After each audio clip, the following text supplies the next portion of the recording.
good afternoon and welcome along to the MODUS Super Series here at the Live Lounge in Portsmouth for the start, of course, of Group C action. Before we get underway, though, let's remind ourselves of how things unfolded yesterday when John Henderson became the first player to book his spot at finals night. Gilliland was well placed for a top 3 finish heading into the final day of Group A action, but despite checkouts like this 147, failed to win a single game yesterday. Duff certainly upped his level on Wednesday. He won 2 of his 5 and will be looking to score more consistently today to make his move. Debutant Vitezslav Sedlak is improving day by day and will certainly pose a significant threat in Group C. Dan Reid treated us to the highest finish of the week so far, this superb 161. He was clinical on the outer ring throughout and returns tonight. Lucas Beinig's finishing was his Achilles heel on Wednesday, but he still did enough to finish runner-up. Group A belonged to this man, though. John Henderson has already won a week here this year, sits top of the Challenge Tour Order of Merit, and is our first player through to finals night.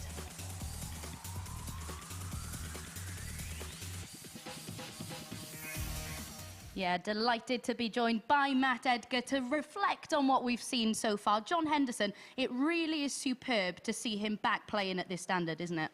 Not just that, but the enjoyment he's having in the game as well. I read an article he did recently with the PDC where he says his goal is to try and get back to the PDC Tour, and he's going to use all these sort of things to help with that, and it's certainly highlighting in his game. He's playing really good. We saw Josh Payne, didn't we, last year, use things like this, and I was in the practice room with Josh quite a lot, and he said all the time it's about going back for that card. John Henderson's in that sort of position now, but top of the Challenge Tour, he might not even need to go through Q School because he might get it automatically through that, and who's going to stop him on that tour? He's certainly one of the main attractions. Absolutely. It'll be interesting to see as well who can stop him from winning another weekly title here at the Super Series. Let's have confirmation then of the Group A table. John Henderson, of course, winning it. Lucas Beinig and Dan Reid dropping into Group B, which gets underway this evening. Of the 3 players, though, coming into Group C, we mentioned there, Gilliland failed to win a single game yesterday. Do you see that having any hangover today? I think I'm the perfect person to ask that question to, because not only am I the younger, better-looking upgrade of Glenn Durrant, who's been here all week, but I've actually not been able to watch much of this week, so this is all quite new to me. I'm looking at the table, I'm looking at the numbers, and that's all it is to me, it's numbers. And essentially, that is now the past, that is the history, that's something that we have seen already, and we've got a new group now, and I'm coming in here, it's all fresh and new to me, and if the players can have that sort of attitude as well, that actually this is a new week, this is a new group, then essentially what we've just seen there shouldn't really matter, and it's a new opportunity with 2 qualified places in this group rather than the 1 they've just had for the last 3 days. And of course Sedlak, it's his debut week. I'm not sure how much you know about his game, but he's been averaging mid to high 80s for much of this week, getting stronger as the week has progressed. Do you expect that continue, because it is such a long week for these players who are experiencing this for the first time? Is a new one for a lot of us, actually, and the numbers are looking good, and the numbers coming to life as well. That's what we're seeing here. When we see them over such a big sample of matches, we've seen 15 games already, we're going to see them in another 10 during this group. This is the opportunity now so we can see what those numbers mean, because sometimes we can have good numbers, good averages, but you lose those key moments, and he's going to be finding himself in some real key moments over these next couple of days where it's an opportunity to get through to Saturday and take another big step forward in his career. And it'll be interesting to see if he can do that and convert these numbers into success. Absolutely. Let's have a look then at some of the numbers from Group A. This is from yesterday's action, of course. The overall average of 88.5 there, impressive, but it's that checkout rate that has been very, very impressive all week, and that's the culmination, over 37% for the week. Impressive, isn't it? Very impressive, and I was watching the highlights at the start, and you mentioned about Dan Reid being very clinical on the outer ring. Dan Reid is someone who will always say that is his problem in his game. He tends to miss doubles. That's the thing that lets him down, according to Dan Reid's analytics of his own game.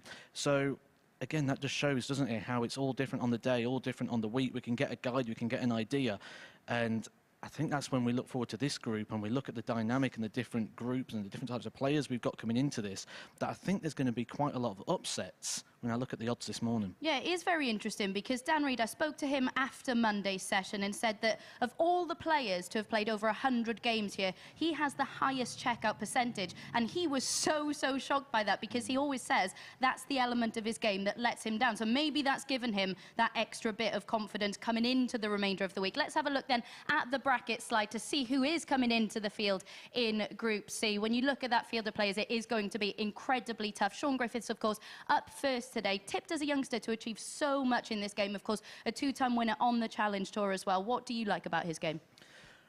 I like the fact that he's bounced back really well. I like the aggression that he has in his game, the purpose that he plays with.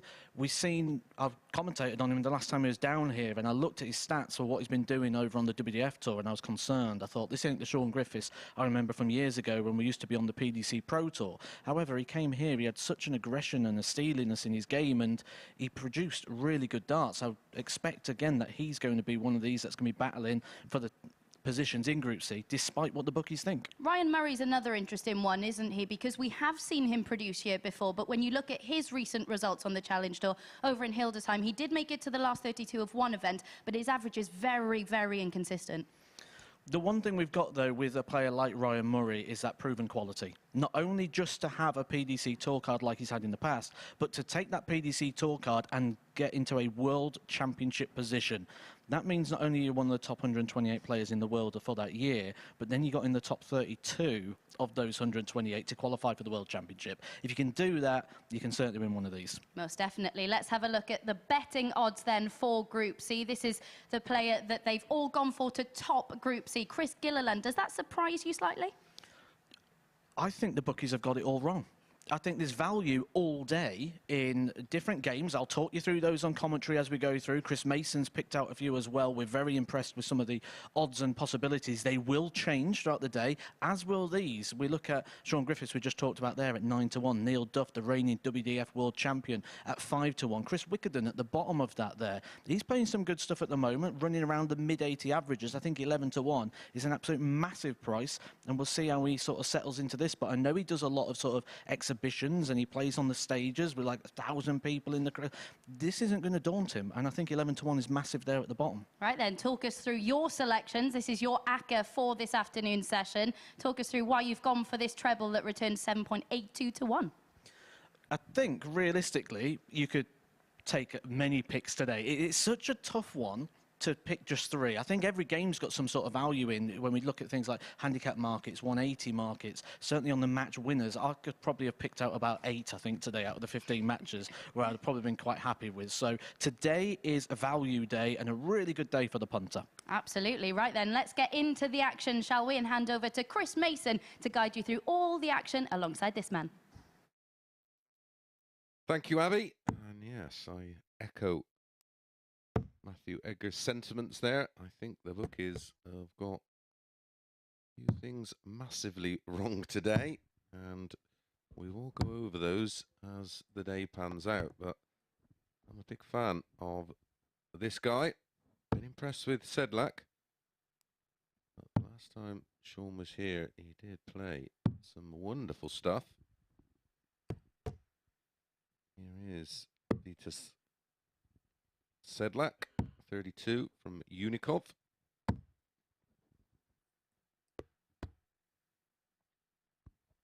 And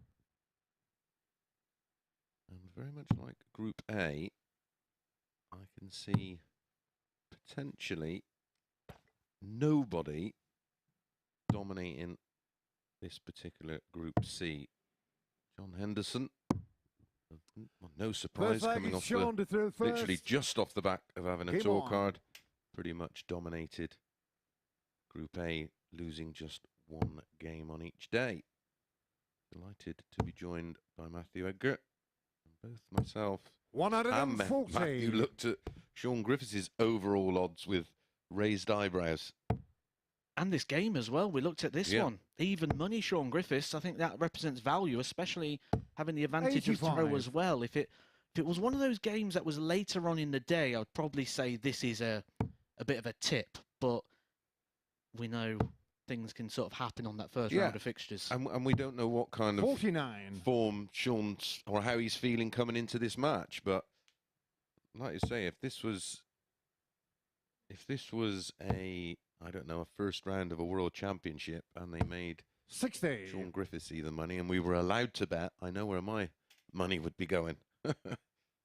Mentioned upstairs with Abby, we'll be probably talking odds quite a bit today because it's littered with value today. This is the day for the 94. punter. Yeah, it is a day for the punter. I think they've got things massively wrong.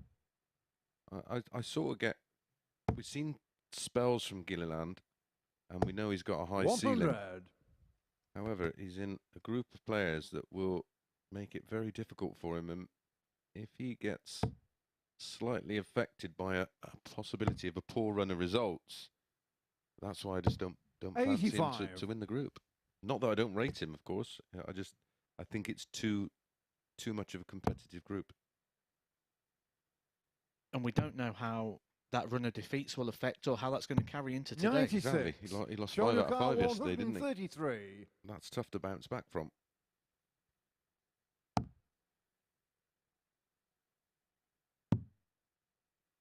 He played very well last time he was here, didn't he, Shaun Griffiths? 93. Yeah, I was really impressed with Shaun. 160. He hasn't been doing it away from here, although he has recently stopped playing those sort of events, which is why we don't know what he's doing since he was last here. 58. But when he was here, he was impressive. He had that aggression, and hopefully we're going to see that today as well.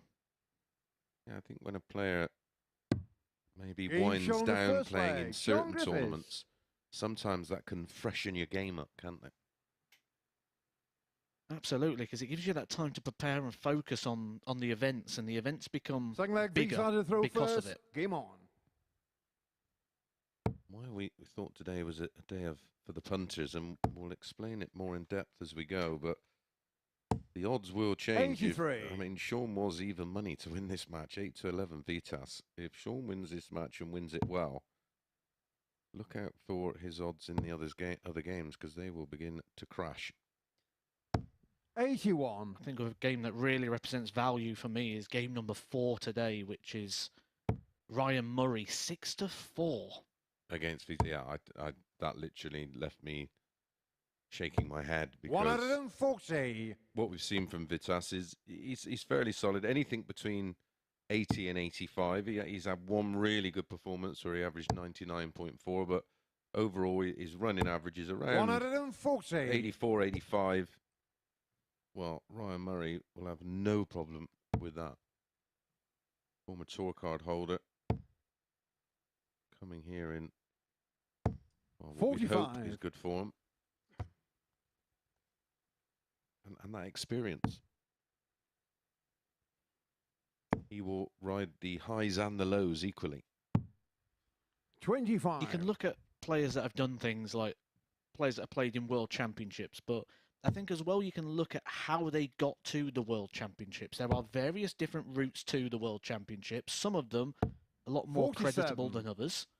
The route that Ryan Murray took via the Pro Tour Order of Merit for me is the way, the hardest way in order to get there. Yeah, very much. When you look at someone like Charles Barstow, he, although didn't retain his card, that's how tough it is, despite doing enough to qualify. And that system is a seeded 45. system. Week in, week out, you'll be playing one of the top 32 players either in the first round or the second. Very, very fortunate if you avoid one of the top 32 players in the first 2 games. Yeah. 58. We start with a car 141. It is super tough.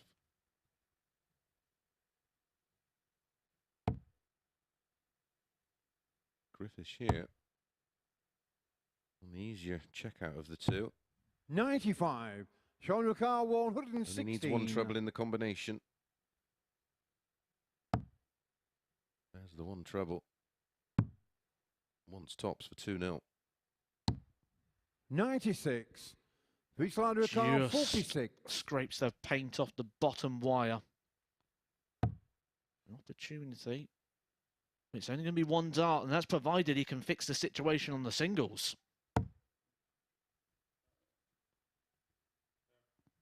No score. It is no score. We're all doing 45 scores. 20. Yeah. Shoes and socks off there, Matt. It was one of them moments where you're like, I'm sure it's no score, but I'm waiting for Paul Hinks to join in. Shaun Griffiths. Shaun Griffiths joins in, though, and doubles the lead. Remember, this was one of those games where we said there could be value. Even money before the off. Game on. But when you've been here for 3 days and you've had a bit of inconsistent approach, there's been some good bits in there, and then you do something like that at a chance to level it up and you go 2-0 down. They're situations that hurt. Yeah, how often do we see it, though, where the one big number is missed, and then more often than not, so's the second, because it literally shatters your confidence. And you know, these are players that can pop one at the ball in the bullseye without any effort at all, but a big number shrinks. You just second guess yourself. 66. And in this sort of environment, like we're here with the cameras on and the whole production that comes around it, you almost feel a little bit silly as a player when you do something like that, and you almost panic on the second single because you don't want to make the same mistake. Absolutely. Just lost a flight.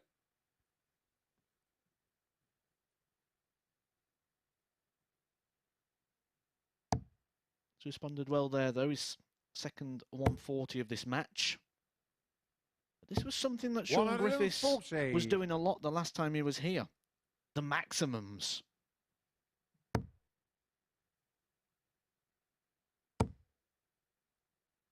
He's bouncing back well. Credit where it's due. First max of the match, the 86th this week. Very good standard, that Group A, when you were going over the numbers with Avi. 60. A running average of 88.42 and 37.74% on the doubles. That's right up there with some of the best stuff we've seen. 40. Mentioned it with Abby as well about how numbers can relate to moments and how they're going to be dealt with. This is the first sample of how that's going to be reacted to, because there are two ways that can go. You can miss those singles, you just implode, and you can get nervous, get more edgy. Or you can almost feel like that's as bad as it's going to get. It's only going to get good from here, which seems to be the approach that we're having at the moment. 78. Shaun, your car 83. Yeah, I think it was a very good point. It's how you deal with those moments. And of course, Vitas would have got very comfortable in that group of players. He does keep himself to himself. That's a beautiful opening dart. Can he find the double 16 for 3 now? Game shot on the third leg. Shaun Griffiths. No problem at all. And, well, it's the only time we do like to say, we did tell you so. Both leg V slided through first. Game on. It's an interesting point you bring up there, actually, saying about how he likes to keep himself to himself. And I'm looking at the names in this group. 100. We don't have a boisterous group here. This isn't a practice room I'm expecting to hear much noise from. No, Group A was completely silent all week. It was not a dynamic group. There was nobody sort of dominating the chat, as we know too well. Sat here, sometimes you can tell who the daddy of the group is. 180. Responds again. That's the third 180 of the match. Oh, this is unbelievable. This is brilliant. Nearly a hat-trick of 180s. Sedlak, pretty much where I anticipated him to be. 85 the average. Griffiths pretty much where 57. I expected him to be, just in the 90s. I think it's fair to say Shaun Griffiths loves the MODUS Super Series. It's bringing the best out in him. Yeah, I think having spoke to him briefly, I think 97. he adapts well to not playing with any fear, because it's not knockout darts, and some players just revel in that situation. 84. Other players find it difficult to get their head around, oh, well, I'm not out. And they lose a game, and that drags over into the next one. It's for an 11 darter. 12. 60. Double 12 for a 12. 80.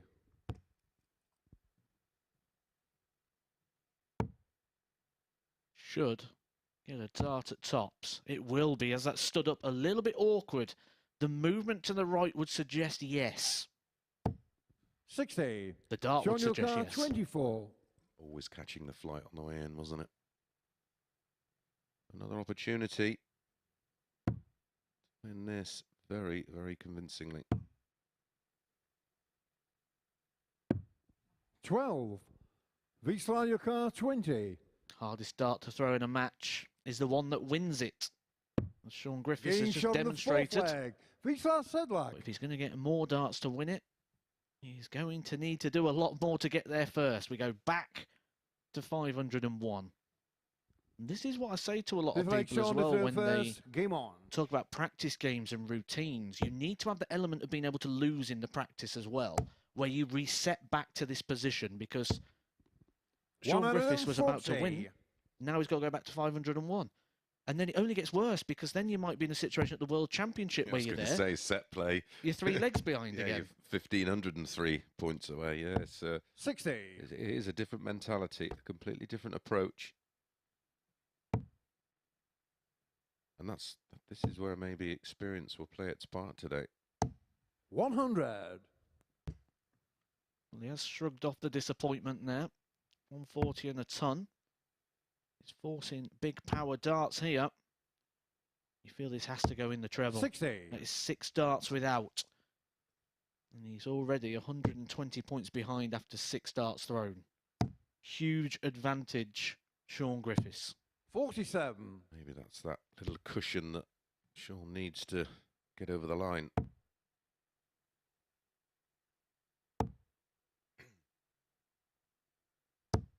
$85. The hardest double to hit is the final one. You would suggest, though, after the first 9, that there should be more darts here for Shaun Griffiths to get this 60. one wrapped up. 4 legs to 1. One thing we do know from Vitas, that he can hit the big scores. Is it 2 180s, 2 140s, 2 scores between a ton and 139. All the 2s at the moment.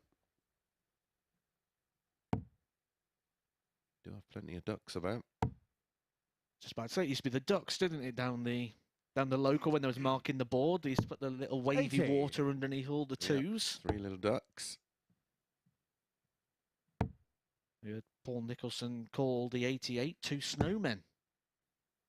It's a bit more politically correct nowadays, I suppose. 60. Shaun 74.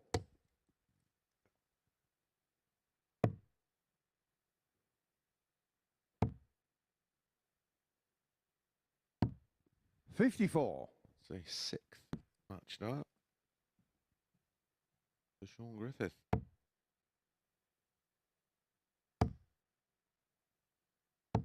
$100. He will get Shaun 3 more. 20.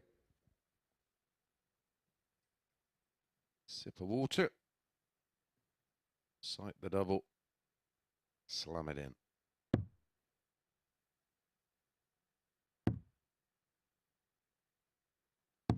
Game, shot, and the match. Shaun What Griffiths. a super start to the day for Shaun. Not so for Sedlak. 2 points to go to Shaun Griffiths in our opening match of the day. Coming up next after a short break, Ryan Murray against Chris Gilliland.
So then it's Shaun Griffiths who's made the ideal start to his Group C campaign with a 4-1 victory over debutant Vitezslav Sedlak. Let's have a look at some of the stats from that one. It was an average just a shade over 83 from Griffiths in the end as he struggled to get over the line and pin that winning dart. As for Sedlak, took him a little while to settle into that one. It took him until leg 3 to get a dart at double, and when he did, he missed both. From there, he was more competitive, managed to capitalise on those missed match darts from Griffiths to get a leg on the board, but just left himself too much to do in the end, as you can see, pinning just the one of his 4 attempts at the outer ring. So it's Shaun Griffiths who gets the early 2 points in this one. And next up, we've got Ryan Murray and Chris Gilliland. Gilliland, of course, was unable to win a match yesterday. Will he be able to start his Group C campaign strongly? Of course, he was in a very good position after 2 days of Group A action to get himself into Group B. Things just didn't go right for him yesterday, did they? He's taken on Ryan Murray, who failed to qualify for the finals night the last time we saw him in action. Can he make a positive start to his campaign here? Let's find out and rejoin our commentary team. Thanks, Abby. Well, a good start to the day for the punters. This is another interesting tie. This man yesterday, who played very well for the majority, well, he played very well Monday, fairly decent Tuesday, and went completely missing on Wednesday. And it's not a Craig David song. I'm not go in there. It'd be interesting to see how Ryan Murray deals with him, and what's going to be the reaction to losing those 5, Matt. That's the question, though, isn't it? We just don't know. The only player who's going to know how he's feeling about that is Chris Gilliland. We can sit and we can make guesses and assumptions. So, with that in mind, when we look to the odds, and I'm going to mention them a lot today, I know I'm probably going to end up talking about these because I just don't agree with them today. First. Well, even there's already been a bit of movement already. Ryan was evens. He's now 6-5. Chris Gilliland was 8-11. I think today's going to be terrible for favourite backers because I would not be looking at 8-13 at Chris Gilliland as a play. Not after losing 5 on the spin yesterday. 140. That would just scare me. I'm playing a fresh. Yeah, I'm playing a fresh Ryan Murray who's not carrying that luggage from yesterday. Negative luggage. 85.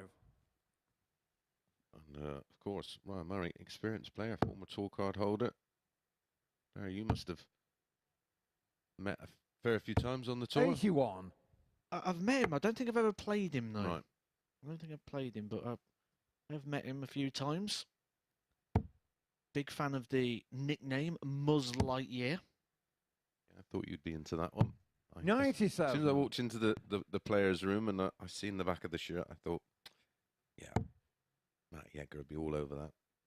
Yeah, I do like all that sort of stuff. I mean, we was talking this morning, wasn't we, 81. about WrestleMania? Yeah. That was about as long as we talked about it. I presume you watched it. Yeah, both nights. Oh, it was 2 nights. 2 nights now, 4-hour show, 8 hours of WrestleMania. 85. Does the missus enjoy WrestleMania, or is she grown up now? I presume she's an adult. 81. She did actually enjoy parts of the show. Is there women wrestlers like there is in boxing and 58. MMA Round your car, and 118. loads, yeah.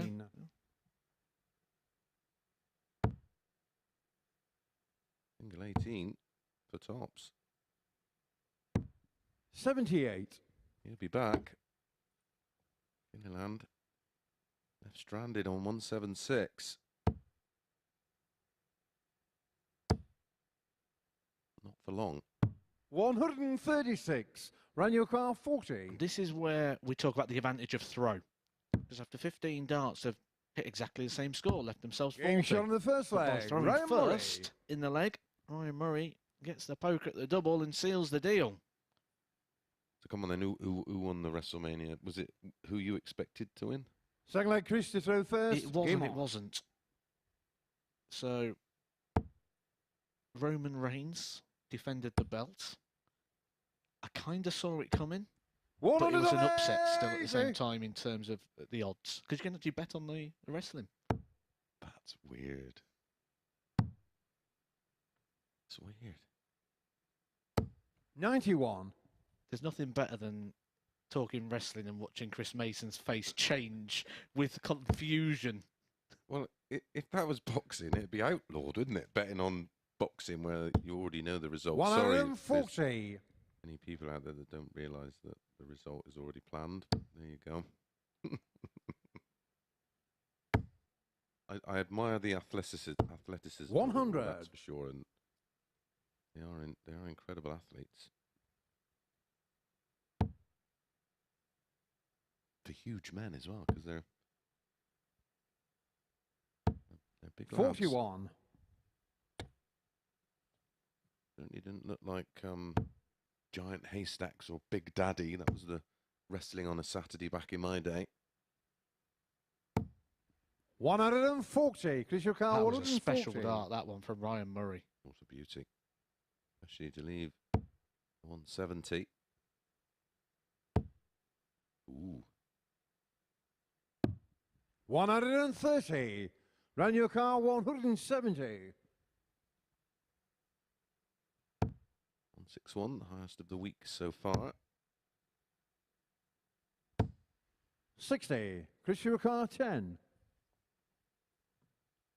We've asked the question of Chris Gilliland. Lost all his games yesterday. Lost the opening leg of this one. Game shot on the second leg. Hits Chris back Gilliland. with a 13 darter. I said the only person who will know the answers is Chris Gilliland. It doesn't appear to have rocked him that much. Nope, he looks fairly fresh today. Third leg round to throw first. Game Good on. leg there. When you go out in 13 with a 180 in the leg, you feel a whole lot better. Just gives you a bit of a 91. lift.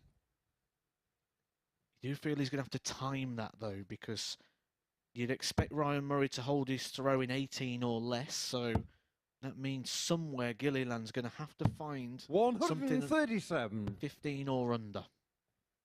Yeah, on the Murray throw. Maybe it's coming up right here. Ooh, timing of that was well off. Shoulderific, that was, wasn't it? Plenty of 40. lift. I think he realised he'd let go of the dart a little bit too early and was trying to adjust on the fly. 140. But he is some player, Gilliland, when he does get it right, which we did see on Monday, and like I said, probably throughout half of Tuesday's session. 30. We said he'll need a 15 or less against the darts. He is well on course for that, and he has a big buffer on the scoreboard as well. 76. Brilliant last dart, great composure. 180 here would leave 160.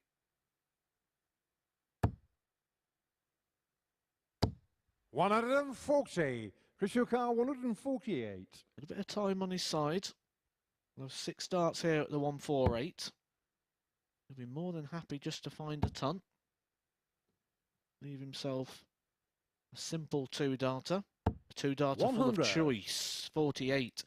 The 16 and the 8 next to each other. You get to see which route the player prefers. Are they a tops or a 16 man? Now, if you're not confident, you've got a big target, just go for the wire that separates the 8 and the 16. 96. Christian Carl Just keep 48. away from the trouble.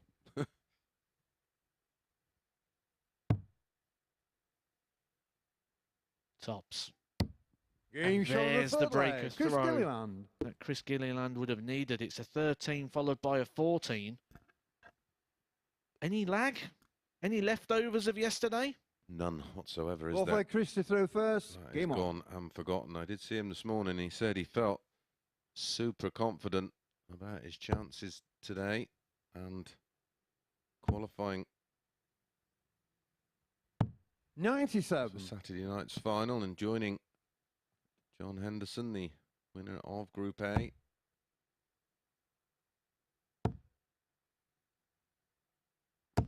$100. I like to look at everything about a dart player. How they throw the dart, how they grip the dart, the shirt, the flights, the colours.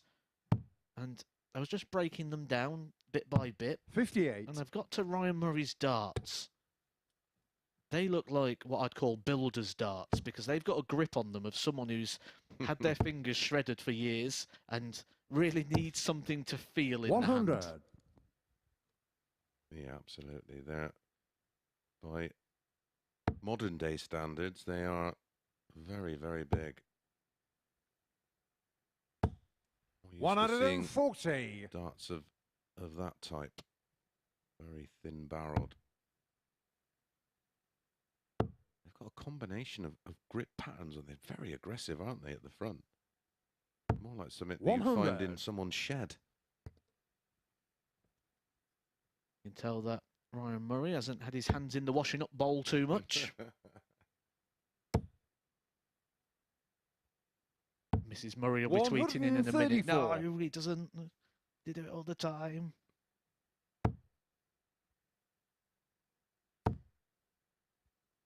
Good reaction now from Ryan Murray as well. This is a good entertaining game here. Both players reacting to the brilliance of the other. Well, Ryan Murray walking into Chris Gilliland is averaging 105 right now. Tops. Game shot on the fourth leg. 13, 14 and 15 the response after losing the opening leg. This is the kind of play fifth leg rounded through first. We saw Game on Monday from Chris Gilliland. I look back at my notes from Monday. 131. A very tidy day.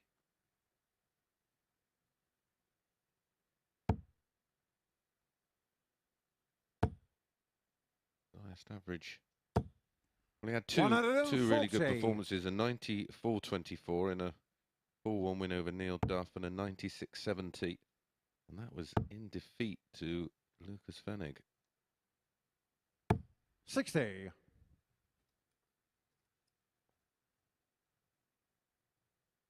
Tuesday. He opened the day with a 90. This is way over that, and then had a 100.80 in match number 6. 121. Also had an 85, a 95, and an 89. So 43. Playing well above that level right now. And looking comfortable doing it. Well, that's the thing, is he has got a high ceiling in his A game, is stunning. And we saw plenty of flashes of that throughout the course of Group A. But like most, the B game is where the work is needed. 97. And again, that can only be a psychological issue. You can either play the game or you can't play the game.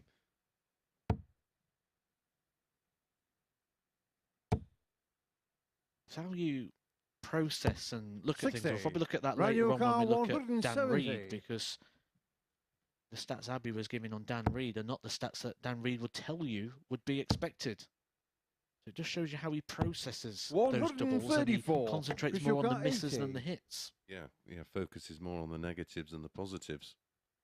Nothing negative about this performance, though, from Chris Gilliland.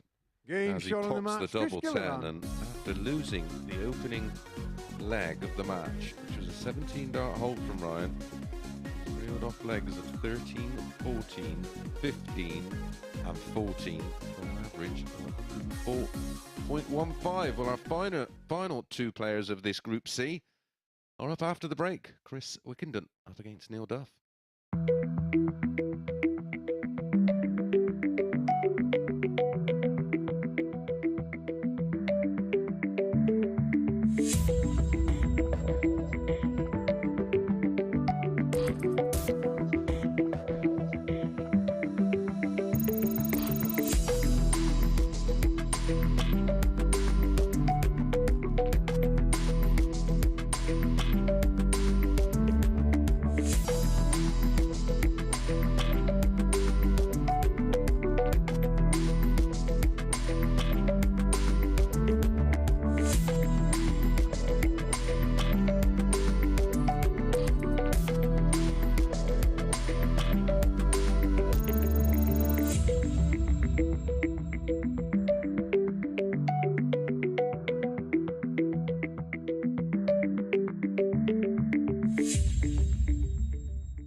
Well, we were wondering how Chris Gilliland would respond to losing all 5 of his Group A games yesterday, and I think he's answered that question rather emphatically in his first game this morning. He deserves a lot of credit for the way he started his Group C campaign, putting down a real marker in match 1 and maybe showing exactly why he's the bookies' favourite to top the Group C table. A 104.15 average, the highest we've seen so far this week. Really clinical showing from him, especially after dropping the opening leg in that one. Next up, we've got a debutant in action, Chris Wickenden against Neil Duff. Duff, of course, came from 3-0 down to Dan Reed in his final game of yesterday's session to record a 4-3 victory. It felt at the time like that might be a really significant victory to bolster his chances of coming through Group C. Let's see whether he does start more confidently this morning and rejoin our commentary team. Thank you, Abby. We've got Neil Duff for the 4th time this week and Chris Wickenden for the 1st time this week. A player you may not have seen before, but a player you probably won't forget when you look at that beard that he's spawning on the front of his face. You'll never forget that face again. He's a player who plays on the PDC Challenge Tour and doing so with relevant success at the moment. He's not only getting some good results, but he's putting in some good averages. The 34-year-old from Nuneaton, which you can see there is a Warwickshire County A player as well. If you do take a look at the Warwickshire Darts database, you can get all the stats and numbers. You can First see leg is Chris to throw first. Game on. Played 6 times for Warwickshire this season, winning 5 of those matches in the A. And Chris, you know about county darts and you know the system, and to play county you go through the Super Leagues and you go to the B team. Is there some significance here that actually Chris Wickenden got fast-tracked straight through to the A team and never even played B county darts? Yeah, that must be down to the level of play in Super League and just shoehorn straight into the A side. But he'll have experience, like you say, of playing on those county stages and playing in the big exhibitions, but nothing quite prepares you for playing under the lights in front of the cameras, where this man, his opponent, very experienced and proven, of course. Current WDF world champion. Didn't have a great campaign in Group A, but 54. That all gets thrown in the bin, doesn't it? It's all about the now. Yeah, it's all completely irrelevant, isn't it? It's all past. That group's done. You can't affect that one. So 100. Look at the one you can affect. And I feel I've got to bring this up again, just before we get into the meat of the game and the importance part of this match. How long do you think it took to grow that beard? That must have took some serious effort. I don't know, it'd take me about a lifetime. I only shave once a week. 85. Some good beards on the darting tour. It's really impressive, isn't it? It's got some width. You can see it from the back. When he's walking back from the board, you can see the beard coming out the side. 97. So wing mirrors on a car. 21.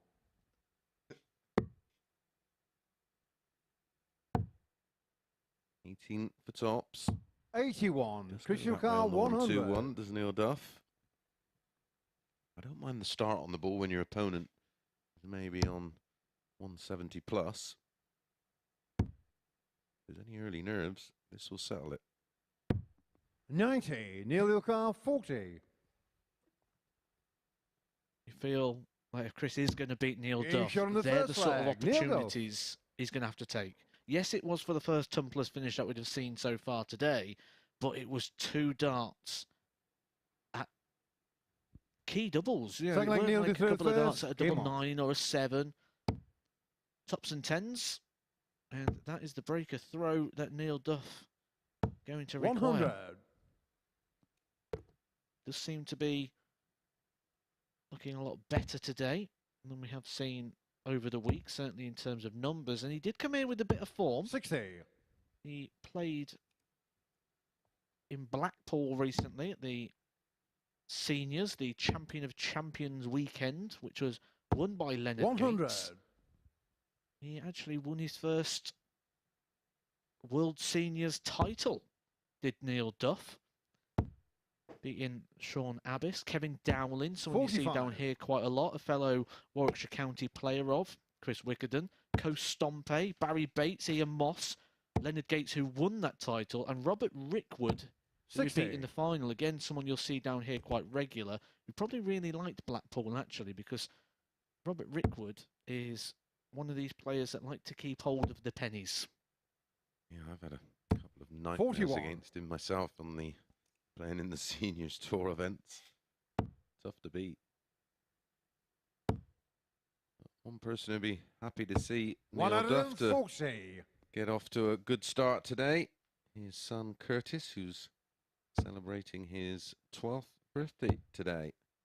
Happy birthday, Curtis. 125. Everybody here at the MODUS Super Series and your pops.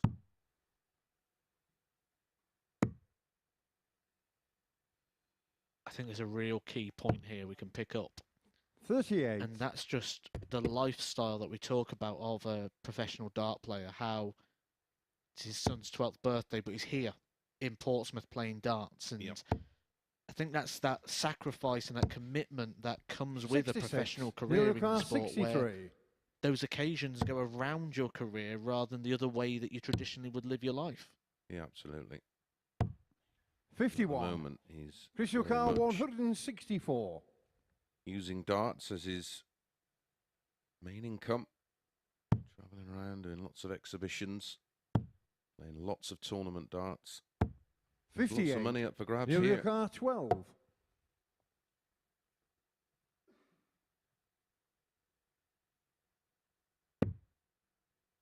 Is right on the wire. That should be more of a friend than a foe, you'd think, the way that Neil Duff shot on the starts second leg. Neil Duff. That one is pretty much bang in the centre. I think we could get the tape measure out, and he's probably thrown it in there better than I could place it. Well, that's where you'd have been looking at, and the Third leg, Chris to throw first. two darts were a little north of the target. Eventually got there. 60.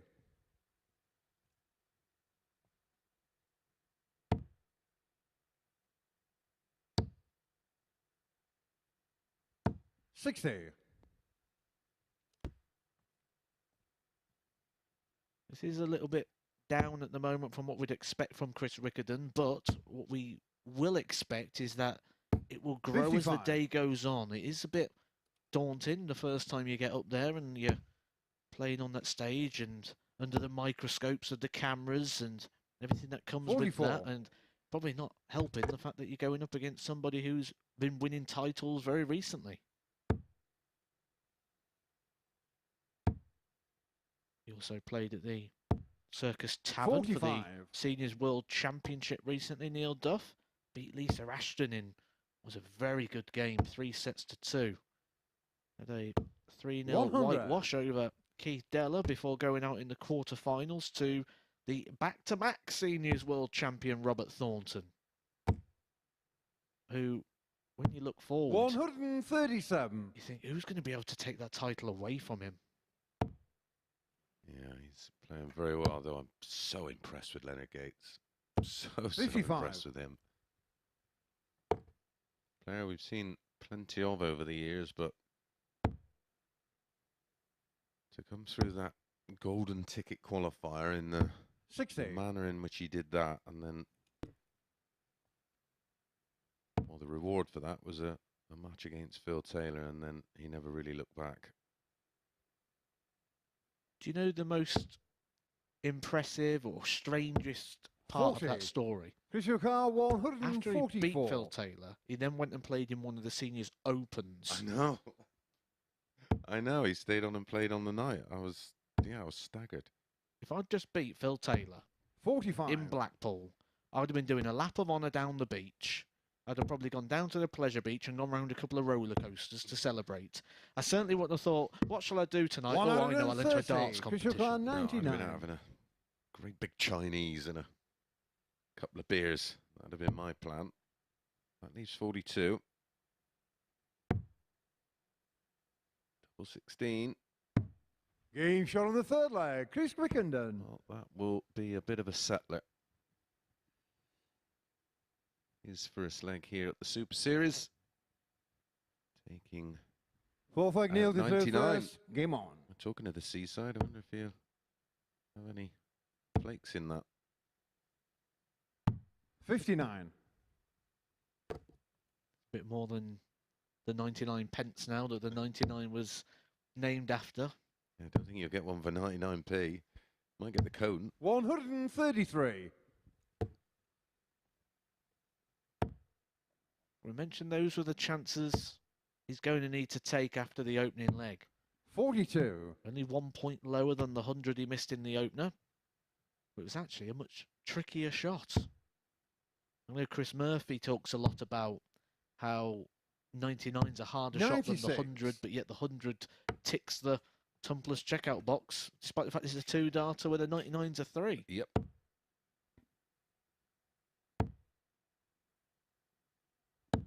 $41. More often not ends with tops, doesn't it?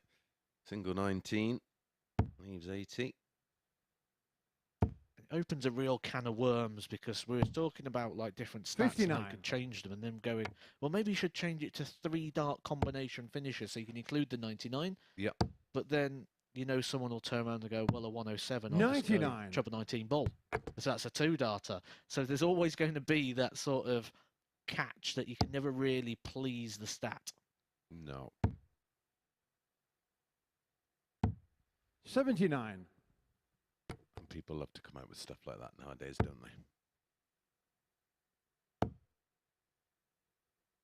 they? 30. Chris Yukar 134. Well, he was 2-0 down.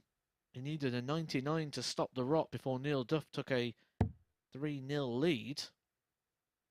Took the 99 and now he's extending. It might be a level game. And if it is a level game, he'll have to throw back. 67. We warned favourite backers today, it's probably not your day. Neil Duff, favourite to win this one. 82. Chris Yukar 67. 67 for Chris for a breaker throw. In a level game, Neil Duff will be very disappointed with this. 148 points left after 18 darts. That's not good enough at the Super 51. Series. Neil Yukar You 148. are going to be facing darts against you at the double if you're going to continue to play like that.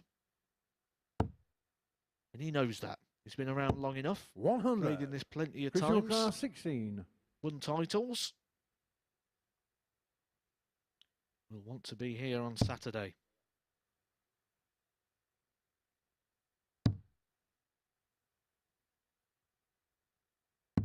Game shot on the 4th leg. Big Chris last start. Wickenden. And in that situation, Neil Duff was stood at the back of the stage watching. And first of all, it hurts more when it's with the 3rd dart. But This he'd leg probably Chris been is aware reversed. of the fact that Game that on. 1st dart for Chris Wickenden was like right in the middle of the 8. It was like he was playing loopy. Yeah.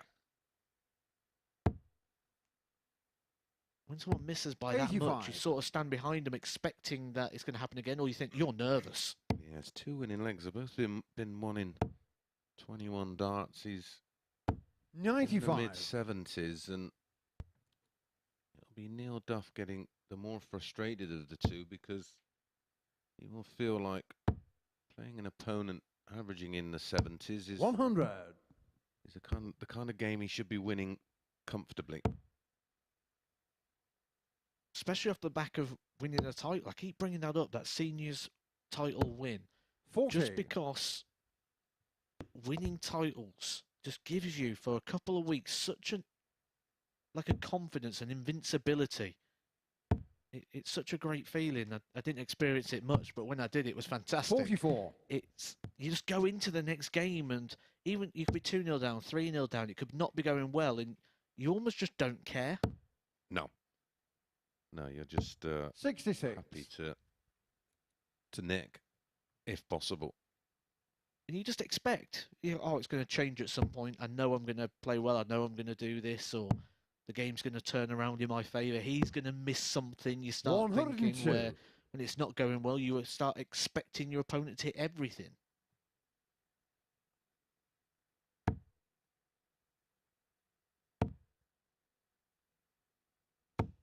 100. Christian Car Neil Duff, despite being 170. 2-0 up in this one, is in big trouble. Chris Wickenden, 6 darts at the 170.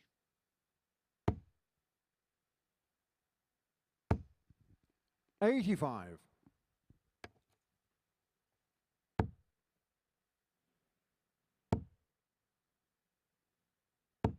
100. Christian Car 85.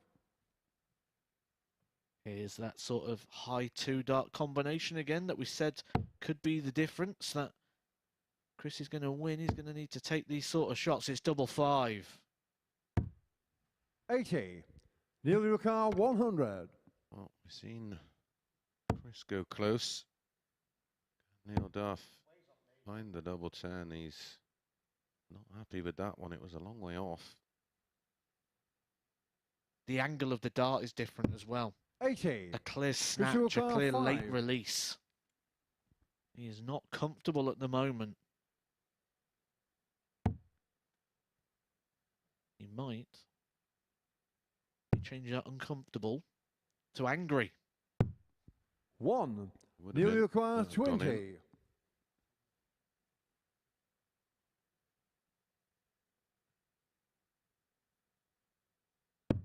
Game shot on the 5th leg. Neil Duff. Oh, it's Duff's turn to pinch one. 19 dart break of throw, giving him the darts to try and win this one. Full 2 and make a 6 leg Neil to do first. Day. Game on.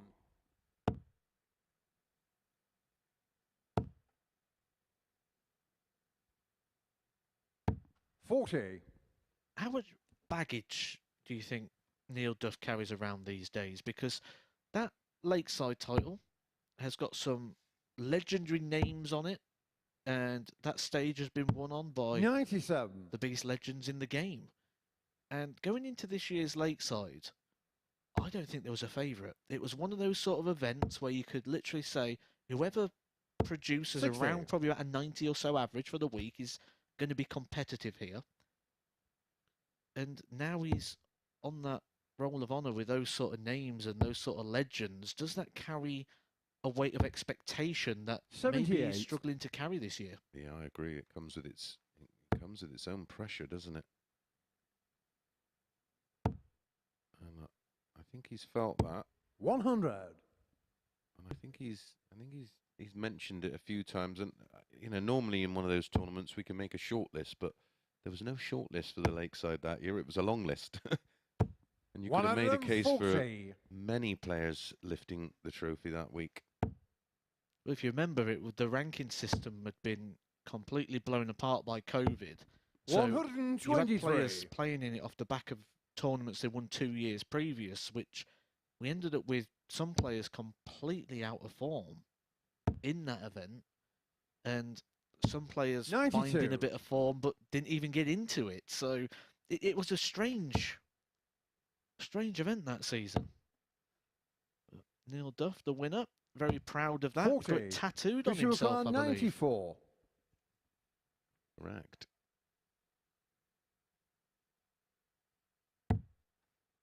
Here he is again. Those high 2-dart combinations. Game shot on the 6th leg. This Chris time Wickenden gets the result, levels it up. Best leg of the match so far there. 15 dart hold for Chris. 7th and final leg. Chris to throw first. Game on. That's what you want, isn't it? That reactive play. You want to be proactive, you want to be in control of everything, but sometimes you just 93. need to press the button and get the reaction.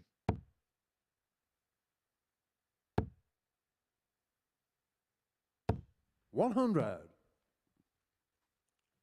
Chris Wickenden on the in-play. Prior to that last start going in the treble 20 was becoming hot favourite. 100.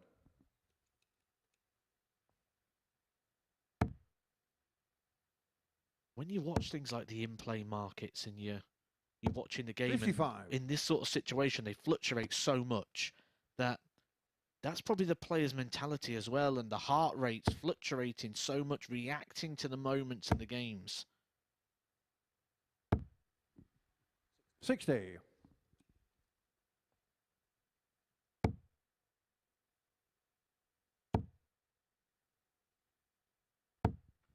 100.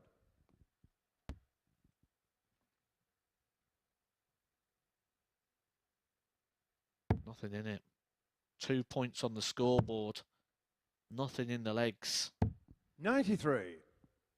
If we had to separate them somewhere, we'd go with the ton column.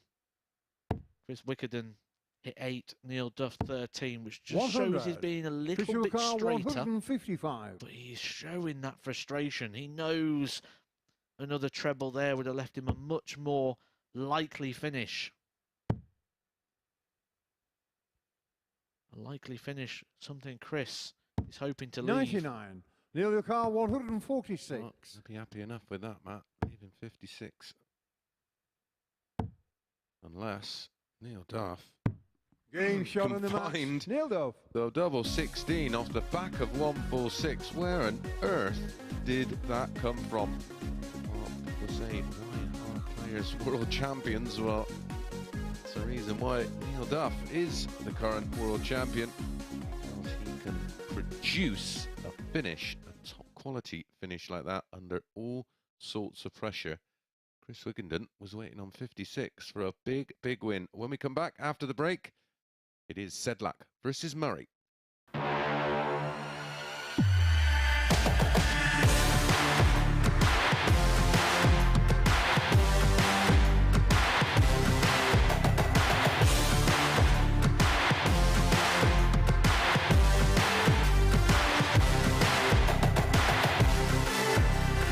4-1, Joe Taylor, Garrett Tilly. 4-2, Craig Nixon, Roy Young.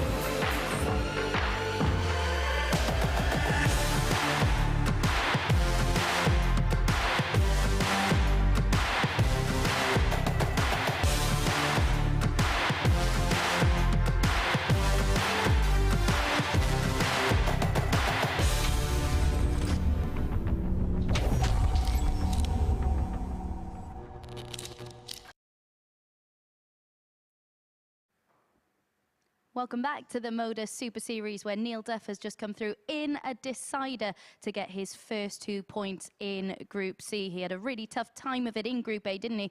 Struggled with elements of his throw, and as a result won just 4 of his matches in Group A. He is off to a winning start here this afternoon, despite the performance level being way down on what we expect from the WDF World Champion on this stage. He got through, of course, with that 1-4-6 outshot. Who knows where he plucked that one from to complete a 15 dart leg to get over the line in the end. And we can take an early look at the league table then with 3 matches played, and it is of course Shaun Griffiths, Chris Gilliland and Neil Duff who have all won their opening matches. Shaun Griffiths and Gilliland of course winning by 4-1 margin, so they are joint first and second at the moment. Next up we've got Vitezslav Sedlak and Ryan Murray, who were both defeated 4-1 in their opening matches this afternoon. Murray didn't do a great deal wrong, did he? Averaged 92, but he was just beaten by a superior player in Gilliland in that one. What's he going to be able to produce in this one then against the debutant Sedlak? Let's hand back to our commentary team to find out.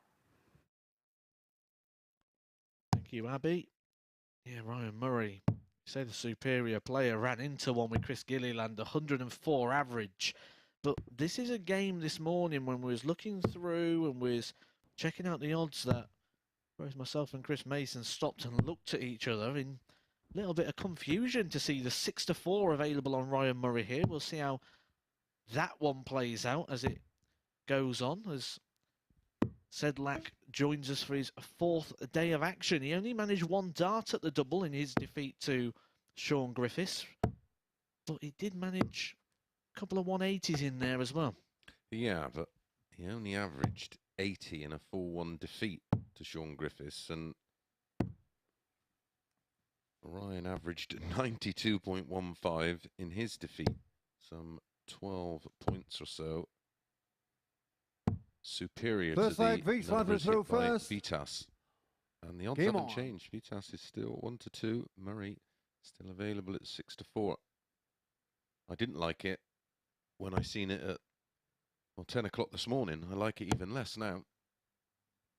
That was going to be my first question to you, 55. actually. you've seen anything to suggest that that 6-4 that we thought was potential nap of the day value is no longer there. But I'm guessing you just think it's stronger. Yep. 42. Well, we only have I mean, we're not looking at a huge sample of the day's play, but it's certainly an indication of 100. where both players are right now. That can all change, of course, but I certainly would be happier with my investment in Murray than I would be in Sedlak after their opening match performances. And if they were 5 to 6 each of 2, I tend to say, well, yeah, that may be about right. 97. And to use your lines of before, this is just purely from looking at numbers, stats and things. You often say it's not because I had a dream of Murray last night. Or Andy Murray or Murray Mints or anything like that, mate. No, Murray's Mound. No, none of those, mate. I say I don't tend to have an opinion. I just deal with the game. Gives us numbers. It's not, you know, you 59. Don't have to have an opinion or like you say, a feel or I've had a dream. And often if you just crunch those, I crunched numbers before the UK Open and it gave me 5 players 59. To keep an eye on. One of them was Andrew Gilliland. Yep. I remember the video. I think I actually quoted you on ITV because he was one of those that made your 60. Your shortlist based on numbers. Car 140. They often guide you in the way. Chris Dobie was another one that the numbers guided us to. 120. Vitezslav Sedlak 130. Nearly guided to the double 10 for a 140 out. We'll finish now for Sedlak. 68. Well, this is for the breaker throw. You'd need to do it somewhere, so best place to do it is in leg number 1. He shot on the first leg. Ryan Murray. What he's done, a 16-dart breaker throw. And the one thing I've noticed about Sedlak already this week, he looks to be a player that you can get second leg round to throw first. What I mean by that is he's a player you can frustrate.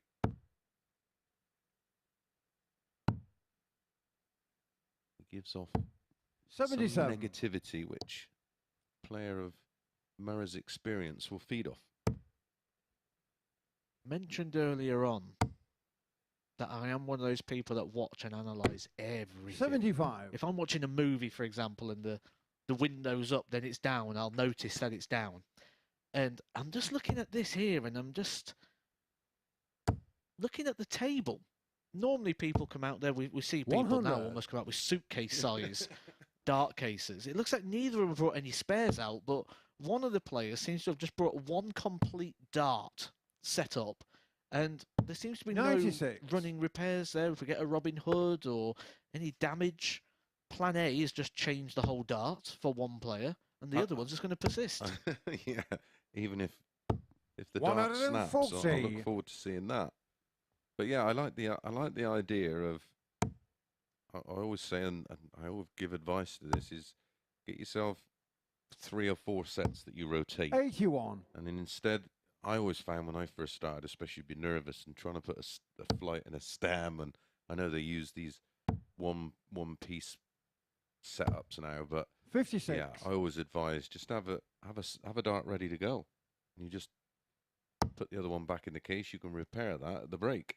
Do you have an opinion on the all-in-one flight stem combination 57. package? Yeah, I like them, but I just find it a bit cumbersome transporting it all around because it goes into quite a bulky case to keep all the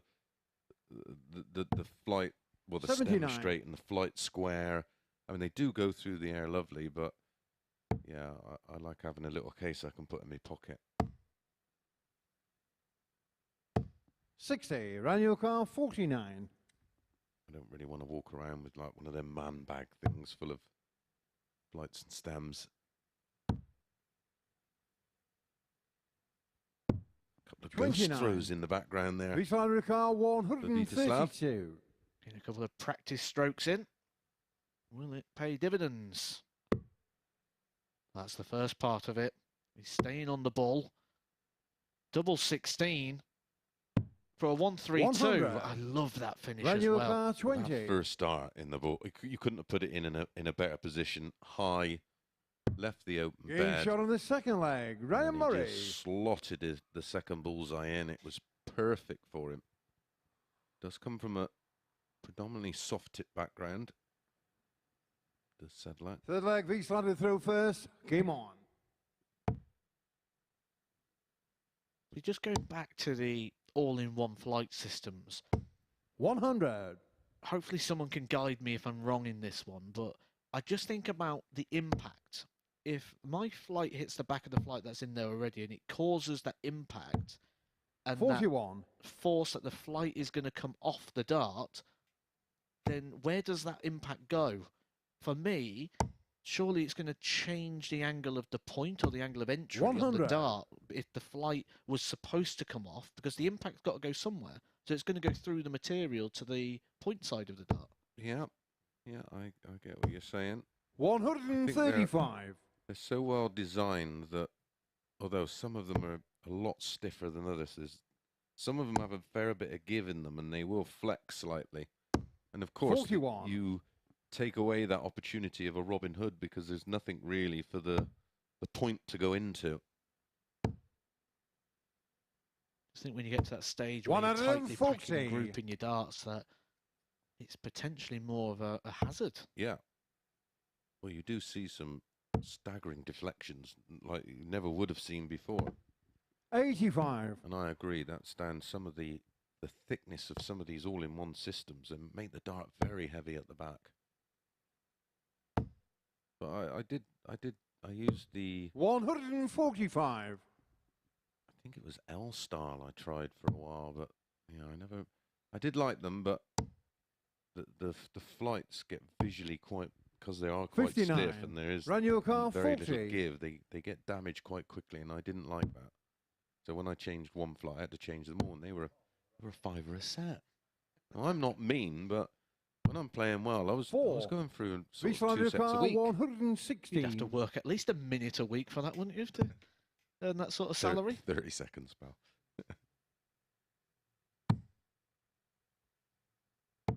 58.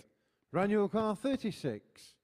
The 3 now, averaging close to 90. Game shot on the third leg. Ryan Murray. Well, we hopefully got your attention in the opening match with Shaun against Vitezslav. Fourth leg, Ryan to throw first. Game on.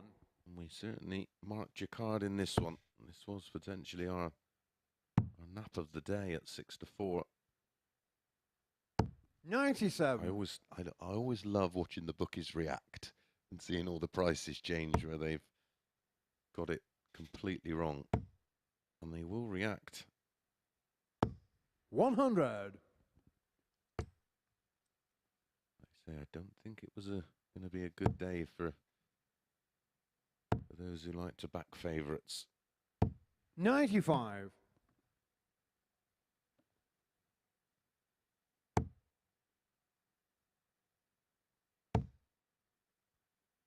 Still just giggling to 60. myself about you complaining about the fiver a set.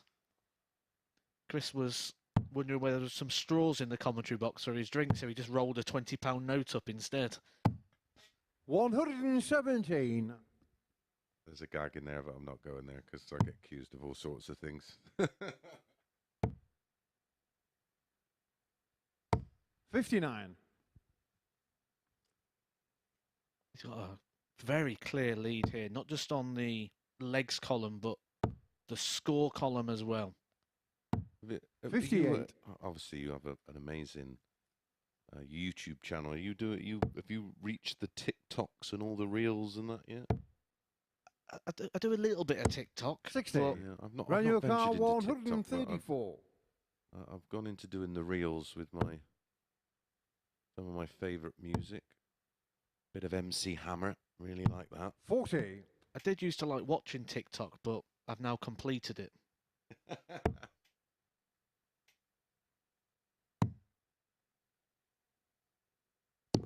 I actually get 39. complaints about my Insta. Manual car 94. No, it wouldn't be. It's just gym nonsense and food and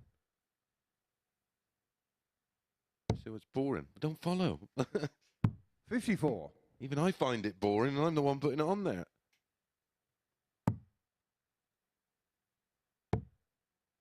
And I actually put it on there. It's a bit 59. PT Radio clients car, only, 40. really, but Game shot in the match. what Ryan a Murray. performance from Ryan Murray. 4-0 is easy as pie for the Scotsman. And picks up a much-needed win. When we come back after the break, Neil Duff versus Shaun Griffiths. This is the MODUS Super Series.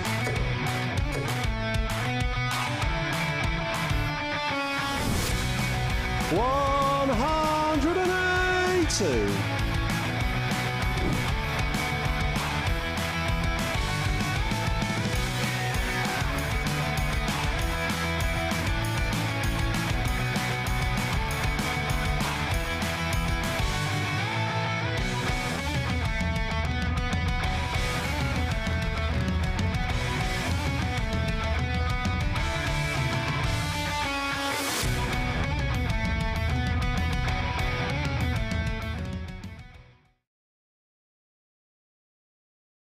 It's for Saturday's finals night. John Henderson is already there, of course, and over the next 2 days, we will find out the 5 players who will join him. Ryan Murray has just got his first 2 points on the board, of course, a whitewash victory for him over Sedlak in that one. He's playing at a very decent level indeed this afternoon, isn't he? Average just dropped there towards the end, but it was over 90 for much of that match, doing more than enough to get the better of the Czech. As for Sedlak, for the second successive match this afternoon, struggled to carve out chances for himself in that one. Did miss double 16 for the sexiest finish of them all, a 1-3-2. But aside from that, found it hard to live with Murray's level. As you can see, that was his only dart at the outer ring in that one. Murray checking out 4 of his 9 attempts at the outer ring. Next up then, we've got 2 players who were victorious in their opening matches. Shaun Griffiths, of course, missing a whole host of darts at double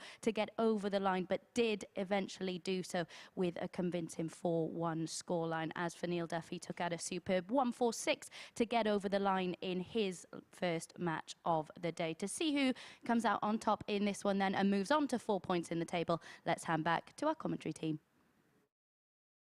Thanks, Abby. Well, no real movement in the markets for this one. Neil Duff, 4-6 favourite.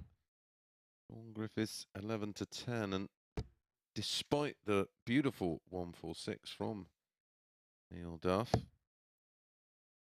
he only averaged 78 there. Shaun Griffiths, in winning the opening match of this Group C, averaged just north of 83. So again, I'd probably take the value here and take them on and back Griffiths. 2 players who won their opening games, but 2 players that won them in completely different ways. Shaun Griffiths, aggression, control. Looks like Neil to throw first. Completely in control and charge of his game. Game on. Neil Duff, fortunate and saved it with that 1-4-6. Yeah, absolutely. Yeah, because Chris Wickenden was waiting on 56, wasn't he, for the match himself? 100. Although that could have given Neil a much-needed boost of confidence. One of those kind of shots in this kind of format that can lift your spirits 97. and get you on a bit of a roll.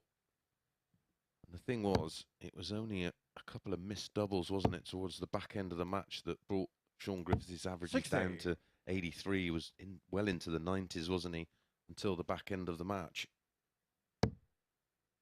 Shaun Griffiths is one of these players that burst onto the scene young, won a tour card young. 140. Tipped up to be very big in the game of darts. And Was it around the same era as Michael Smith, wasn't it? He was, yeah. Yeah. And it's just sort of not worked out for him. 140. And you always look at those sort of players, and when they've had that sort of expectation on them young, if it doesn't happen quite quick, it tends to be 78. that they just completely fall away, and we don't tend to see a second wave for them. No, we tend to see more players with that expectation, especially nowadays. The one that instantly springs to mind is Leighton Bennett. You know, by the time he was 13, he was going to win 10 world championships, and we live in this modern era of a modern world of social media, and everything gets shared, and Facebook and all those kind of things. 62. And of course, that comes with its own pressure as well. And I think he's suffered massively, Leighton, with lockdown the first leg, Neil Duff. And just trying to get used to, I suppose, like everybody else did, playing online and that kind of thing. And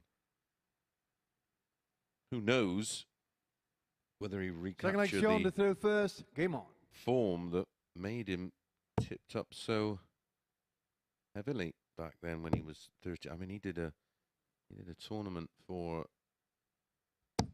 100 up in Riley's, a tournament I helped to run, and he had a 9-darter up there. And now, of course, we've 100. another player, well, another 2 young players that everybody speaks about, Luke Littler and Bo Greaves. Bo, of course, already a world champion. At 18, frightening. 60. I suppose this comes down to that Rocky Balboa thing, doesn't it? Of it's not how hard you hit, it's how hard you can get hit and keep getting up, keep coming forward. Yeah, because 140. they're very good at dishing out the blows, but how do you take those? What scar tissue do you get from them? I mean, Josh Rock probably a big standout as well on the PDC. Yes. As somebody you say, yeah, he's going to have a big career, but should he really be the third favourite to lift the world championship? No, that was no. And listen, I'm a huge admirer of his ability, but 60. The thing is, like you say, it's how you respond to disappointment. Being successful's easy.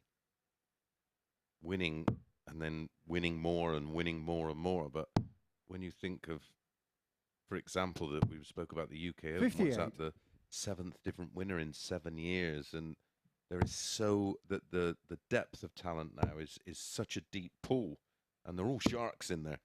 So, 105. So you're not going to have these periods of being undefeated, and you've got to deal with getting beat and bouncing back. When Andrew Gilliland won the UK 60. Open, Neil I think it was 96. 6, maybe 7 years if you wound it backwards. He'd lost his tour card and he was like 92 on the Challenge Tour. That is a recovery 56. from being someone who's reached a semi-final before at the UK Open. And averaged over 108 and got beat. And when you talk about bounce back ability, well, there's a perfect example. 58. Neil Lucar, 40. And all this obviously relevant for the conversation of Shaun Griffiths. Game shot on the second leg. Neil player on the stage right now who had all that expectation. He had good sponsors, good backing, he had a tour card. Third leg, Neil materialise on first. round 1, Game but on. it also didn't materialise on round 1 for Michael van Gerwen. He didn't. 81. Michael Smith, another player touted in his youth to be James the big Hubbard. thing. Very good example. Max Hopp. 100. Aaron Monk. There's a big list. But I suppose as well that comes down to, like you say, the modern age. In fact, that darts is so accessible. We get to see things now such as Dart Connect. No one sort of goes under the radar. As soon as someone does something, it's noted. Yeah, and I mean that's great in one way, but then it comes with its pressure, doesn't it? Just looking back now, in 2008, that new Kids on the Hockey, and there's 2 players that immediately stand out straight away, and that's Michael Smith and Joe Cullen. Michael Smith, of course, gone on to now be a world champion and world #1. Joe Cullen went on to win his own major. Came 121. The whisker of a wire of being the Premier League champion. And that's what I'd like to see more of. Competing at their own competitive level. At the moment, you go do well on the development tour, you skyrocket into the Grand Slam and the World Championships with the world's best players. And that brings two things. One, it's such a leap from 100. development tour up to playing in these events. But then the second thing is it also gives a little bit of false representation that players then maybe believe that 100. that's where they should Show your be car 120. at that stage of their career. And then when they've got to qualify through the traditional routes of things like Pro Tours, they feel like they're going backwards, not forwards. Yeah, and I mean, 80. all of these Neil things are all 82. still very, well, not very new, but they're things that no doubt the PDC will take a longer look at and a deeper look at. I personally don't believe that 42. Show your car 40. a tour card holder should be amongst the developing young players. I just pick one or the other. Game shot on the third leg. Shaun Griffiths. Because for me, if you're good enough to secure a tour card and you're one of the main 128 players in World Darts, then you have no Fourth leg place. Shaun to third first. Game on. It then gives you an advantage due to age. Yeah. Because you might not qualify for the World Championship, but you could qualify through the development tour, which then gives you the same prize money as someone 60. who's qualified through the route that you should be in because you're a tour card holder. Yeah.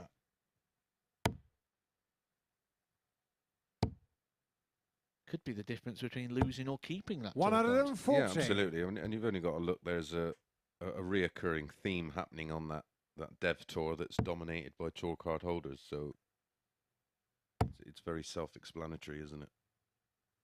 There's that 121. nod of appreciation that I like in. I like him. Shaun I like Griffiths. I like his style. I like the cut of his cloth. 100.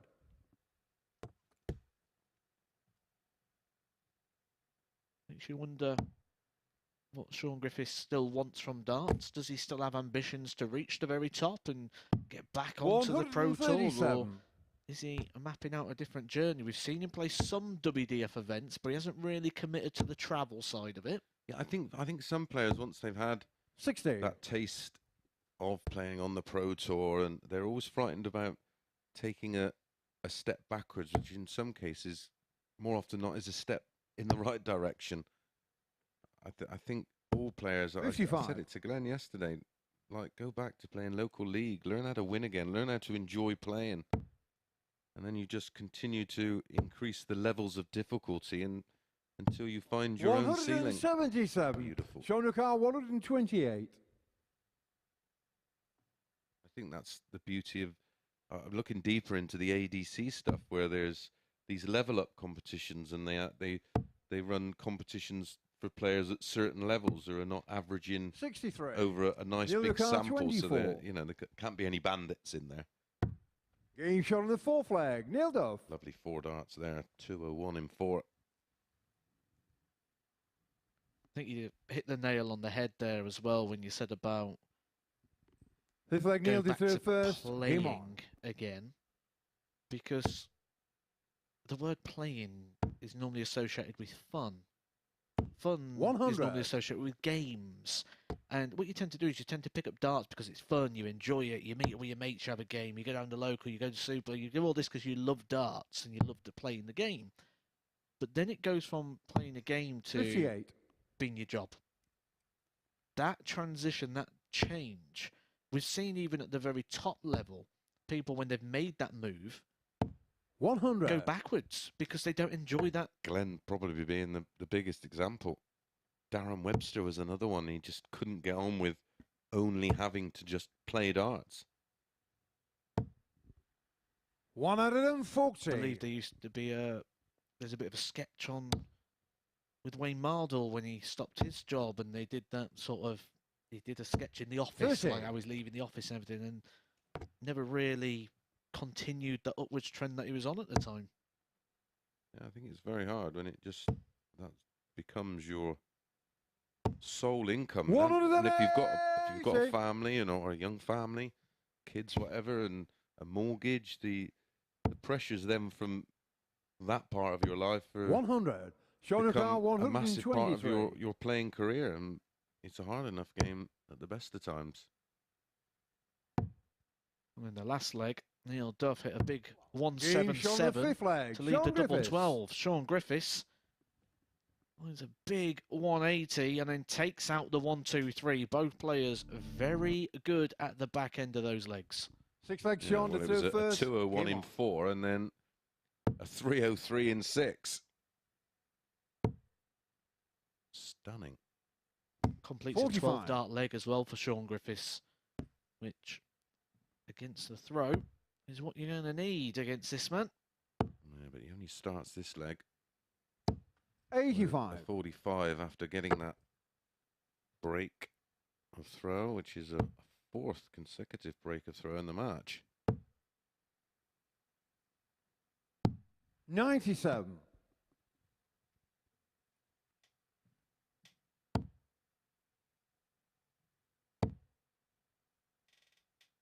PDC 100. Premier League rolls into Birmingham tonight. Perfect time, and that should be just about coming to a conclusion as we go live for the start of Group B this evening from 10 o'clock. 121. Really liking tonight's lineup. Reece Colley, Lucas 140. Bennig, Darren Johnson, Dan Reed and Martin Turner, the 5 in action in tonight's Group B. Sometimes you can look at a group and 97. sit on the fence and be accused of trying to sensationalise it a little bit. But how can you pick 3 out of those 5? I could make a case for 140. all Shaun 5. Griffiths, 141. Yeah, it's going to be tough. 5 going into 3. Not as tough as this. 6 going into 2. Look at the setup shots again here. Neil Duff back-to-back 140s 65. Neil Lucar, to leave 36. himself the opportunity here for the match on 36. He's been inspired on the back of that 146 checkout. There's absolutely no question about it. No score. And that's just Shaun Lucar, a little 76. unfortunate. Sometimes you throw them well, just don't go in. It was one of those situations. 3 well-thrown darts.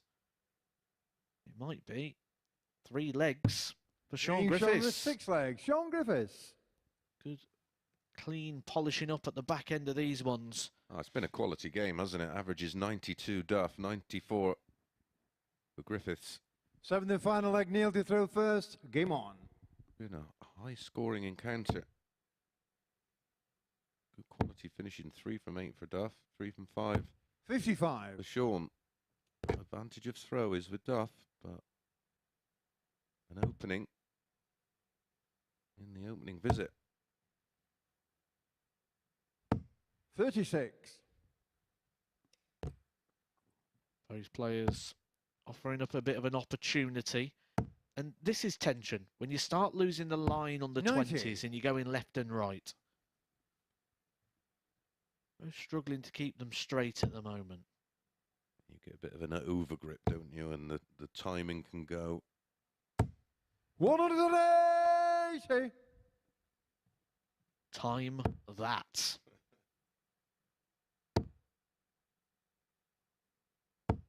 Brilliant 140. reply. I think sometimes in these situations it's easier when people hit big against you. I agree. The worst thing is when they get 60 and you hit 68, 55. You just go off instinct now, don't you? When 60. someone goes off and starts hitting 140s and 1, it's just instinct. You've got no thinking time. And it's what you expect in the first place. Where when someone goes 60, you think, oh, opportunity. 45, oh, got to take this one. 125. Try too hard. Process too much, yeah. Shaun Griffiths is the player that's hit the 180 in this leg, which just shows how good that reaction 30. was Neil from Neil Lucar, Duff 91. to believe in 91 after 12. Yeah, 140 followed by 125. He's kept his shape. Shaun Griffiths lost his shape. 81. Very nearly lost the match. To think about his first 5 darts, 3 of them went into the 5 segment. He might be closing it out in 16 darts 60. if he can Neil complete on the Lucar, double 10. 5. Game shot on the match. Neil Duff. Great performance from both players in the end, and it's Neil Duff who makes it 2 from 2, and you can see the reaction. He is Super pleased with that one, and rightly so. After a short break, we'll be back with Chris Gilliland against Chris Wickenden.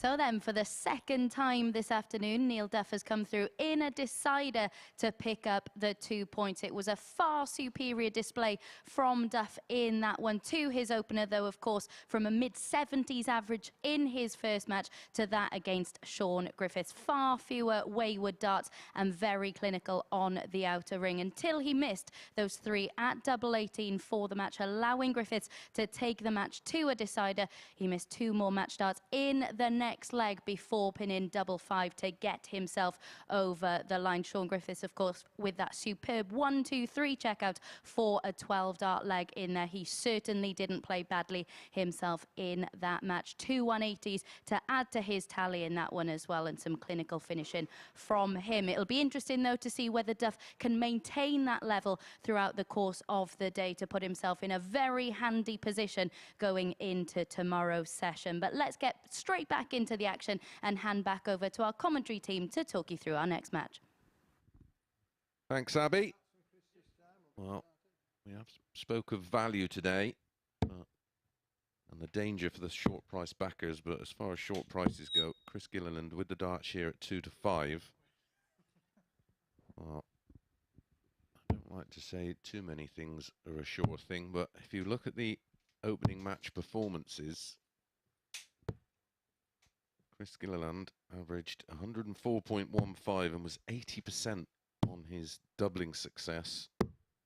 Chris Wickenden, 77.47, 3 from 13. Make of that what you will. But 2 to 5. Chris Gilliland. First leg is Chris to throw first.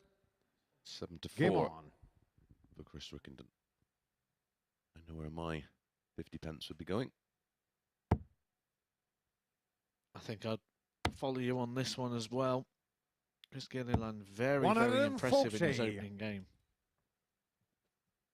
80% on the doubles, and after you've had a day like he had yesterday, losing 5 from 5, the doubles is where you'd expect it to sort of show its head a little bit. A few missed doubles early on, maybe getting a few legs with a last dart in hand, but everything was just so polished about that performance. Yeah, stunning.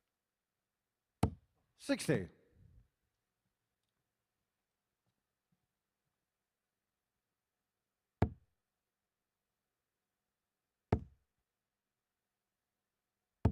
$100. I'm going to try. I'm obviously going to mention it now before anyone calls me out on it and says you've just done it. But this is going to be the last game I'm going to try to mention the beard of Chris. I'm going to try not to mention it. It's just so mesmerising. It's coming down to his chest. He's nearly covering up his sponsor patches. 66. With that beard. And then the nickname Pugs. Not sure what that relates to. I'll try and get an answer to that. I believe a pug's a form of dog. 177. And there's that polished performance. Once again here of Chris Gilliland, 60. a 177 24.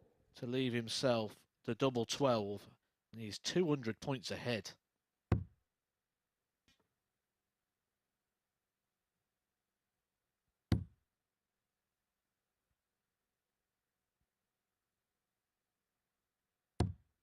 Game shot in the first leg. Chris Gilliland. Dart and a 15 dart hold in leg 1. Great to see the old Belmits Forum, 253 pages of something that you don't watch. Fascinating. Second leg is to throw first. Game on.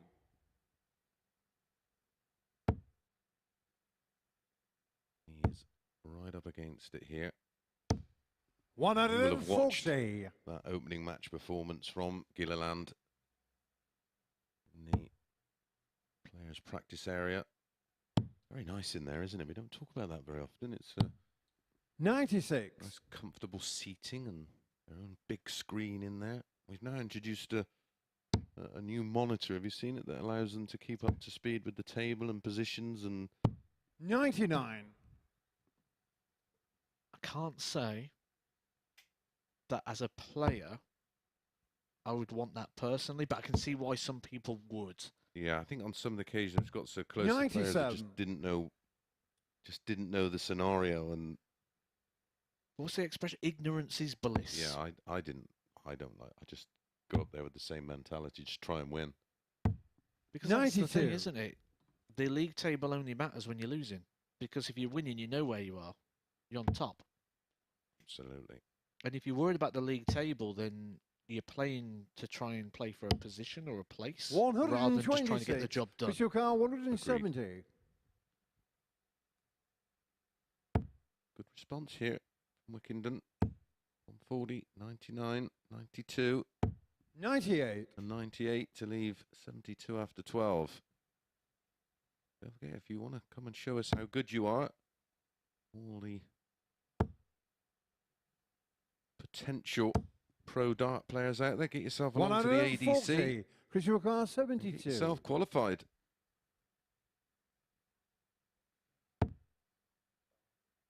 Every week now we have a representative of the ADC. 32. Official car There's 42. also a partnership in place for those players over 50 through the seniors tour as well. Yep.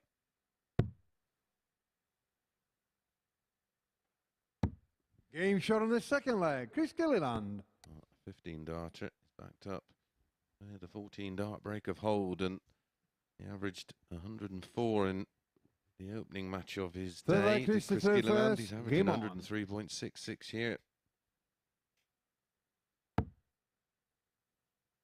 People will often change equipment or talk about equipment as something 100. to improve their game.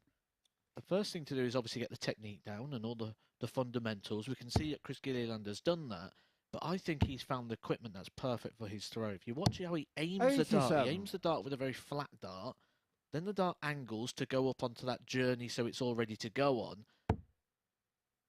and it matches his technique perfectly. That's how he can get away with a long dart with a very small flight on the back end. 140. I spoke to him about this on Tuesday, because there was a couple of times throughout the day where it looked like there was a slight equipment change. 134. Just the flight, just the weight of flight, just to get that absolute balance.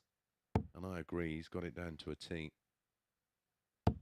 This is something that if he would have picked up, I reckon, to begin with, they'd have gone all over the 85. place. They'd have probably kicked in where instead of the flight looking back at you as down the board, would have been kicked to the side so you see more barrel than flight. 140.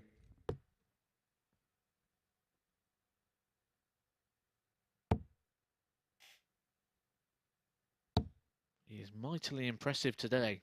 104.15 is average Official car in his first 140. match. And he's doing it again.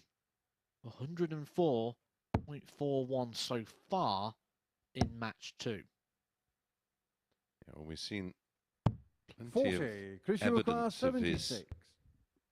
high ceiling, like I say, across the course of Group A.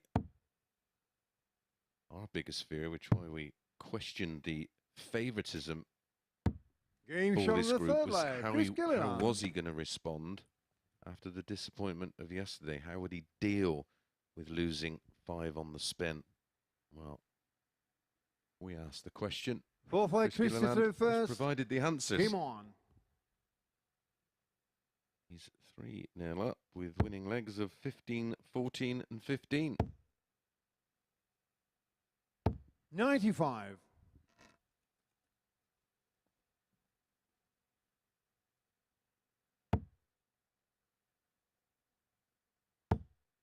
There are 2 places available. 59. Qualification through to Saturday from Group C. If Chris Gilliland continues like this, I'm sure the players are going to feel like there's just the one. 60. And depending on who you ask, they'll give you different answers. Some people like someone to run away with it and sort of take points 58. off all the other players. Some people like to be tight and competitive and close all the way through. But they're probably the same sort of people that have asked for that laptop to be put in there so they can track and follow the league table. Yep. 100. I'm looking forward to being in there in a few weeks. I do. Oh yes, you're Love the back, aren't you, camaraderie. for a session? What week is that, pal? When are you The playing? last one, week 12. You're going for my strategy, aren't you? 135. Going late. Going late and catch 'em napping. It's easy, pal. He certainly made it look easy that week. Really didn't feel it. 100. You had to take a bit of a pay cut though, didn't you? Winning Yeah. 5,000 for the week. Yep. Yeah, I did. All for the love of darts, eh? Absolutely. Just something a little bit different as well. 140. Chris Yukar, 146.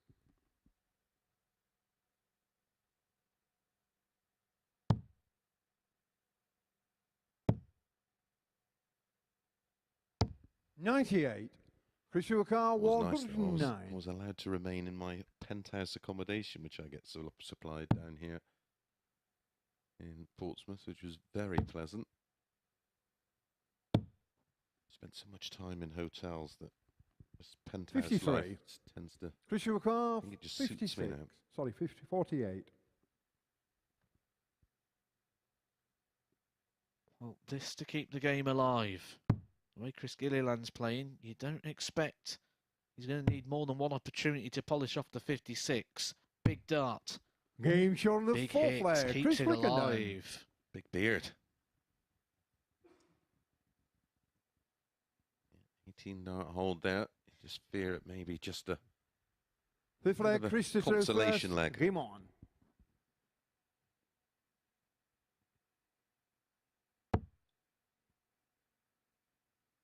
I wonder, like, what his attachment levels are to that. Because 140.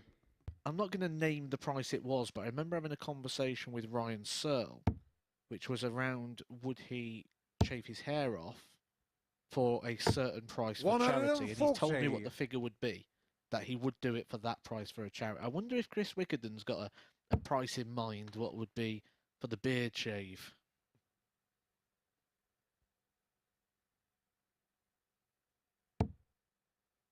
Well, more on that. later when 140. Matt returns from a chat with Abby on the balcony. As Chris Gilliland looks to wrap 58. this one up 4-1. Still averaging in excess of 100, 102.83. That's the current average. 130.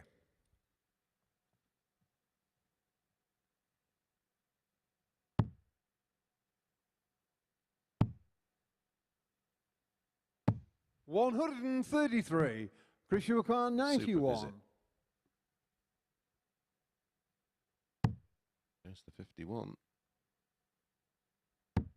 Game And shot there's in the the match. tops. Chris And Chris Gilliland. Gilliland closes this one out with an 11 dart leg. An end average of 104.96. Chris Wickenden improved there, 89.18 himself, but it was nowhere near enough for Chris Gilliland, who now goes top of the table. Let's join Matt and Abby up on the balcony.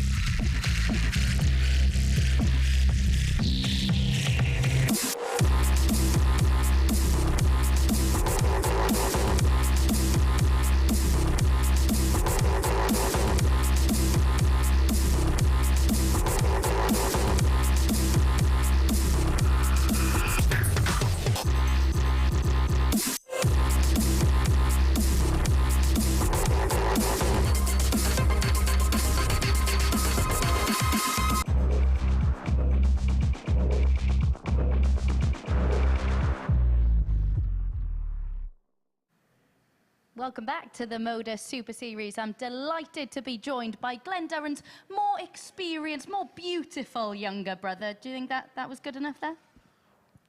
I mean, the more beautiful side was certainly working. Yeah, absolutely. Well, Chris Gilliland, everything is working for him so far today, isn't it? He has been the player to really put down a marker. 2 averages in excess of a ton. That one even higher than the one in his opening match. Really, really impressive. The way he's managed to regroup after the disappointment of yesterday. Definitely, and as the players, what they'll be doing now is they'll be looking at the fixtures to see when they play him. They'll want to play him later on in the day. This can't continue. It can't. This is incredible darts. It will have to stop at some point. But you don't want to be in playing Chris Gilliland while this run is going on. Ideally, now what you want to do is play him at the very, very back end of the day and hope he's cooled off a little bit, or hope that he just sort of loses a little bit of this form. But he's got a long way to go to come back down here. 104 average on both of his games so far. It's going to take some stopping for anybody in the world, never mind here in Group C. Yeah, it really, really is. Before we chat a little bit more about the action here in Group C, let's remind ourselves of what happened last week, because I caught up with Lisa Ashton, the Lancashire Rose, and she was talking all about her ambitions in this game.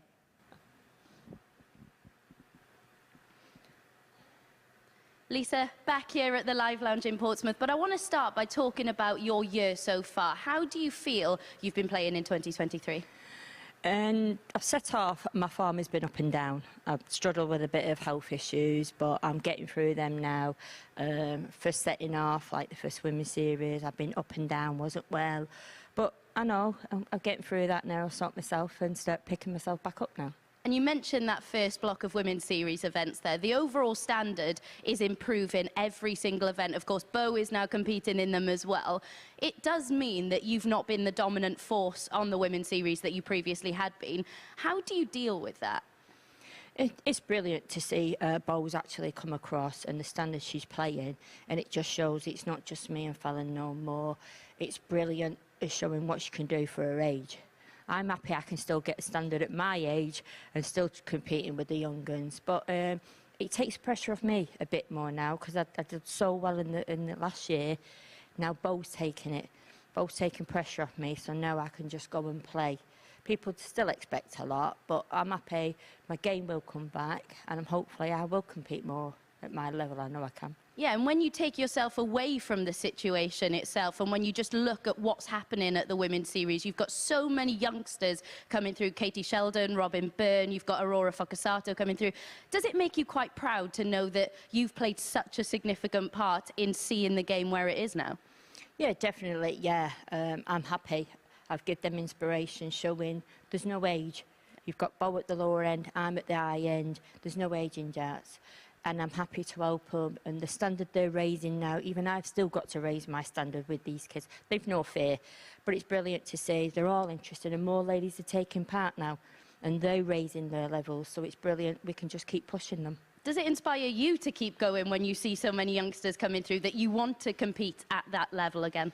Yeah, definitely, yeah. Every time I play Bo, I know I have to go on my A game and even go higher to compete the level she's doing. So it does give me incentive to, I will get back there, I will get to my best, and I will compete with Bo and Fallon and the rest of the ladies who are getting up there now. I have to raise my game as well as them. And one player who was very good at the women's series, you may have heard of her, Lindsay Ashton, you may have heard the name. Of course, you must be incredibly proud to see your daughter compete at the women's series, put in so many good performances, and I guess quite pleased that you didn't draw her.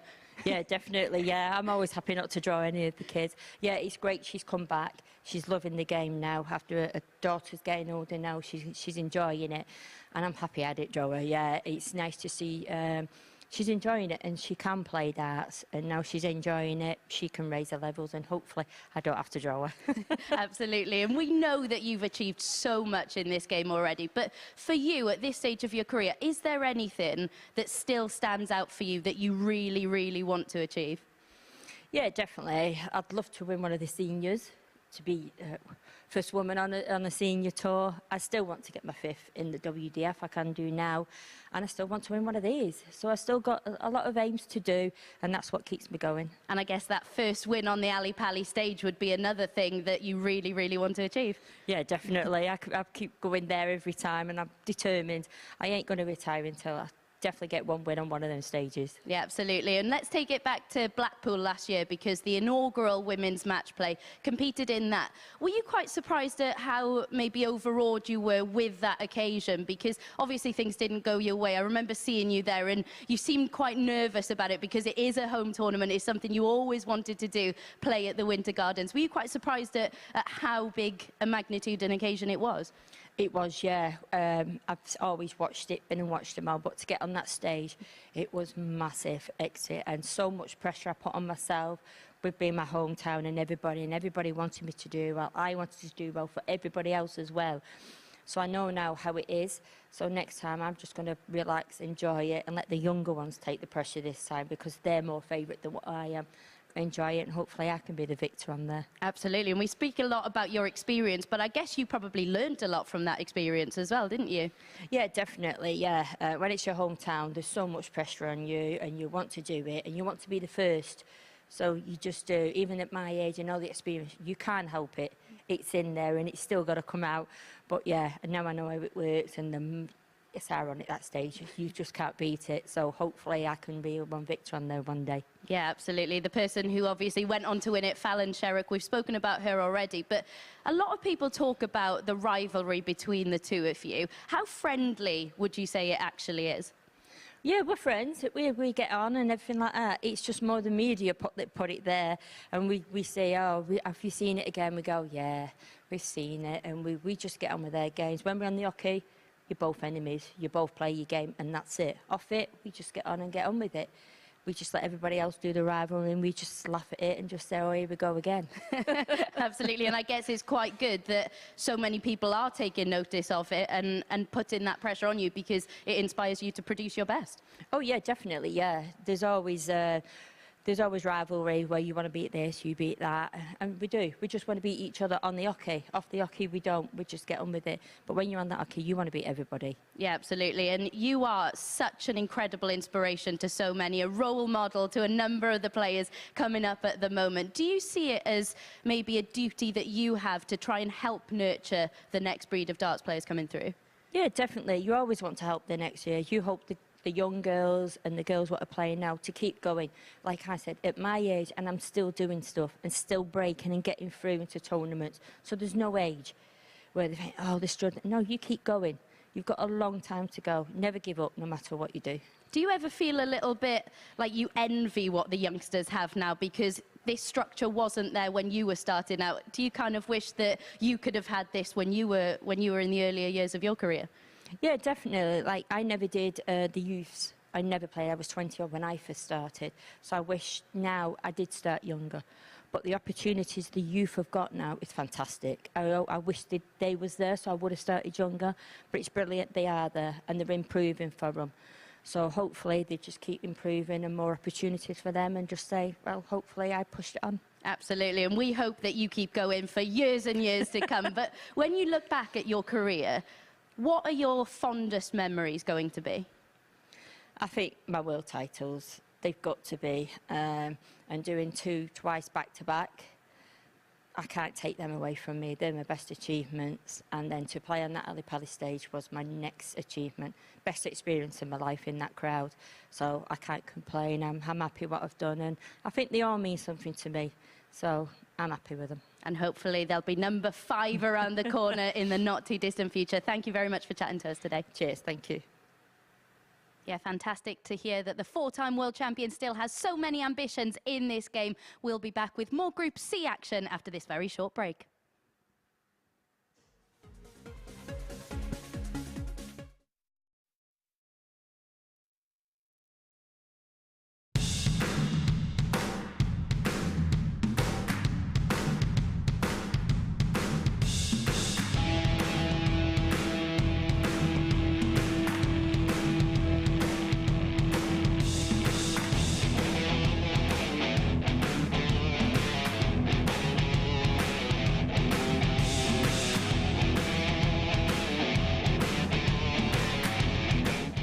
Good afternoon and a very warm welcome to those of you joining us on Sporty Stuff TV. I'm delighted to be joined by Matt Edgar. We're going to preview what's to come, but first of all, let's remind viewers of what's already happened. Chris Gilliland has been the standout performer so far this afternoon, hasn't he?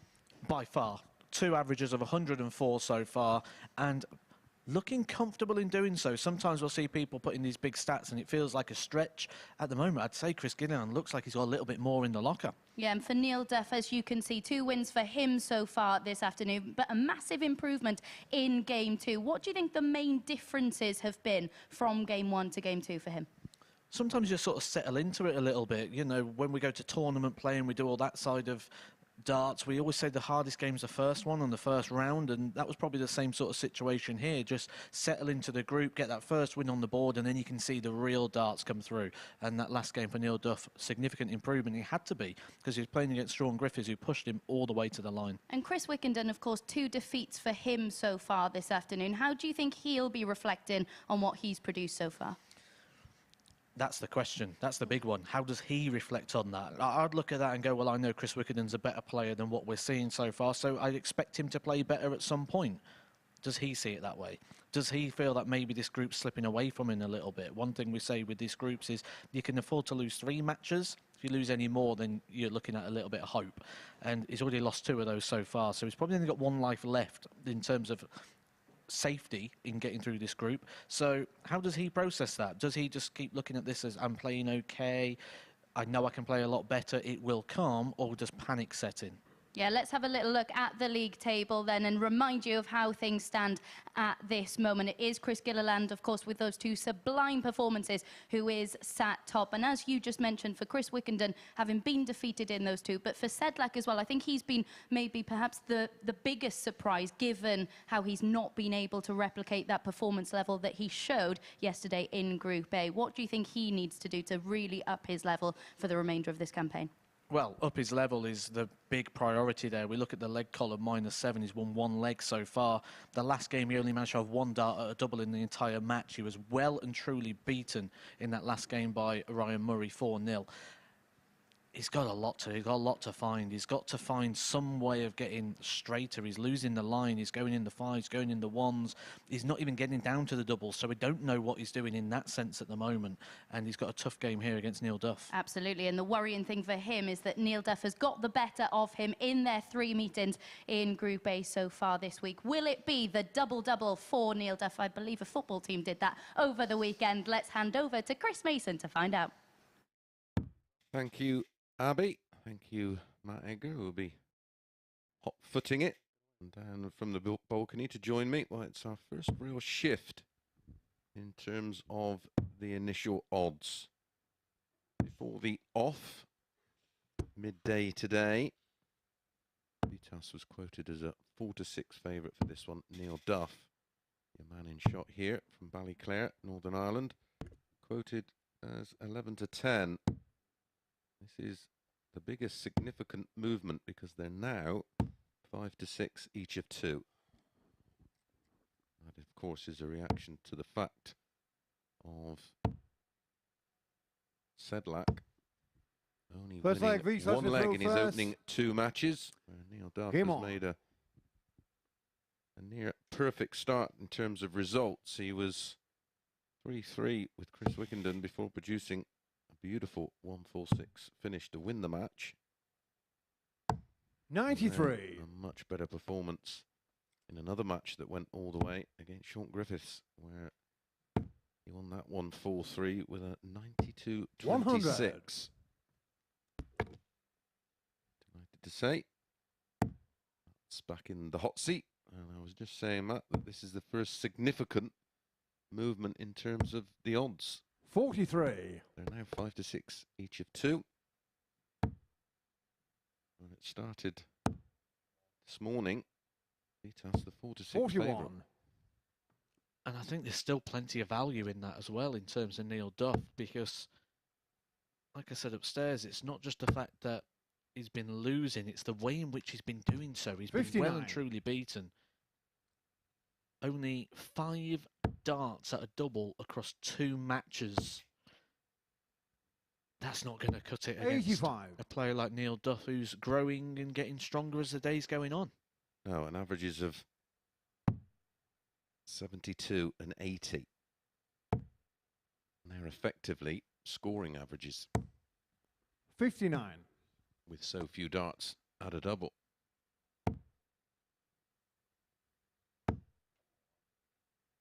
There's a losing of the lie that 60. would concern me a little bit. The darts going into the 1s and the 5s. It's okay as long as you're staying straight. That's the first requirement. Vertical line. It's the first thing that's you'll learn. something he has been very good at 100. so far this week in Group A. May have lost a fair few matches, but his darts are all straight, and that tells me that he's just 60. trying. His Car reaction is to try harder, 147. which you just can't do in this game. I think that's where, like I said this morning, it almost feels like a bit of a strength of me coming into this group 60. on the back Neil end of the Car week and not 155. being a bit oblivious to Group A, because I don't have that sort of where you can sort of go, oh, we can give him a bit of leeway because he hasn't been doing that this week. 59. I'm purely just Car judging on what we're 87. seeing here in Group C. And a dart that's a long way off the target. Double 14. 59. Neil Car 96. Neil Duff was, without question, inspired by that 146 finish. And we're seeing a different Neil Duff to the one we've seen 87. on Monday, Tuesday and Wednesday. Neil Car 28.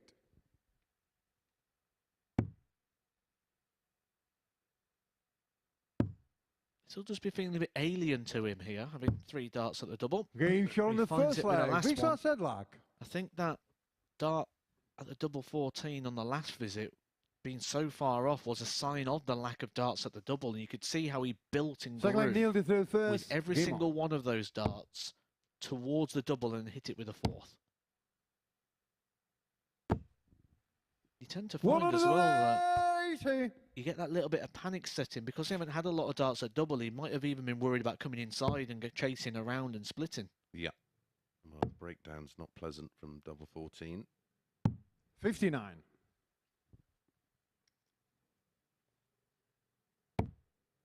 Monday and Tuesday, not so much yesterday.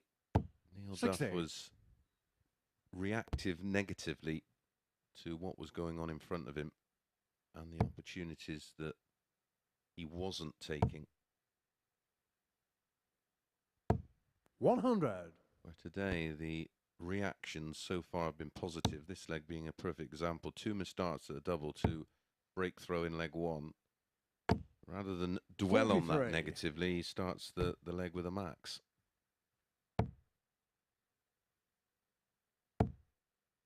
But I'll bring it back up. I brought it up earlier. That 100. Rocky Balboa phrase. It's so good. And it's from a movie as well, but so inspirational. And he says that's how winning is done. Is how he ends that when he says it's about how hard you can get hit. 85. You will be getting hit hard in this game. It doesn't matter what you can throw at someone. They are going to throw it back at you. And it's that ability to react. And essentially, 85. that's Neil also the Car definition of fitness, isn't 133. it? The ability to recover. In this game, it's more mentally recovering. 93. Vitezslav Car 157.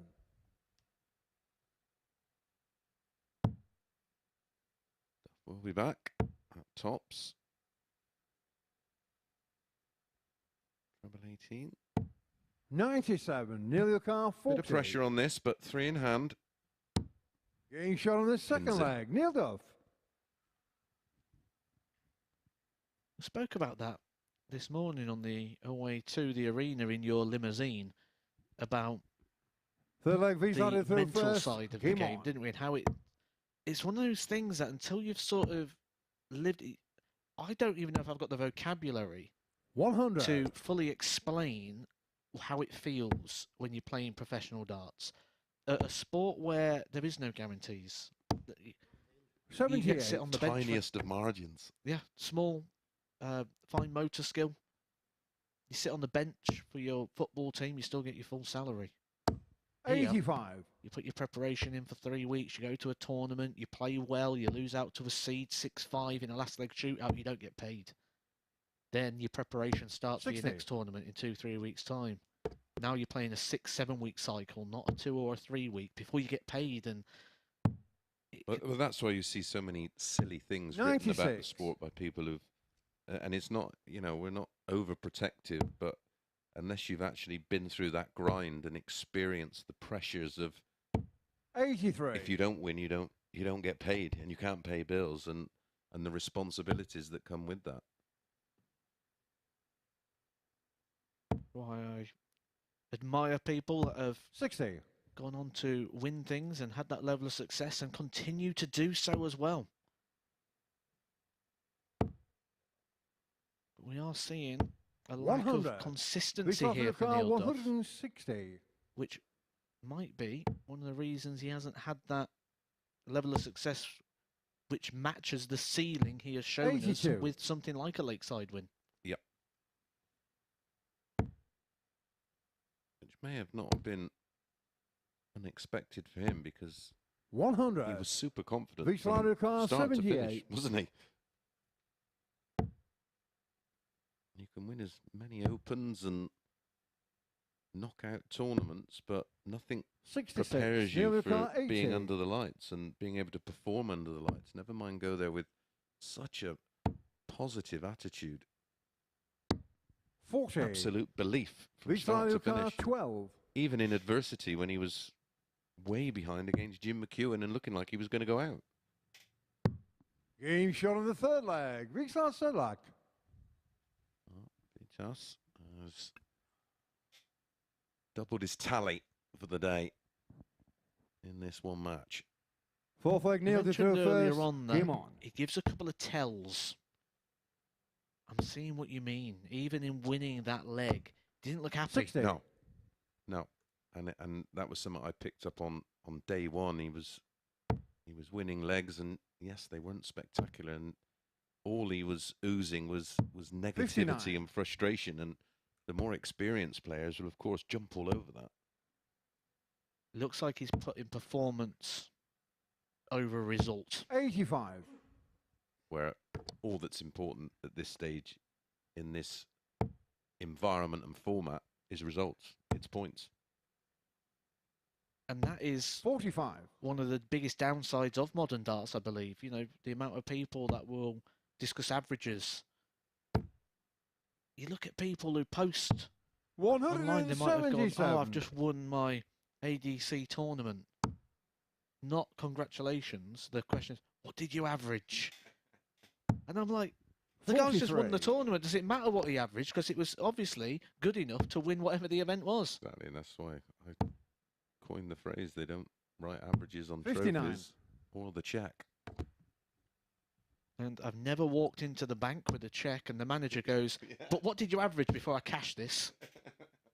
Yeah, just to make sure whether 60. we can lodge this check. What was your average in the final?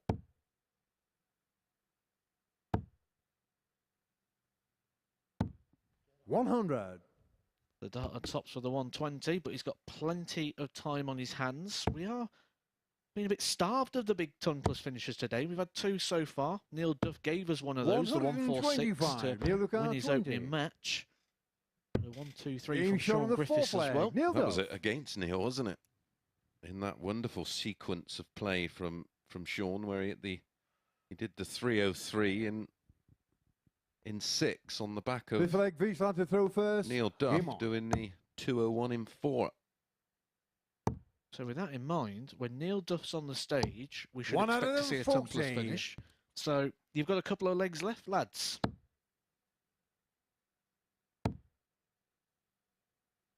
It's a tongue twister, that one, to get out. Oh, Henry would have got that one out. He's back tomorrow, isn't he? 60. Amazed he's kept away so long. I do believe he's turned up for a few days, but they told him to go home. 66. And the security on the door said, your name's not down, you're not coming in. 59.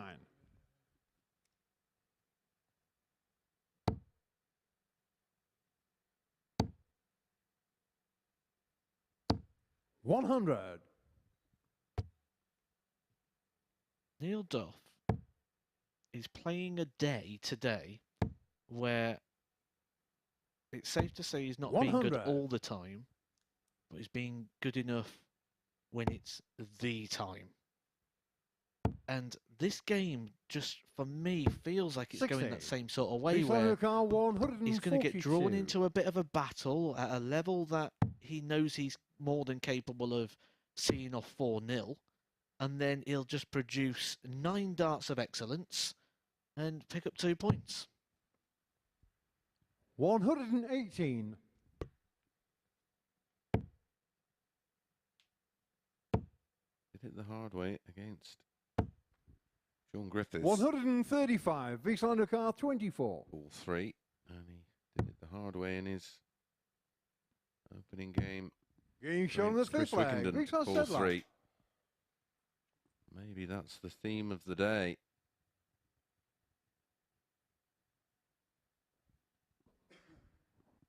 Sedlak nailed it through first. Game on. Told you we'd let you know of market moves, and I'm not surprised to see the market moving in favour of Chris Gilliland.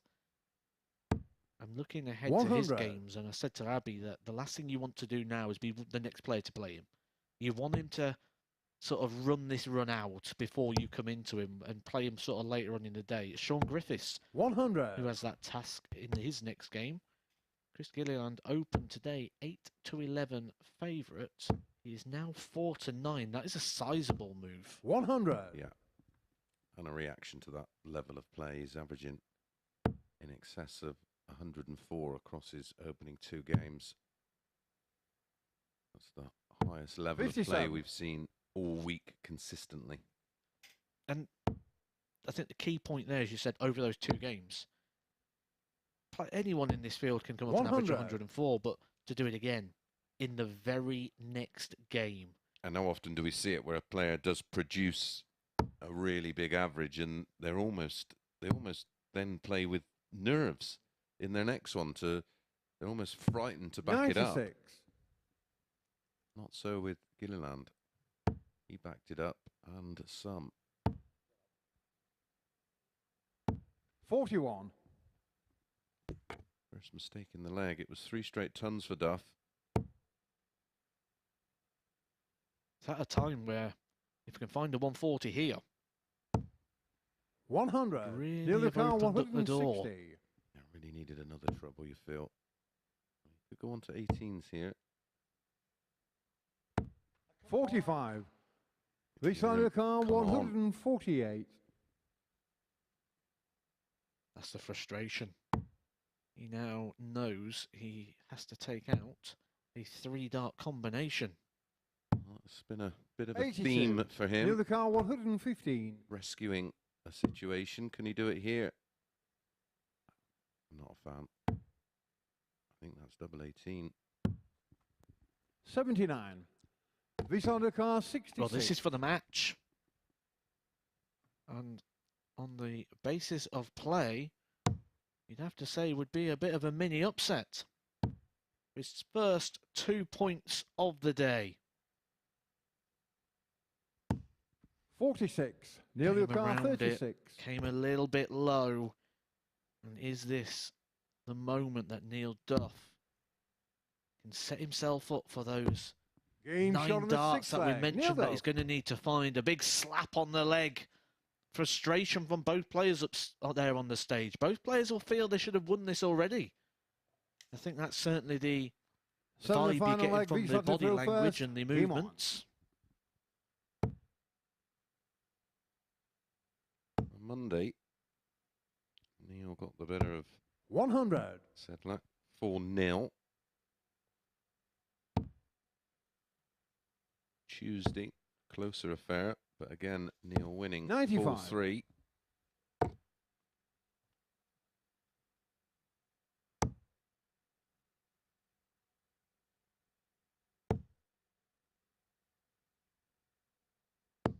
One out of them, 40. Brilliant. when you've had the day that he's had, where you've just won one leg in 2 matches, and you come to a last leg shootout to be 60. finding the trebles like he is. He's opened up the gap. Neil Duff is still 9 darts away from winning this leg. A 180 leaves 166, which is a non-finish. Yesterday, Neil got the win 4-3, so he's 100. 3 out of 3 against Sedlak. Is that run about to come to an end? And that is why that last dart should have been a switch, because it kept him 9 darts away. The 180 leaves the 166, and he's still got 6 darts at the 161, despite the maximum. But what it did do is it got that big iconic call 60. of Paul Hinks to go. It got the alert levels up. Maybe it was enough, because it's only 60. Needs a treble. 30. Oh, and that's The worst possible dart, really. 101.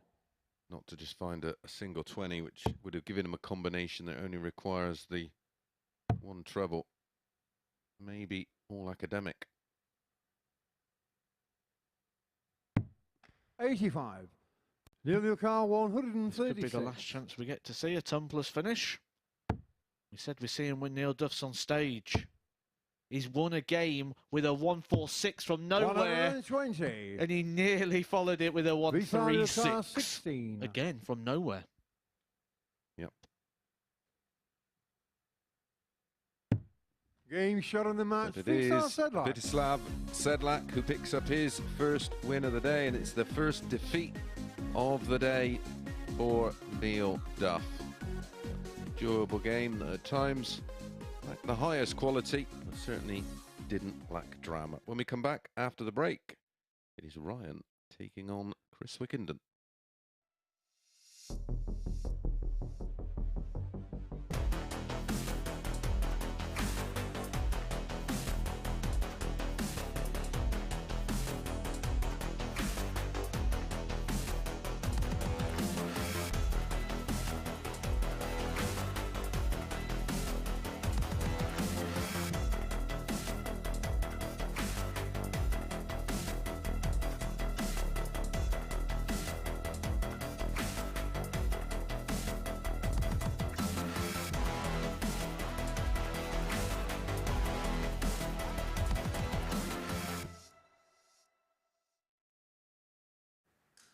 So then, Vitezslav Sedlak has just come through in a decider to get the better of Neil Duff. Here are the stats from that one. Neil Duff actually averaging more than his opponent for the best part of that game. Neil Duff, of course, victorious in this fixture with Vitezslav Sedlak on all 3 occasions in Group A. He had the higher average, as I mentioned, in this meeting for much of the match, pinning 3 of his 10 darts at the outer ring. But it's Vitezslav Sedlak who gets his first win of the day and his first win of the week over Neil Duff. Sedlak had in a rather frustrated figure for much of today, unable to get up to that level we saw from him yesterday, where we really thought he was settling into the occasion very well indeed. Before we get into our next match then, let's have a look at what that does to the league table. Neil Duff defeated for the first time today. He remains in second place, but it's Chris Wickenden who is up next against Ryan Murray. As you can see there, Chris Wickenden, the only player yet to pick up any points,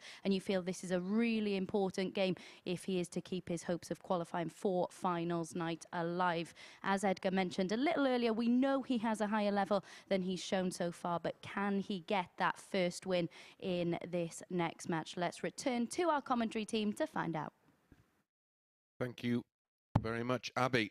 Yeah, already, even at this early stage, remember it's only the top 2 that will join the winner of Group A, John Henderson, in Saturday night's final.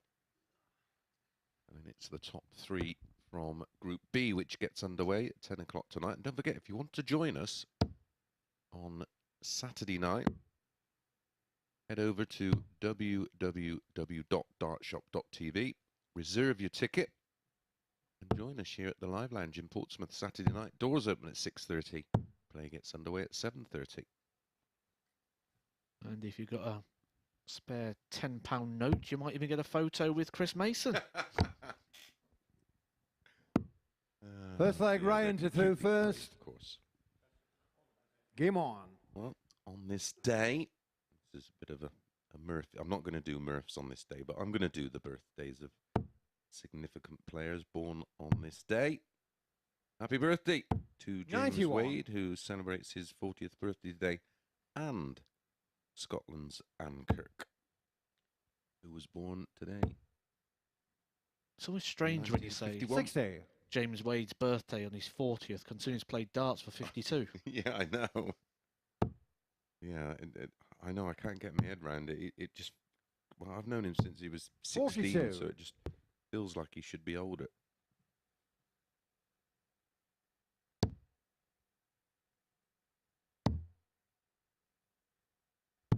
$96. I've mentioned that Chris Wickenden is better than the player we have seen here so far. I'm looking at the odds, and the odds compiler's giving up on him already, or the punters are. And certainly 140. going with Ryan Murray, but there are plenty of good signs from Chris Wickenden this year. I look to his county debut when he took on Yorkshire for Warwickshire. Yorkshire, 84. a powerhouse of the county scene. He averaged 91 in that game in a 4-0 victory over Tom Sykes. He's also had a victory over David Evans, former PDC 44. tour card holder, who we saw down here just a couple of weeks ago as well. Yep. He's certainly got plenty of good performances 100. on the county stage. He is playing on the Challenge Tour at the moment. He's running around the sort of mid-80s average. He's had some big wins on that Challenge Tour as well. We look at players like Justin Smith, who's won weeks down here. Danny Lowby, we've seen in the PDC World Championships a couple of times. Sure we'll see him there again in the near future. 99. Ryan Newcar, 48. Everybody gets the benefit of the doubt from me on debut.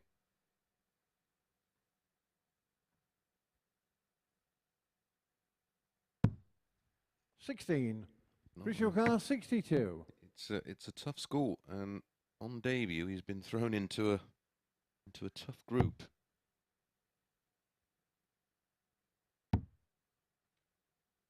Group of alpha males.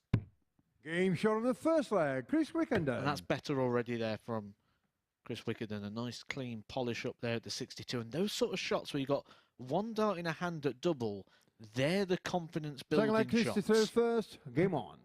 You can't eat or drink confidence. You can't just pick it up from somewhere. Something that is only done through process. 140. Absolutely.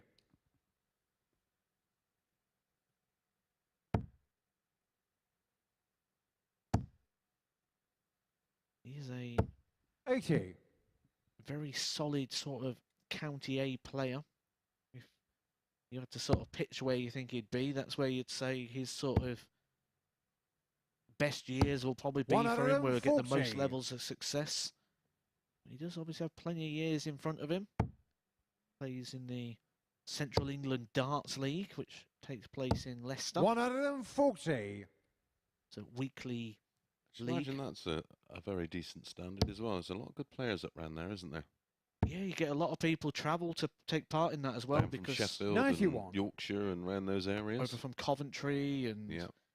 you know, rugby, players have travelled to go to there because you get 3-4 matches a night in that league. And one of the big 140. downsides of the Chris dart Newcar, system in the UK at 130. times is the fact that you'll spend most of your night watching other people play darts rather than yourself. Especially if you're good and you go out there and you win 2-0, 3-0, you're off, and you'll spend your whole night watching other people 94. play. Ryan Newcar, 141. With that Central England Darts League, you get plenty of matches.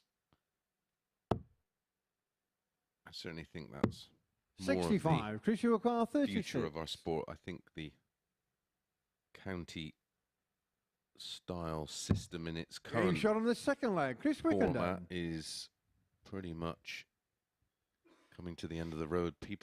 Players want more now. They want, you know, when darts was very affordable Third leg, back Ryan in to the throw day, first. playing Game on. county and Super League wasn't a massive expense, where piling in a load of money to play county darts with 83. no reward, I don't think is the future of our sport anymore. people want more. A system, a payoff, a reason. It doesn't always have to be 140. a big pot of gold at the end of the rainbow. It Qualifying for this. Yeah, just a reason. It needs to go somewhere. People want purpose now, and I think that's one thing we get from the 83. modern age. Certainly in terms of all the different things we get online now, and apps and devices. PIG, personal instant gratification, of course.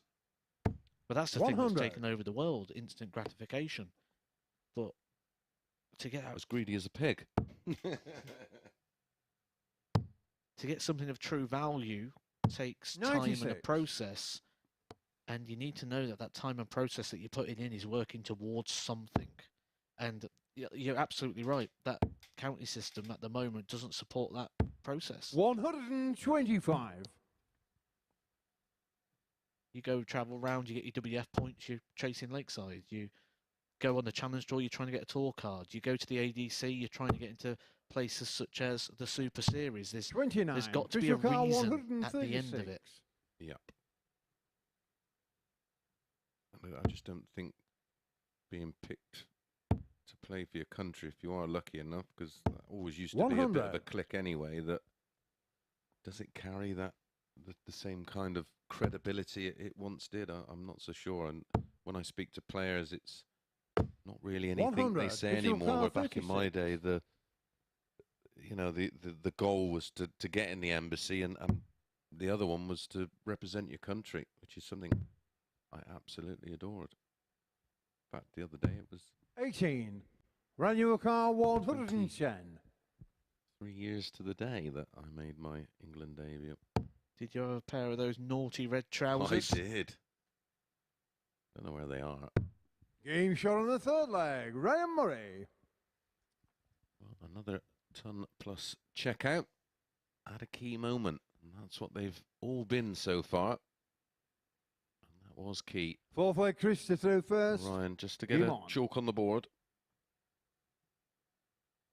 It was key, but it was also one of the things that probably shouldn't have happened. Chris Wickenden had 3 darts at the double 18 140. to break the throw, go 3-0 up, and now be throwing for the match. That will feel like a bit of a setback, but I did mention upstairs, and I mentioned throughout this game, that Chris Wickenden is certainly a lot better than the player he 45. has shown us so far today, and he is certainly bringing that to the forefront in this game. Despite those missed darts and opportunity to go 3-0 up, he's averaging, well, I'll just stall for a second, 140. over 100. Anybody would think you know what you're talking about. If you do want to get in touch, please do. 134. At MSS Darts, all one word, on Facebook, Instagram and Twitter. Or if you want to contact Matt Edgar direct on Twitter, 57. it is At the Edgar 501, I do have it open in front of me as well, so I'll see your got any messages come questions through. or any opinions on things we've been discussing? Get involved, join in. 52. We do like Official to be car as 164. interactive as possible.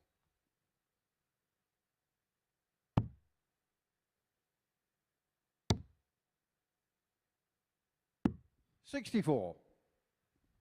If you want to watch something in between the sessions tonight, head over to Edgar TV on YouTube. Some fascinating videos taking a slightly different look and approach to 125. our Official sport. car 100.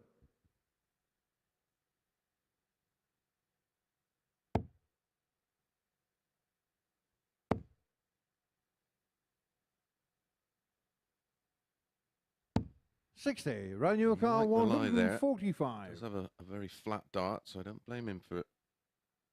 Trying the treble 20 with Murray back on 145. And he's bossing this game. Yeah. He had 3 darts in the 105. last to be Official 3-0 car up. This 40. could have been 3 darts for the match. At the moment, it's all about Chris Wickenden. Ryan Murray is only getting chances if Chris misses his first. Game shot on the fourth He leg. doesn't Chris pass this Wickenden. opportunity by. Gets to the 3 legs. He's now got 3 opportunities to get his first points on the board against Ryan Murray, who's only won 1 game as well. leg And Ryan this to would throw really first. bunch Game things on. up, because we saw Neil Duff lose last time. This will move everybody on to at least 1 win. And then Chris Gilliland, 180. who's running away with the performances so far, takes on Shaun Griffiths next, and that could be where we start to see a little bit of a gap appear in the table for the first time. 55.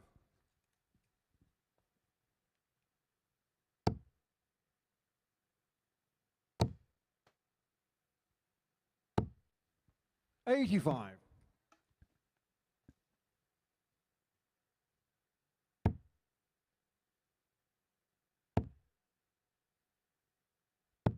99. Just watching the darts here of Chris Wickenden as well, and they seem to be going with a bit more zip, a bit more purpose, and some of that will come down to the 140. confidence and the better level of performance here, but I wonder if he's just starting to settle into it a little bit more now and just open up a little bit more. 59. Ranyukar 96. Good leg here from Murray. 180 and a 140. 56. Firmly in control of this leg.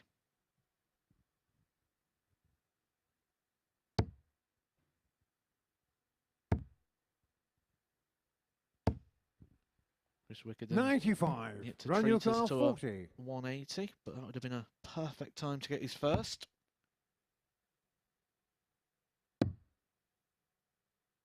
Does he go for the fives? He does. 30.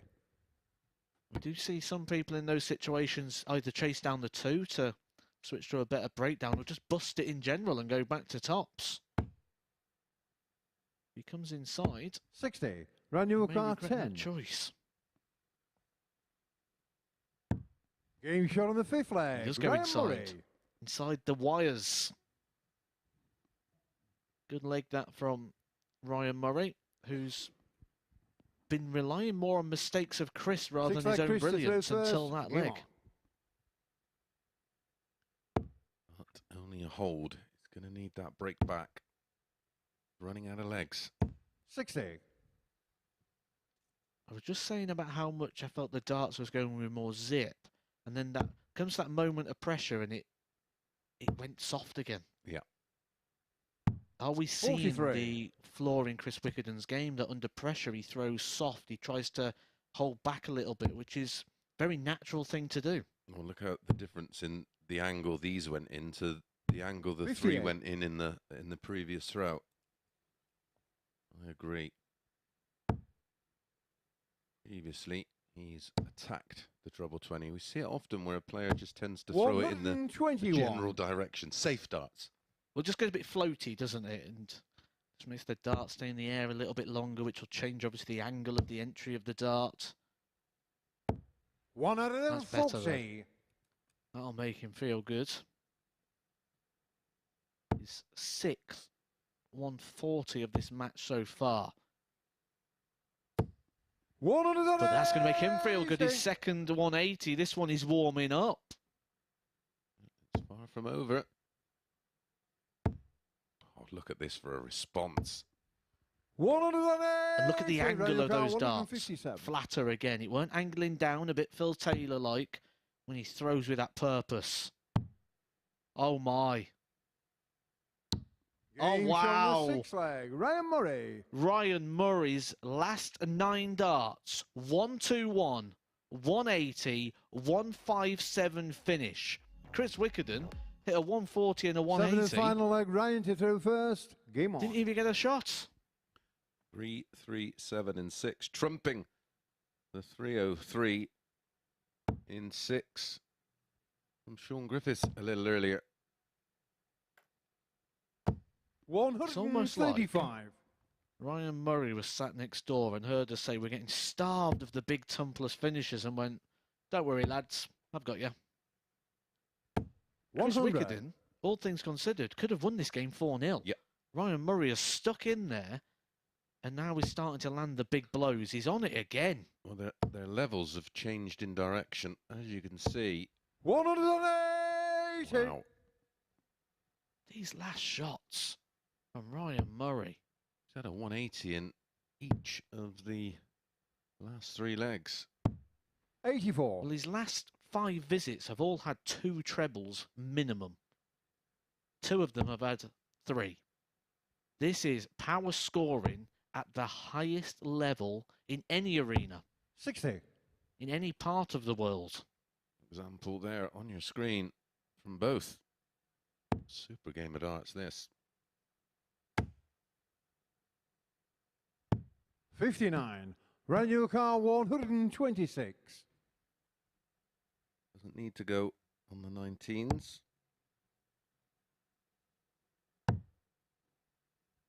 Go 11, could stay there. 90. Well, maybe he likes double 18. And this is just the difference between levels. The levels that Chris is playing at the moment. And experience. 97. Manual car Those 36. years on the Pro Tour. Game shot of the match. Ryan Murray. Ryan Murray closes it out with a 12 darter, followed by a 13 darter and 180s in each of the last 3 legs to turn that one right around. Finish with an 86-89 average. When we come back after a short break, Shaun Griffiths would be taking on Chris Gilliland.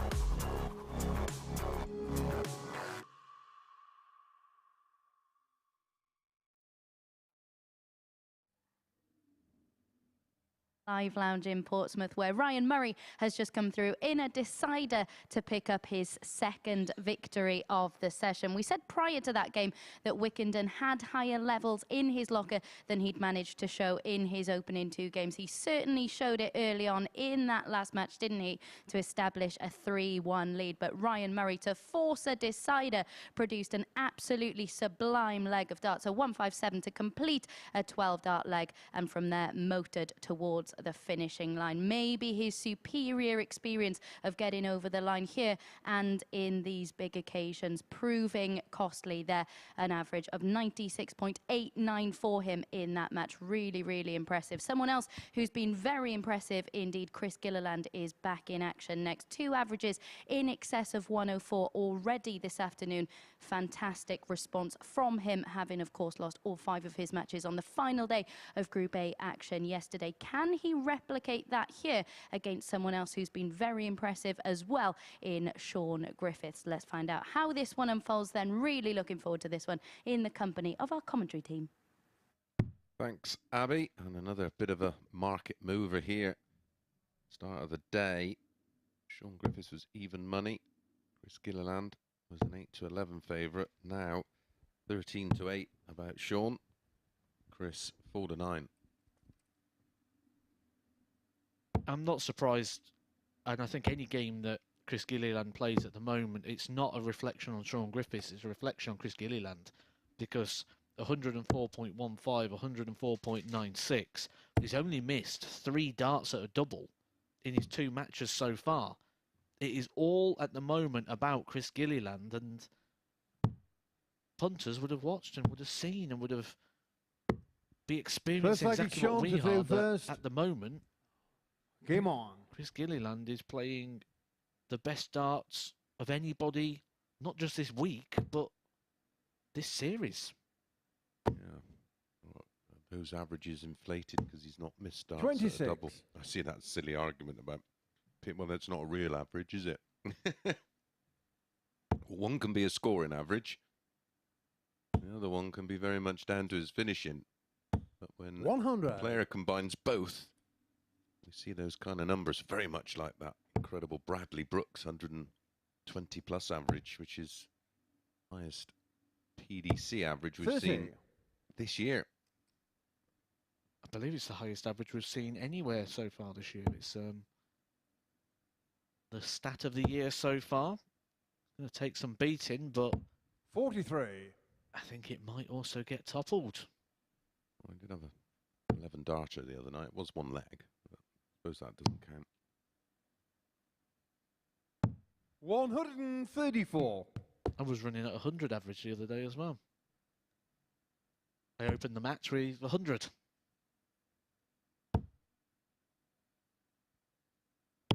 59. And soon went down to about 50 after the next shot.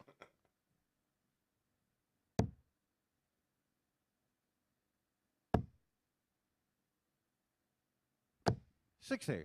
Still plenty more darts to bring you here on Sporty Stuff TV. Neil Duff against Ryan Murray will follow this one. Gilliland against Sedlak. Wickenden against Griffiths. Gilliland against Duff. Griffiths against Murray. 136. Final match of the session. Sedlak against Wickenden. And then don't forget, we return tonight, 10 p.m. on Sporty Stuff TV. If you've had enough of 58. your darts after the Premier League tonight, just switch over. And we've got you covered.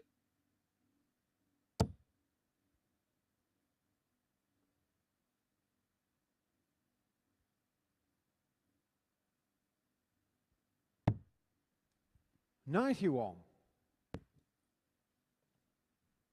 Remember the days when darts used to be on TV for 1 week a year? And most of that was highlights. 45. Christian Carr, 72. You can now watch darts almost every day of the week on multiple devices, watching multiple matches at the same time. Yep. Darts has never been in a better place, pro or amateur. Game shot on the first leg. Chris Gilliland. Chris making a perfect start to the match with an 18-dart break of throw. 4 for him, longest leg of the day. I think one of the Second good leg, things about Chris darts to at throw the first. moment as well Game is on. the opportunity for the viewer to pick what they want to watch as well. In terms of, some people are elitist followers who will 100. watch sport as long as it's the FA Cup final, as long as it's an Anthony Joshua or a Conor McGregor fight. Where some people prefer 59. to watch the opening round of the FA Cup because they like seeing Barrow Town against Man United. Well, it wouldn't be Man United because it wouldn't be at that stage, but they like seeing them against the big professional clubs. And 60. some people like to watch like the development and the story, which you get to see on like things like the Pro Tour. Wherever you like, whatever sort of sport you like to watch, you can see the whole journey now. It's not just literally the elitist, which is what we used to have in sport. Well, yeah, it's very much 100. like boxing. You wouldn't see a guy on TV if he'd not had 20+ fights and was at least fighting for a British or European title. Where now you get all the shoulder 83. content from all the promoters, and you watch them evolve and develop through their career. Some with success, some without. So I always used to like the undercards more than the main event. Same. I spent most of my time in boxing at small all shows. There's nothing quite like York Hall, Bethnal Green, 60. home of British boxing for me. And there's still fabulous shows on there being put on by small hall promoters. It's a bit like the golf. I do like golf, but I only watch the final day. That's about my concentration levels allow. 140. I'm a huge fan of the Euro Tour because we get to see players that we may not have ever seen before on those big stages. Going to the 119. 99. Going to the Shaun World Match Griffiths, Play later on this year. 142. And I was going to go for 1 day. The people I were going with says, let's go for the final. No, I want to go round 1. Oh, we got teased 131. twice. Christian Wilcar, 19. Teased on 2 ton plus outs. Ooh. Game shot on the I second think leg. that was Chris on Gilliland. purpose, though. That was so far in the 17. I failed to think that that was meant to be at 3. Third leg, Shaun to throw first. I will ask Game the on. No, it wasn't. There's your answer. Then that was a very wayward dart because that looked quite 140. plumb for the 17. I was willing to give him the benefit of the doubt. You know, like when you're down the local playing in your local league, so it's an 18, and then they carry on throwing there to make it look like they're meant to do that. I think he should have tried to style it out in that way.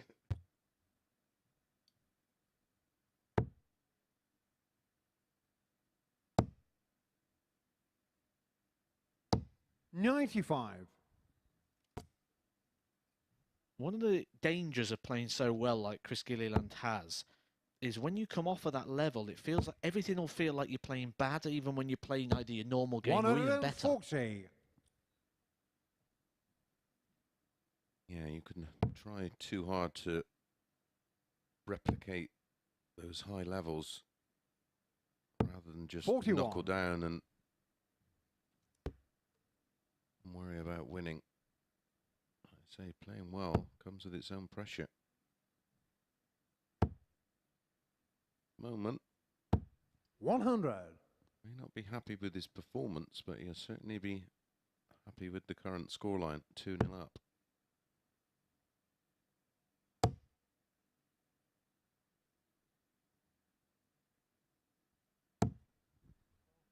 $28. You could hear Shaun Griffiths there. Very audible. Come on. 95. Wants a bit more.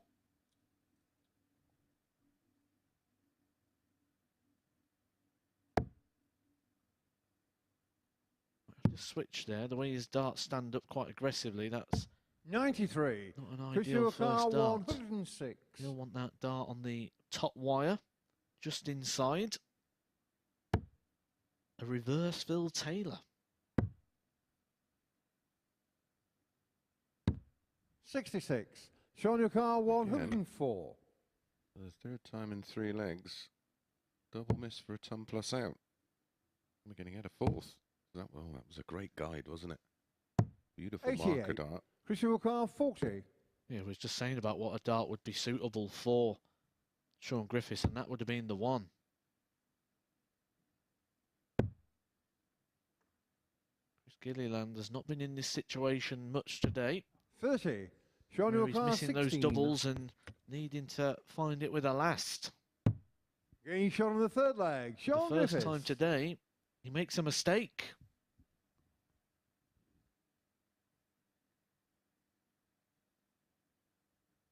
Four from 5. 4 for In his opening game, 4 from Game on. 6. In his second, he is now 2 from 7 in this one. And that obviously reflects in the 20-point drop in the averages from what we've seen so far today. 140. Again, though, no negative carryover. Starts the leg with a 2 treble visit. 180. Trumped by a 3 treble visit from Shaun Griffiths. I think that's the negative carryover, though, because he's offered encouragement now to his opponent. He's kept him in the game.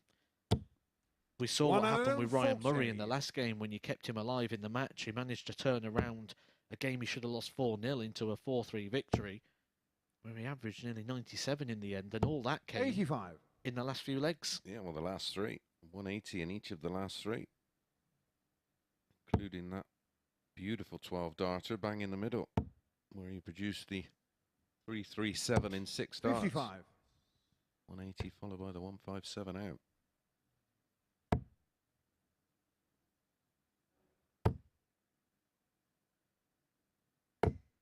$125. Nearly another 180 there for Shaun Griffiths, but he clattered into the flight there. Big deflection. He's left himself the ones. It's all the ones. 1 leg. 134. Shaun, your car 100, 111. one in the tens, one in the units.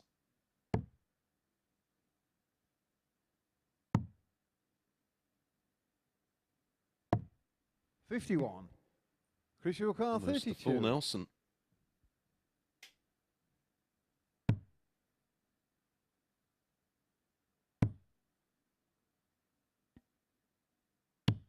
Game shot on the 4th leg. Chris To stay Gilliland. still on that final dart to find the double 16.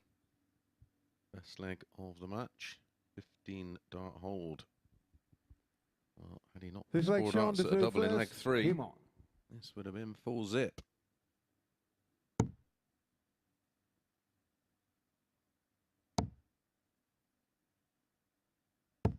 41. They landed in all different angles. Just like he was trying to force that one after that first start. 100. You'd think that first start would have been quite ideal for him.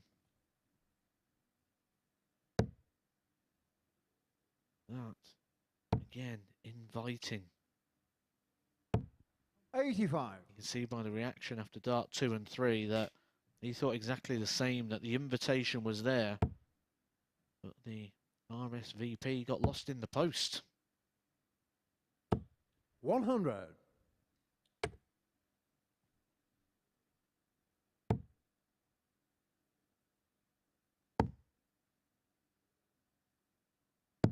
$59. Gilliland with a solid, steady start to the leg, just forcing a couple of errors out of Shaun Griffiths. 100. I've been trying to think who Chris Gilliland's throw reminds me of. Got a hint of Ian White, I think. 84. Certainly on that sort of set and that drawback with that arm perfectly. Yep. That perfectly straight back to the underneath the eye with that flat dart. 97. Yeah, they land slightly different, but yeah, the actual fundamentals of the throw is very similar. Chris Gilliland's got an Ian White with a bit of a float, where Ian White's more drive through and power. 59. Chris Car 104.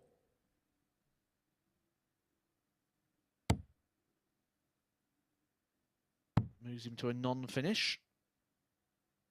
5 leaving 99, can't do it in 2, but he can set it up. 32. It was a scrappy visit. Left himself a bigger task than he'd have wanted. But He took this out to win the opening leg. 40. Chris Can he Car bookend 72. the match with 272 finishes? 48 for 24, or as in leg 1, 16-16 tops.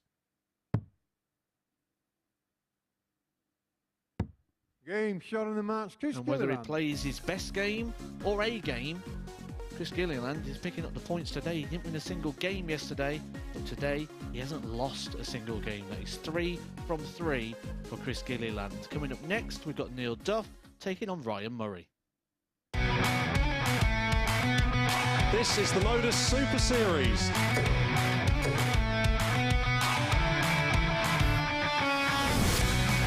$182.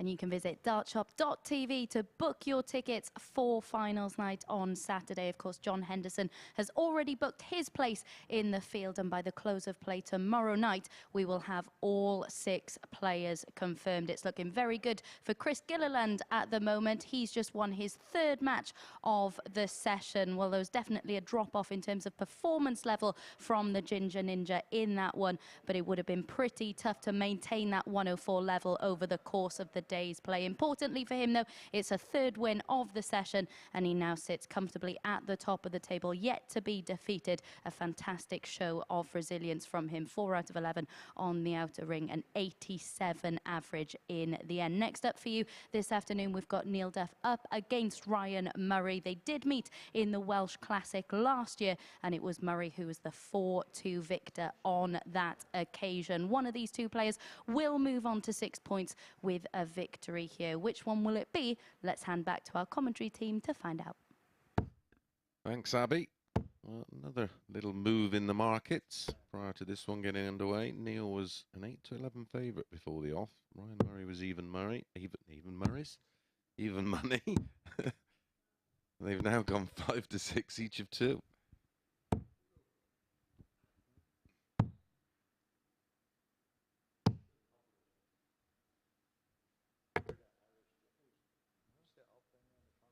be Neil Duff who gets the throw in this one. Tomorrow, the matches will be reversed, so it will be Ryan Murray who will get the throw tomorrow. Wonder if you get a touch of the old even Murrays in that one. Can be a bit of even Murrays, mate. Almost goes down the same road as Cockney rhyming slang. And First leg is Neil sounds a bit first. Curry-like. Game on. This is the first time we'll say this is quite a sizable game, because both these players have won 2 and lost 1, both sat on 4 points, only one leg separating the 2 in the table. So whoever wins this is going to end this round of fixtures in a qualifying position. But Ryan Murray is continuing where he left off at the back end of his last game. Big power shots and some 180s. 43. This is 4th of the day. Well, he would just have gained so much confidence from that performance. 45.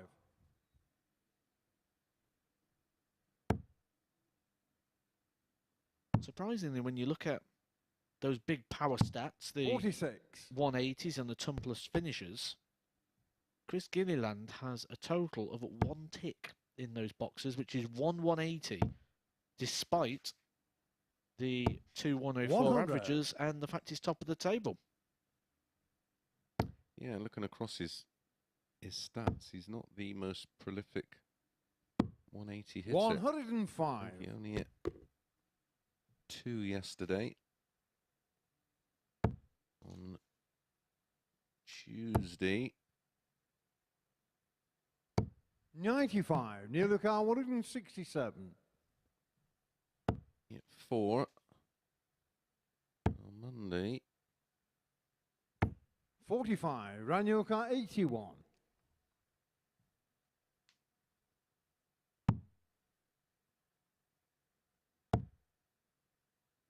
Yeah, 8. So Game shot on the first leg. coming Right down away. while his performance level goes up. Answers on a postcard. When you Second speak leg about round to performance third levels first. going Game up, on. the only man you can speak about right now is Ryan Murray. He was in a situation that looked like he was going to give Chris Wickenden his first points of the Super Series. He 91. was just clinging on the back of mistakes of Chris, where Chris would miss 3 darts at the double and then channeled his inner Van Gerwen. 45. Inner Gezi Price right now. He is in some rich vein of form, isn't he? Arguably the best player at the 85. moment.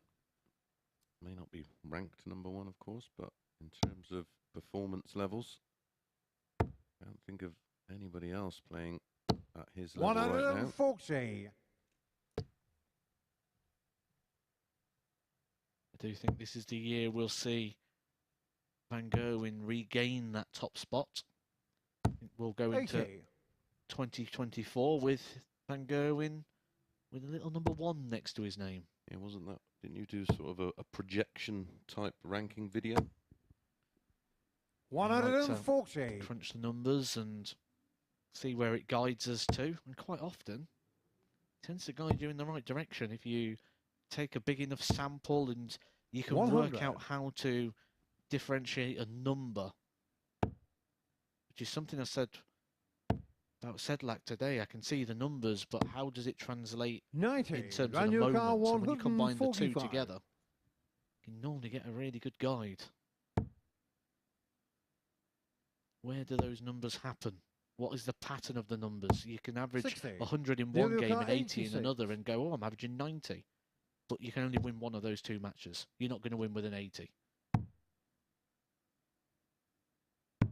Game shot on the second leg. Neil Duff. Back-to-back breaks a throw and back-to-back 15 darters. Back-to-back 80-plus combination finishes. Third leg Neil to throw first. Game on.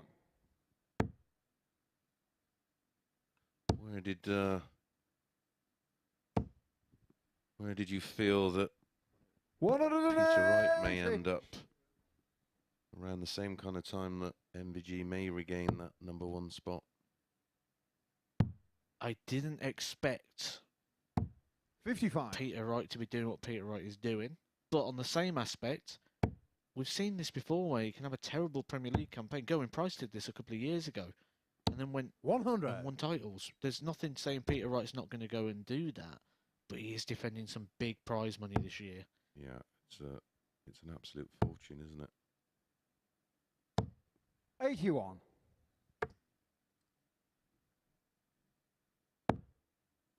Could be catastrophic because I think if he continues to play at this level and doesn't go deep in tournaments, 60. he potentially could be right out of the mix. You feel that Peter Wright's one of the players that will 108. put it right. Neil the car, 161. That is our third maximum of this match. 2 for Murray, 1 for Duff. 137. Been a good response after losing the opening leg.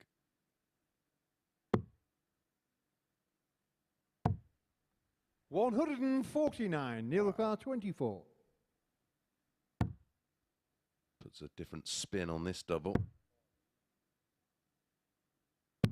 Game shot on the third leg. Neil Duff. Well, he just about found the corner of #3, and it is a 15-dart hold.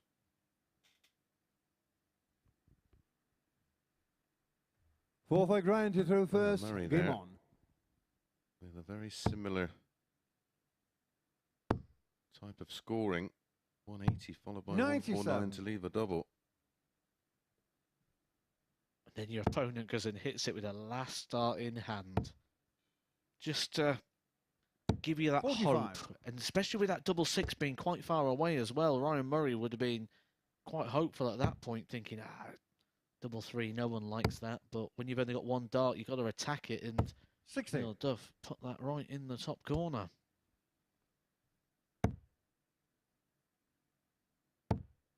Ronaldo would have been proud of that one. 100.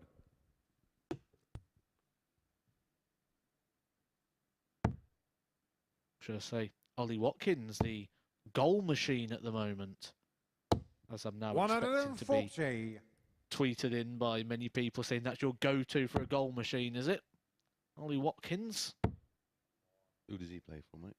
Aston Villa, 26. believe. I did watch Newcastle play last night. Another good performance from them. Certainly 60. dominating the football up in the northeast at the moment. And for us neutrals, an enjoyable watch. We've got Reece Colley on tonight, taking part in Group B. He's a Villa man, isn't He's he? a big 100. Villa fan. He'll have Radio a car Villa-inspired shirt, 144. so he'll like the Ollie Watkins reference. Joined by Darren Johnson and Martin Turner, the 2 Yorkshiremen. Dan Reid and Lucas Vennick, 54. who you've seen already so far in Group A. That is a tidy group. Wonder they're from Sheffield way, aren't they? Darren and Martin, aren't they? They're down there somewhere. 140. Radio car, 90.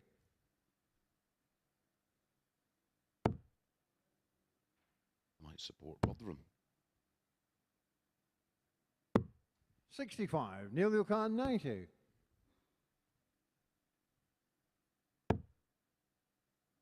Good first. And I was just about to say, though, the danger with that shot is coming No score. inside. Radio car, 25. Right on cue. Comes inside and has to burn the last dart. If he gets a go at 90, he'll be, Game shot on the doesn't- fourth leg. he'll be Ryan awfully Murray. frustrated to have put himself back on 90 by busting his score, but Murray finds the double with his final dart this time. Longest leg of the match. The opening 3 legs were all Fifth 1 leg, in Neil to throw 15. first. Game on. That was a 21 dart hold.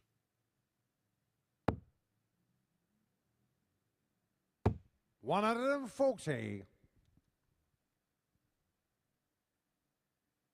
Definitely the best spell of play we've seen from Neil Duff so far this week. 140.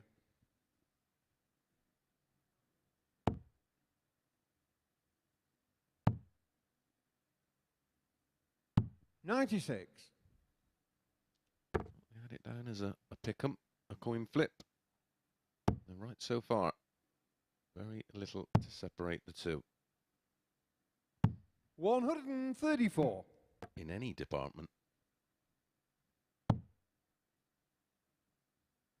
Just when you think you've managed to split them and you go, well, you know, they've hitting more 140s. You say Ryan Murray's hitting more 180s.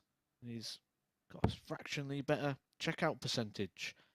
Everything you can use to credit one player, you can counteract with another. 132. Be a good game of top trumps, this one. Seen this go close today. Game shot on the fifth flag. Neil Duff. Such a showbiz shot. Put that in your pipe and smoke it. Your blends. 132, ball, double 16. 12 darter. Six flag Ryan to throw first. Game on. It's his second big landing shot as well. He did take the 146 to win his opening game. Did Neil Duff. I love the He went close on that 136 as well, didn't he? And that was for the match as well. That was the game that he lost. Yep. There's certain shots, though, in darts that just make you think of somebody. And for 60. me, I was thinking Dennis Priestley at the World Match Play with the 132.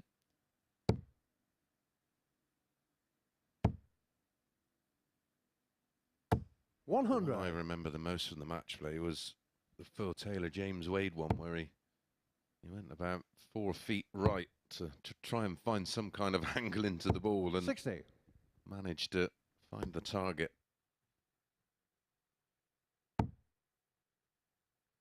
Certain shots become iconic to moments and players. 140. Some 9-dart celebrations. I always remember the Dean Winstanley one at the World Championship when he ran off. Even the camera part couldn't follow him.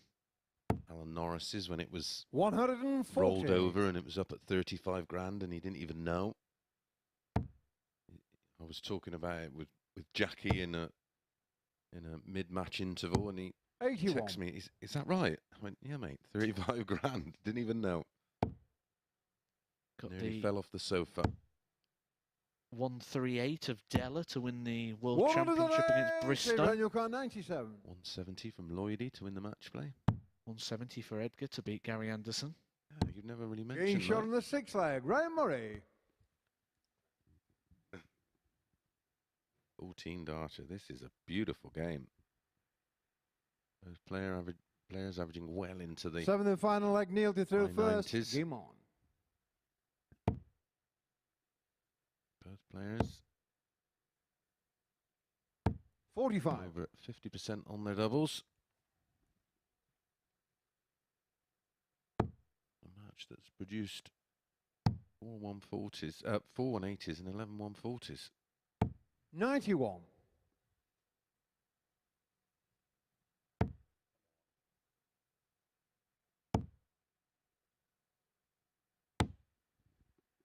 $70. Opportunity to steal the throw.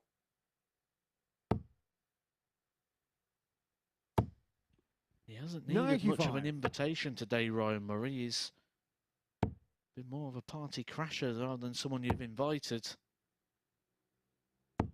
140. It's going to be a close, tense finale.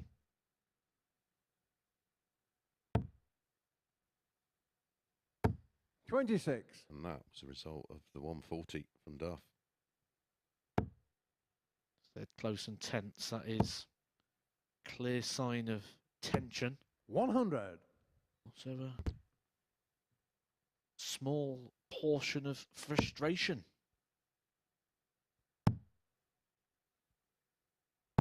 $134. Neil Lucar, 146. Talk of celebrations. How about Willie Borland's 9 at the Worlds? 95. Raniel Carr, 155. Weeks ago, of course.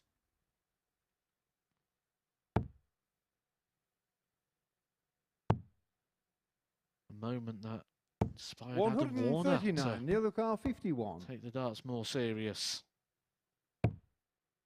It's tops.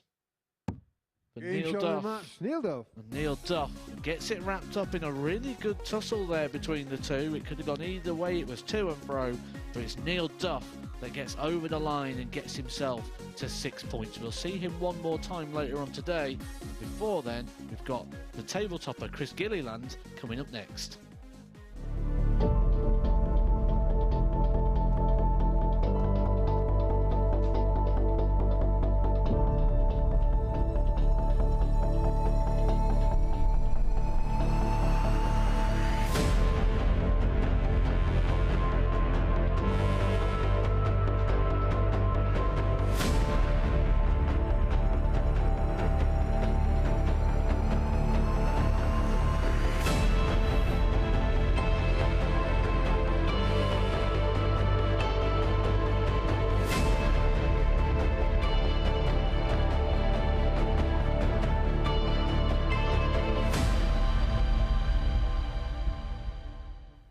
Well, we have just seen a really high quality encounter between Neil Duff and Ryan Murray. The Duff man coming through 4-3 in order to move on to 6 points in the league table. There is no doubt in that this is Neil Duff's best day of action so far this week, performing to a much higher level, recovering from poor visits a lot quicker and a lot better, and responding to that 4-3 defeat to Sedlak last time out with another impressive display. Pinned the most beautiful shot in the game, that 1-3-2, to complete a 12 and move within one leg of the match. Ryan Murray, of course, did fight back to force that decider, but Duff was able to come through with that 17-dart leg, pinning 4 of his 7 attempts at the outer ring, and he'll certainly be feeling confident about his chances of making finals night, as will Chris Gilliland, who's up next, of course, against Vitezslav Sedlak. He's performed very well indeed, but it's Sedlak actually who leads the head-to-head 3-0 from their Group A campaign earlier this week. Will Gilliland be able to get his 4th victory in Group C in this one? Then let's hand back to our commentary team to find out. Thanks, Abby. Yeah, their head-to-heads in Group A makes some fascinating reading. On Monday, it was a 4-3 win for Vitas. Gilliland was the 4-5 shot in that one. Vitas was 10-11 on Tuesday. Vitas won it 4-1 with his highest average of the week so far, 99.4. Wednesday did the treble, beating him 4-0. First leg is Chris to throw first. 68 and 50% on his doubles. Game on. Any movement in this one? Movement goes in the way of Chris Gilliland, which I think is what we're going to see throughout the day, especially now that 45. We've seen him come off the boil of that 104 average that he hit in game 1 and 2, but yet still managed to find a way to win. I wonder how much of the previous results will 134. he'll dwell on here. He'll be fully aware that he's not got a win over Sedlak this week. 93.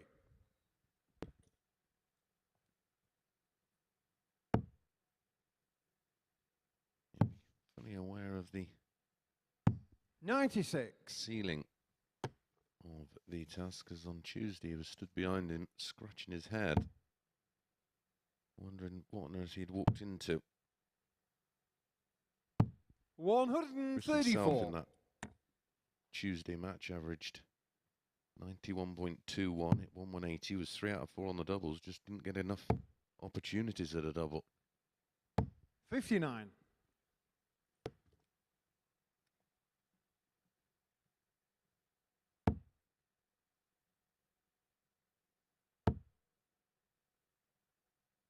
He was always going to 81. come off of that sort of average, because very, very hard to maintain the 104. There's only one man in the world right now doing that.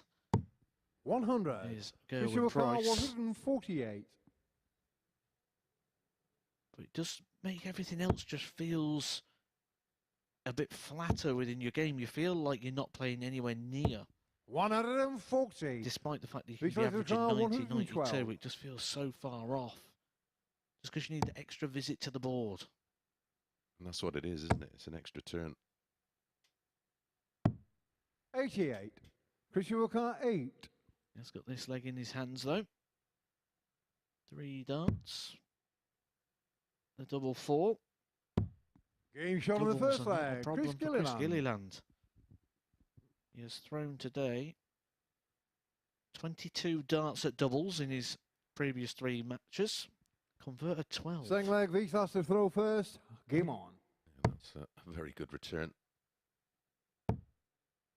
We take the 50% in this one as well. The one 30. from 2, he's throwing at around about a 57%. That's stunning.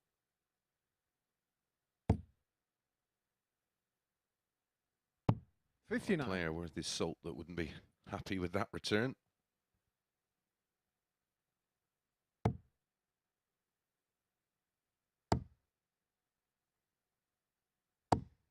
$140. Bit of a G up there. Trying to find something. Probably also is eking over towards the panic button a little bit, or 60. the urgency button probably first, because if he is to lose this game, I would say he's got to be perfect from there. I don't think he could lose another one, because that'd be 3 defeats already. Yeah. I think he'd have to win the last 6. Yeah, he's 100. going to be in a world of trouble.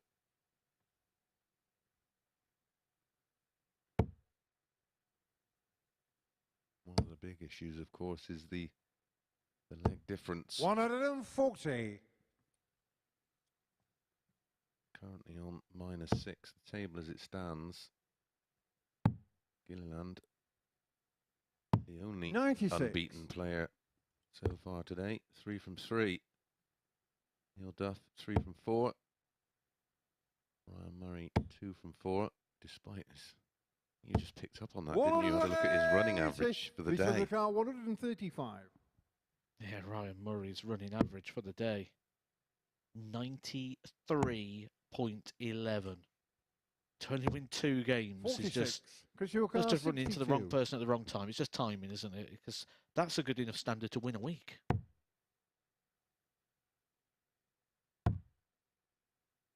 Tops for 2 now. 22. Vitezslav Sedlak, The line 89. couldn't have been more middled. Big dart gives him 2 darts. Game shot on the At the second double leg. 16, and Vitezslav he Sedlak. only needs the 1. We talk about players that have improved as the day's gone on. Here's another. Third leg, Chris to throw first. Game on. Self and Shaun Griffiths, just 1 from 3 so far. And Wickenden, foot of the 97. table. None from 3, unfortunately for him.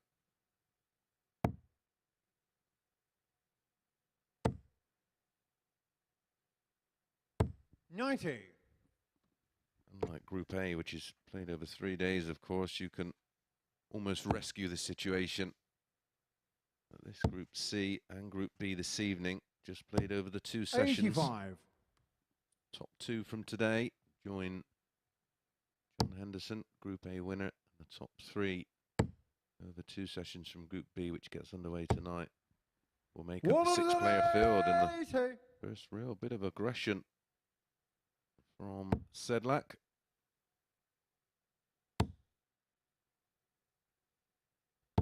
$60.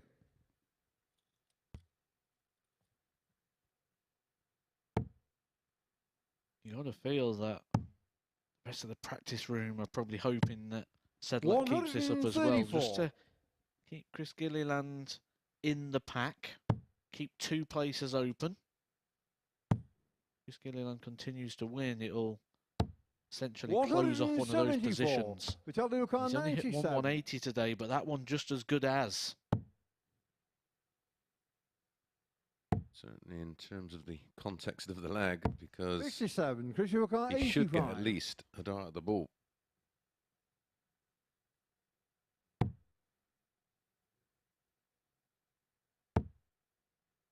Will be double 5. Game shot on It the third will leg. Chris be double Gilliland. 5. He gives that a bit of a fist pump, a nod of approval in the background there from Sedlak, who was doing that phantom dart. Fourth leg, Vitezslav Sedlak first. Game Seems on. to be a process that's worked out quite well for him when he stood at the back. Just limbering up. Yeah, just loosening the arm. 83. They probably get rid of a bit of tension in there and a bit of lactic acid. 45.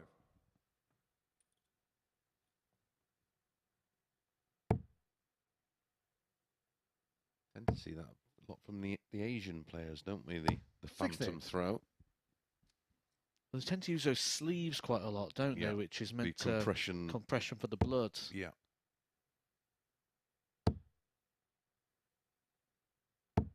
$140. Something I've never really been able to get on with, and a lot of players struggle like with any sort of long sleeves or 45. dart shirts are traditionally short sleeves. Lisa Ashton plays with one of those sleeves on, doesn't she? She's one of them.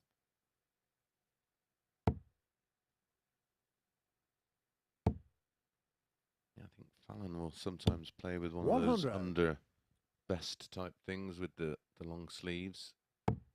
Paul Nicholson used one for a while, didn't he? 83.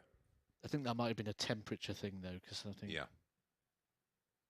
some people just like to be warm. I know could be baking hot sunshine outside and the missus will still wear 4 layers and have a blanket on.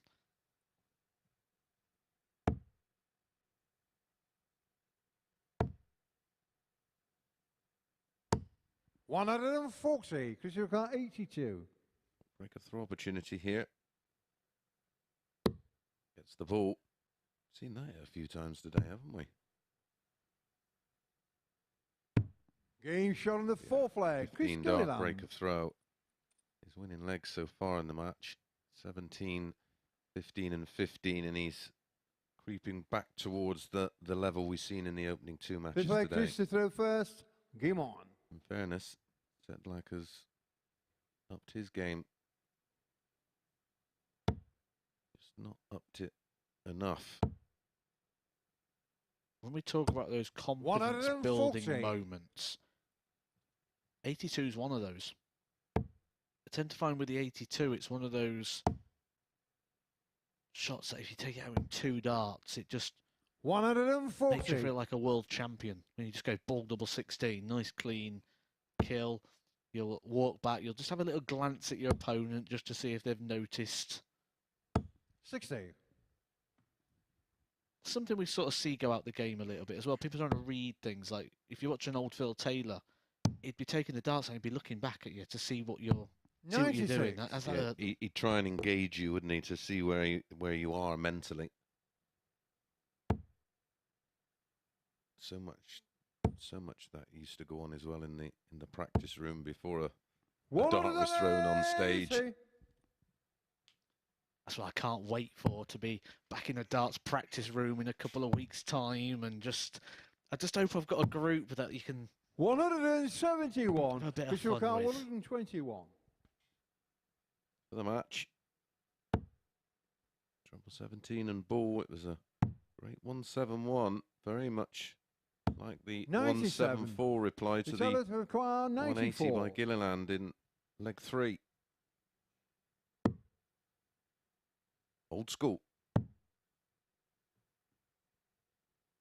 think in this situation it was the right play, but that was a moment like the 51. Phil Taylor dart we spoke about earlier, where we'd have to come right the way across the hockey to get a sight at that ball. 24 after 12. Wow. 12. Well, you could have a go at that 10 times and not be able to do that. Put it that close and not hit it.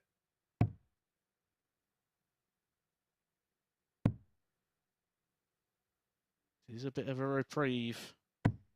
That was the only chance he was going to get as well. You don't feel Chris Gilliland would have missed again. The important thing there was that was a breaker throw in what is actually statistically wise quite a level-off game. Both players on the 95 with change. And that's with 6 darts missed at a double for 60. Gilliland, 3 there for the match.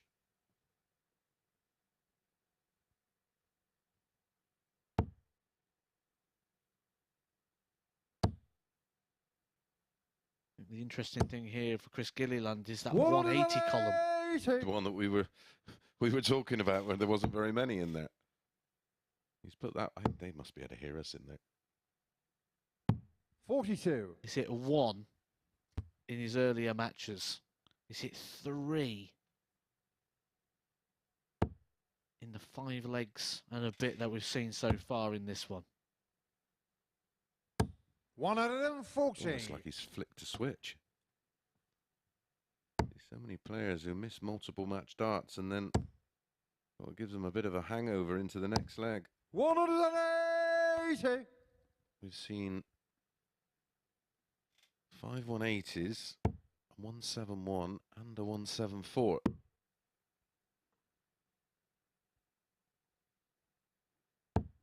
$105. What a leg. When you've just missed 3 darts to win the match, right on the wire. 180, 140, 105. It could be an 11 dart leg from Chris Gilliland. This would put him clear at the top of the table by a couple of points. Game shot on the He match. started this match at the top of the table. He'll finish the match at the top of the table. It has been perfect so far from Chris Gilliland today. He is the runaway player in this group. Coming up next, we're going to the bottom end of the table to see Chris Wickenden take on Shaun Griffiths.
So then, Chris Gilliland has just made it 4 wins from 4 on the opening day of Group C action. Another really superb display from him, really showing why he was favourite to win Group C before a dart had been thrown. Average just shy of a ton in the end. A significant improvement from Sedlak in that one too, having averaged below 80 in his previous 2 matches. Despite that, though, maybe this group is slipping away from him now. We can have a look at the league table with 4 more matches to bring you this afternoon, and it is of course Gilliland who's top with that superior leg difference of plus 11 and 8 points as well. Neil Duff in second. Chris Wickenden and Shaun Griffiths are next in action. Shaun Griffiths of course with the opportunity to join Ryan Murray on 4 points with a victory here. Wickenden averaged above 90 in his last match, a much improved display from him. Maybe he's now starting to warm to the challenge here at the Super Series. To see who picks up the points in this one, then let's return to our commentary team. Thanks, Abby. Yeah, it's a must-win game for both, really, isn't it, Matt? Absolutely.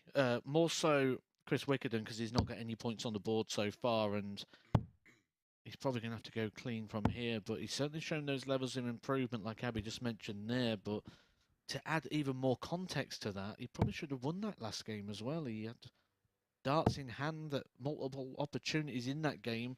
Will probably feel like he should have came off against Ryan Murray and won that 4-0, and probably will feel a little bit unfortunate as well in the fact that Ryan Murray then started to find not just the best darts of this week, possibly the best darts of his life for about 3 legs, because it was incredible. He was he took a low 80 average and ramped it right up to about a 97.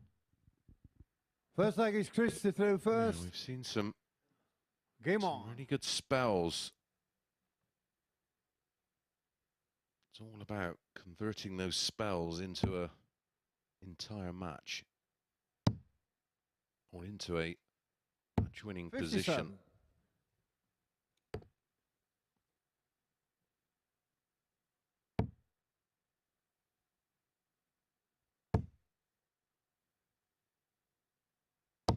$60.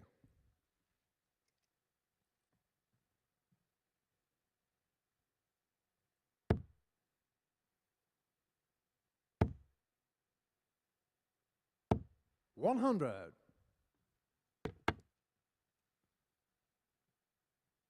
Sure, Chris will be travelling the rest of the UK to do the remaining Challenge Tour events. 52. All Hinks just checking to see if that was touching the board. It doesn't have to completely penetrate the board. It just has to be touching the face of it. And 12 points there for Shaun Griffiths, thanks to his flights catching 83. the darts.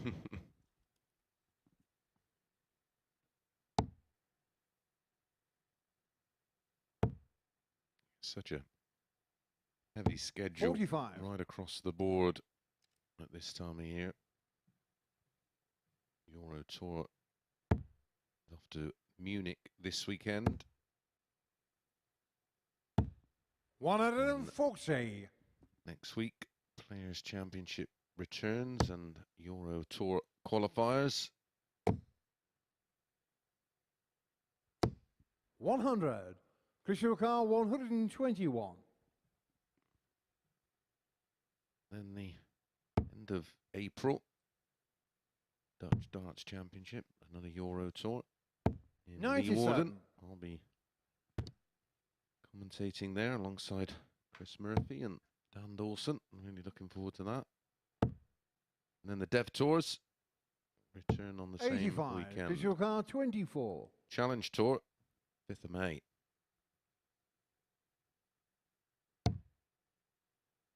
Play 2 on a day, don't they, on the Challenge Tour? No score. Yeah, not ideal, and not ideal darts from Wickenden there. Pulls them both low. That first dart pulling so low on the double 12. Probably rocked the confidence a bit on the double 6. 137. Pulled it low Chris again Car there 24. into the 10s.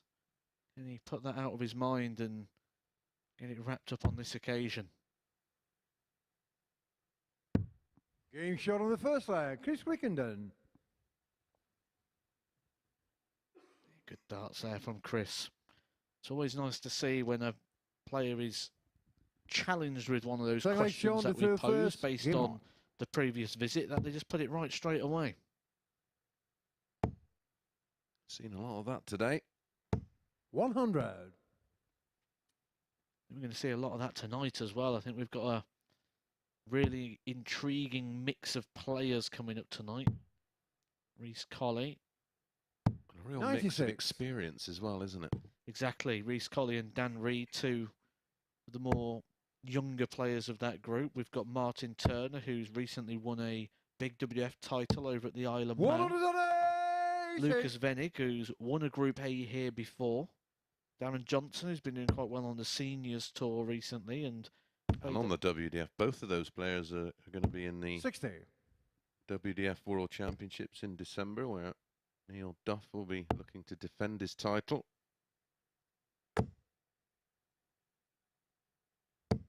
$125. a really good mixture of players tonight. And I certainly won't want to be responsible for the person who prices that group up. 59. Shaun Well, Griffiths. Lucas Venig is favourite to win the group at 6-5. Dan Reed 9-4. Martin Turner 5s. Johnson 15-2. Colley 9-1. Game shot on the second leg. Shaun Griffiths. That is a beauty. A 12-dart hold. Got to say, if Reece Colley can find Third leg, his to throw first. best Game game on. again, 9-1 could be quite the price. Well, he played very well the last time he was in, didn't he? 97. He did a couple of times ago, but he came here not too long back, and he had a bit of a ropey one. Oh, And it must have been a rare week I had off. 100. get paid too much. You do. You have weeks off here, there, and everywhere.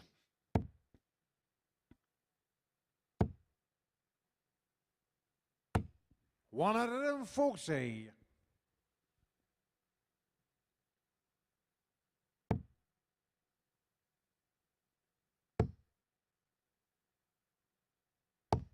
$100. One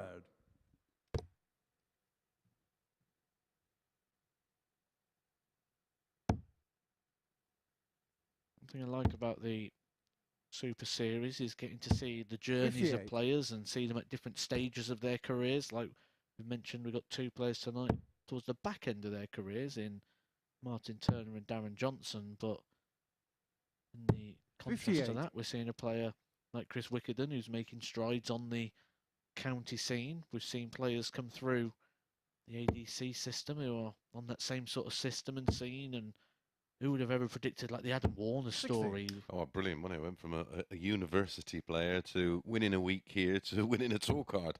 In the matter of 2 months. And then you got Lucas and Reece Colley and 100. Dan Reed right at Visual the car 146. infancy of their careers, really. But with quite a weighty expectation, especially Lucas Venig. I think he's one of those players, I said it about Richard Veenstra.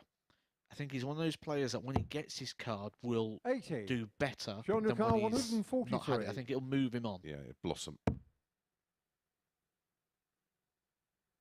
And it may be down to the responsibility of having that 87. card and then putting Visual in car those 66. extra hard yards.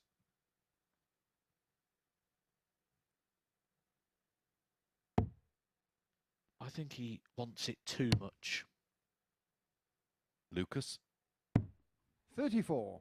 Shaun car Well, Darts 56. has made such a huge impact in Germany, hasn't it? So that will come with its own pressures and Being expectations. shot on the third leg. Shaun Griffiths. Back-to-back legs for Shaun. And that all-important breaker throw. You've only got to look at the TV viewing figures, haven't you, to Fourth leg Shaun to do first. see Game on. the sort of numbers. The World Championship in 2023 in Germany, the final was watched by nearly 2.4 million viewers, dwarfing that of Holland, which was always seen as a bit of a hotbed for darts, and even the UK, which was under 2 million, which is the highest record we've ever seen. Before that, 1.5 million viewers. 100. So imagine what Germany numbers could do if they had a real star to get behind and support. They've got 2 players now in the top 32. Gabriel Clements 45. and Martin Schindler. Oh, Gabriel went so close, didn't he? And probably on those numbers are reflected on his run to the semi-finals. I know the interest. I was there for TalkSport, right next door to the German broadcasters production office, and well, the interest was remarkable. 60. Media people from all over Germany arriving at Ali Pali to get a little bit of big gaga. 44. They were going gaga. Came so close to being that German breakthrough star who gets to the World Championship final. 60. You feel it's going to happen? There's plenty of candidates now coming through. Hempel was looking good a year or so ago to be that. We've got players like Lucas Venig, who's here this week. Martin Schindler, I think, though, he's going to be the guy. 78. Shaun car Big fan. 156. Schindler.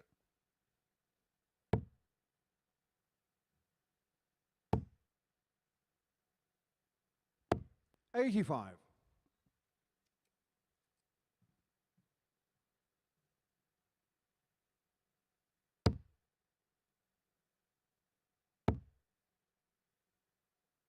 I think what we're seeing 60. here from Shaun Chris car Wickenden is a 71. result of negative results to this point. The moment He's probably aware of, like we said at the start, where it has to be clean Game from Shaun here. the 4 flag. Shaun He's Griffiths. taking on the Shaun Griffiths, who is going back to that sort of top level, which we saw from him when he took on in match number 2. He's averaging Fifth leg, 91.5 here. Game on. Good finishing, 3 from 4. Couple of 180s. He is the biggest 180 hitter of this group so far. 2 180s he's hit. Add to the 4 he's hit already today. He's on 6. Ryan Murray got 5.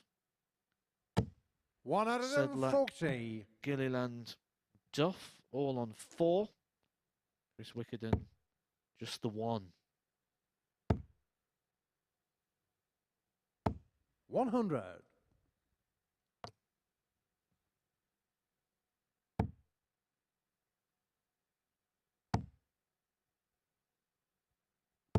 100. Don't know what it is about the place, but he certainly looks comfortable here, doesn't he?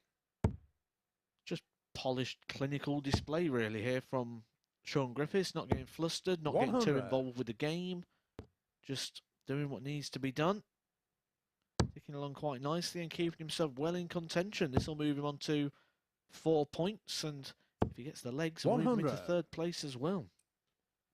Yeah, the completion of this match, that will be the end of the 4th cycle of games, so all the players will have one to play. 139. Shaun's final match will be against Ryan Murray. It will be a tough one.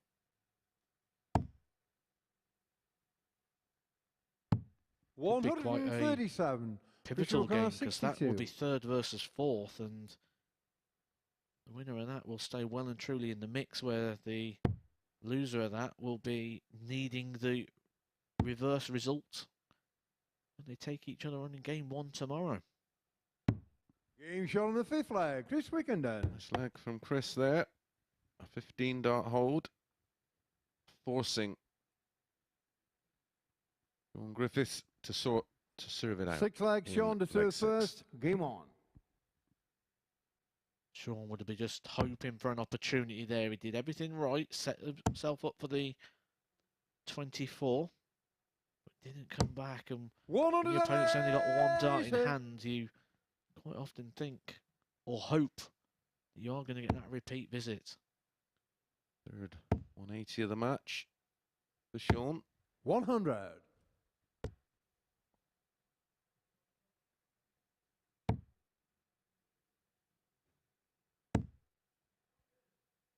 A tough introduction 100 for Chris Wickenden into the Super Series. There's certainly been some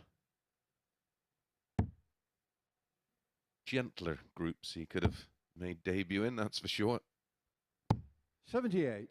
Interesting to see if we could maybe get a word with him tomorrow, just to see how he's felt about his experience so far. 60.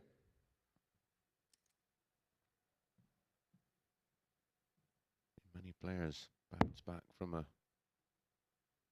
not so successful debut. 140. Shaun I love talking to them because they just want to right the wrongs. But then is that a sign that maybe they put too much pressure on the first experience? 55.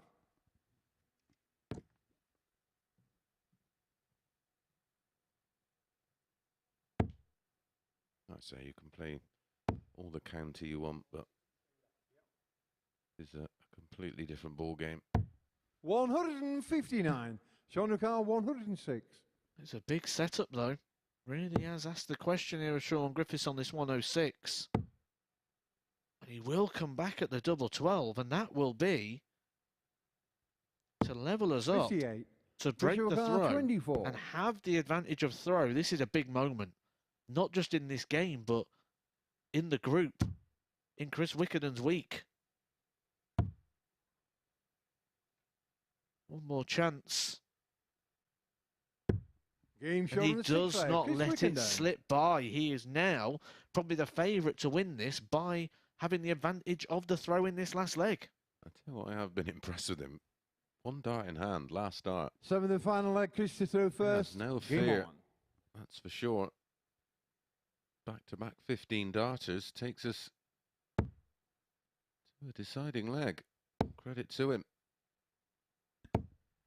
140. Big 140 as well. This could be a group saver for Wickenden. Could just keep his hopes alive for a bit longer. 55. That's all you need to do. Just keep yourself in there. You never know how it's going to go. He's making good strides here. Reversing 100. the last match where he had it won and ended up losing it to Ryan Murray. It seems like the opposite, where he'd have felt like he'd had this one lost, and now he's starting to produce darts. 140. Could see him over the line for the first time here in the Super Series.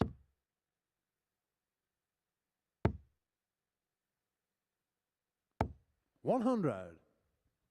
There's that last dart you was talking about. Finds the treble 20 to leave a finish. In control of the leg and the match. Trailed 3-1 and 58. he's in all sorts Official of car trouble. 161. He's well on course for 3 legs, all completed in 5 visits. 60. And I'm not going to lie and say I saw this coming, but the only person who needs to have seen this coming was Chris Wickenden. He's the guy up there throwing the darts, and as long as he's believing, you never know when you might start 95. achieving. Official car 101. Dream, believe, achieve.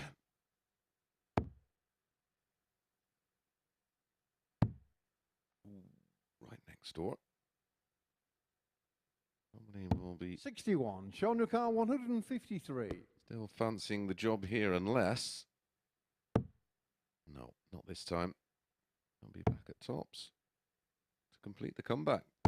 85. Official car 40.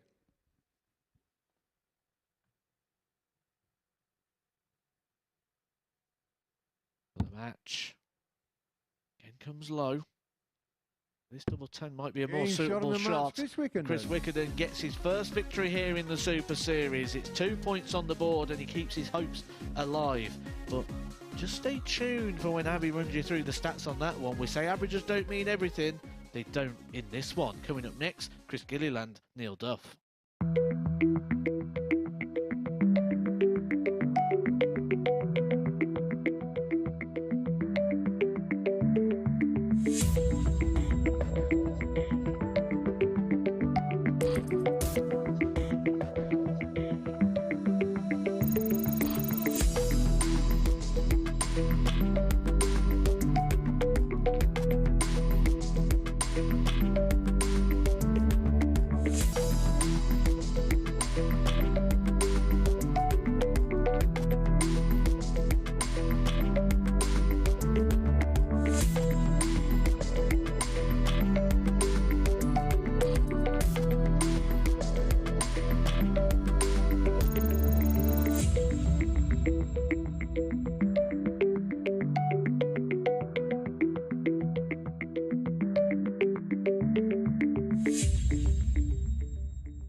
Welcome back to the live lounge here in Portsmouth, where Chris Wickenden has just come through in a last leg, decided to pick up his first 2 points here at the live lounge in Portsmouth. A really fantastic comeback from him. There are the stats.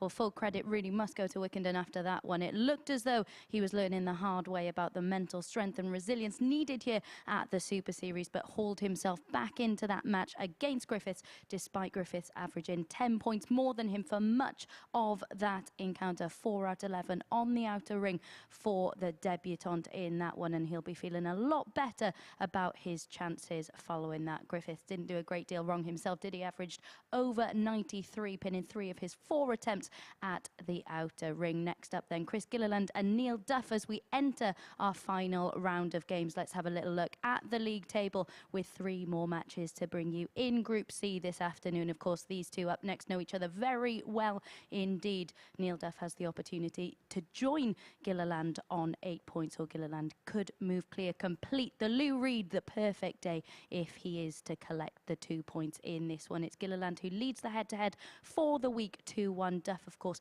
picking up the points yesterday. Gilliland successful on Monday and Tuesday. To see who comes out on top in this one, then let's return to the guys in comms.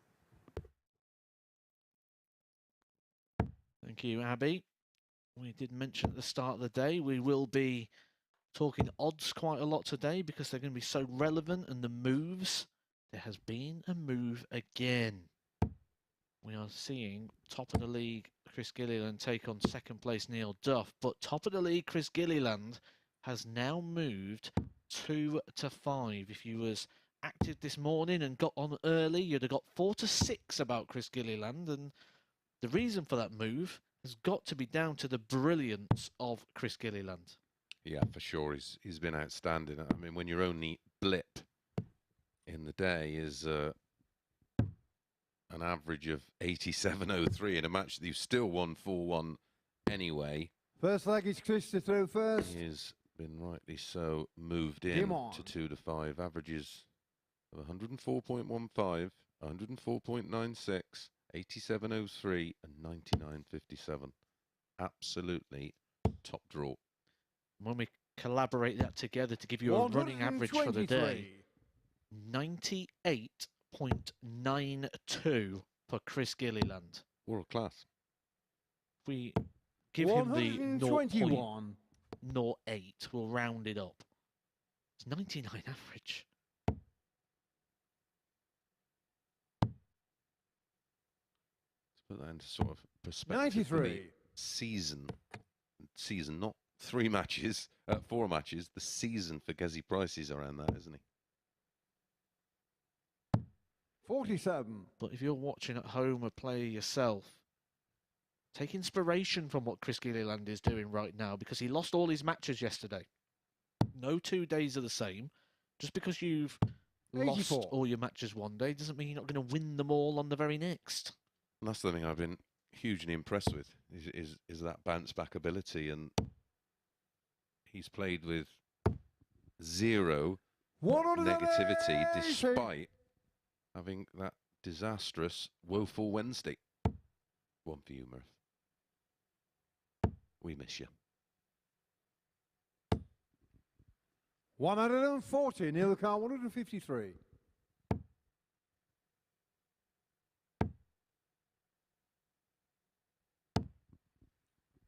$43. Chris Car 61. Couldn't back the max up with a significant score. Taking a little bit of pressure off the 61. Interesting. Last time went 25 double 18. 41. Neil the car 110. Been a bit of a feature today. Neil Duff this. Game shot on the And first it continues. leg. Neil Duff. 15 darter, 110 checkout, and a break of throw. Real good pals, these two live, but they're almost neighbours. Second leg, Neil to throw first. Practice partners, pairs partners.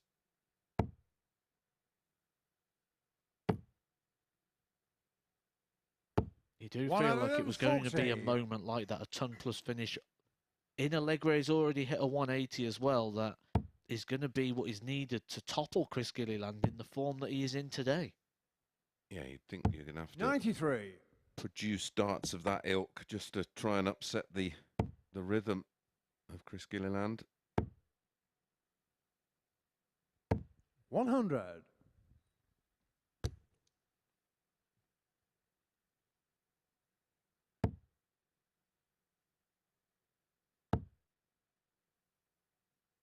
Comes down on the last one. I think he should have come down straight away. I didn't like the lie of the dart there, and almost tried to come round it.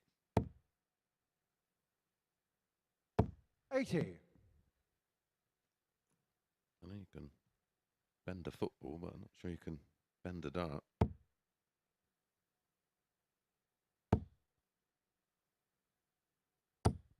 Welcome back. 180.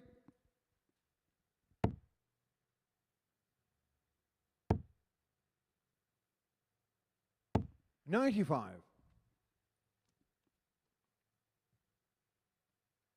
These players, of course, both in Group A, which was played over Monday, Tuesday and Wednesday. 136, Neil Car 86. Just feel Chris Gilliland was making his move again. And just kept at arm's length here from Neil Duff. Big finish. Took out a 110. The 86 there, just as important. Gilliland was making his move. This is a quality battle here in the early couple of legs. Both players averaging 103. 82.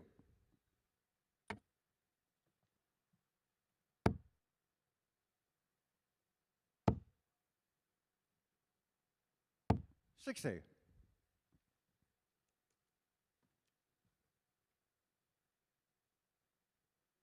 Monday, Chris won this tie 4-1. 45. Tuesday, he won it 4-3 in an absolute cracker, where he averaged 100.80. Today, Neil 100. got some revenge, winning 4-2.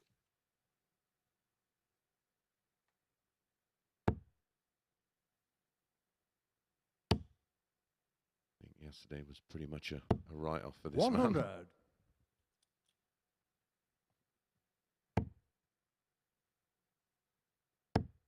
Can Neil Duff sustain this level of play? 100. He may need to.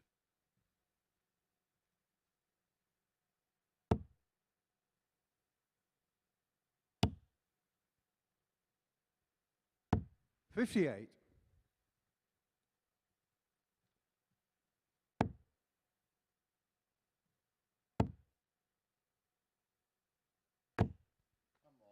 $43. Just sense the importance of this leg. 2-1 or 3-0 is a big, big difference. Especially considering that Chris Gilliland is throwing 46. first in this leg.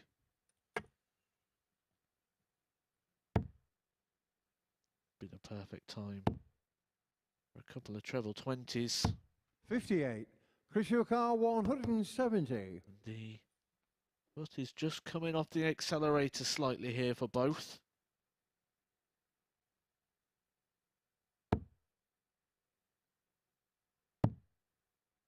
Another one of those would leave double 18. 96. Neil Car 140.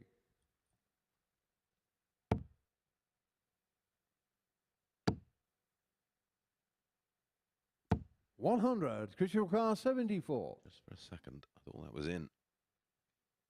This is the moment of the match so far for Chris Gilliland. He will get one dart at tops. Target, he has been very good on today. Shot on the third leg. Chris Gilliland. He finds it at the most important moment of this day. Neil Duff sat on tops waiting to pounce. Chris Gilliland, one dart in hand. Like Neil to throw first. Finds the tops.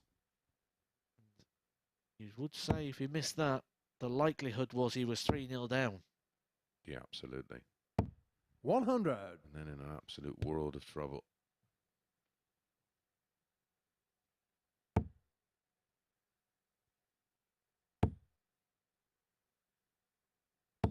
Just look how quick things can change in a game of darts. I think that's one of the things that people love so much about the sport as well, like how quick a game can just flip-flop from side to 59. side.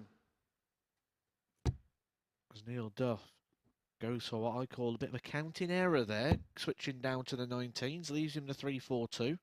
The 17s would have gave him the 180 possibility 93. to leave the finish. He is now 9 darts away from winning the leg still. That's the real advances in forward thinking in darts now, where they are that so 100. far ahead, which is, well, it was never the case. I was discussing this with Glenn on Tuesday.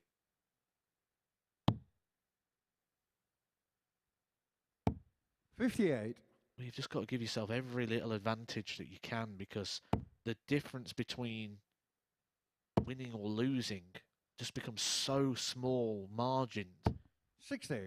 And it only gets smaller and smaller as you get to the very top. That a dart or 2 darts could make such a difference. So in that situation where you needed a whole other visit, potentially, 100. just by throwing out one number rather than the other. It's a little bit like the 2020 and going for the 19s. You've got to go for the 51. It makes mathematical sense. And people will say, well, you've got it at 180 and a 164, Official but car it's a 110. possibility, not an impossibility, where the situation of the 342 was an impossibility. You can't do it in 6. Yep. And I'd rather have a small chance than no chance, and people live by that logic. Otherwise, we wouldn't have things such as the National Official car Lottery. 122.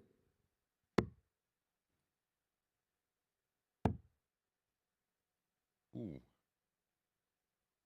Well, he was so far away from the ball. He hit the 12, which 72. left 110, so it was still possible.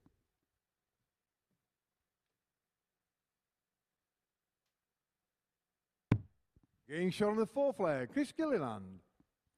Oh, Gilliland is just stuck in there, and that's a 16 dart break of throw. We've got a level game. 5th flag, Chris to throw first. Game on. Can Chris Gilliland make it the perfect day? It was imperfect yesterday, losing 5 out of 5. 100. What a turnaround. Remember, James Richardson doing similar in a earlier series. 180. Neil Duff has other ideas. I remember watching a old martial arts movie. Can't remember what it was. 45. Hopefully someone will help us out on Twitter. Was Bruce Lee in it? He might have been. And comes up against the big boss and gets to the end. And he lands a couple of blows clean to the face. And the big boss just stands there and goes, is that the best you can do? And it kind of reminds me of this moment here, because Neil Duff has landed a couple of big shots here on 100. the boss of this group so far, Chris Gilliland. And to respond the way he did and win the next 2 legs, it's almost that very same statement. May have been fists of fury. 105.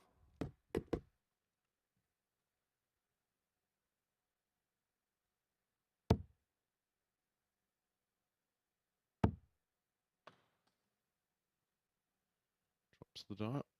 Had to retrieve. We have compared him to Gerwyn Price so far today. There's another similarity. Well, he's got the colours more of MVG. Getting shot on the 5th flag, Neil Duff. 12 darter with a max in there. And it is the break back. 6th flag, Neil to throw first. Game on. Oh, if they do stand there and say, is that the best you can do? Just hit a marder is what Neil Duff's logic is here. He's had 10 scores, over 100, 2 140s, 2 180s, the 110 finish. He's only missed 1 dart at the double. This is a polished performance from Neil Duff. And averaging over 95. 85.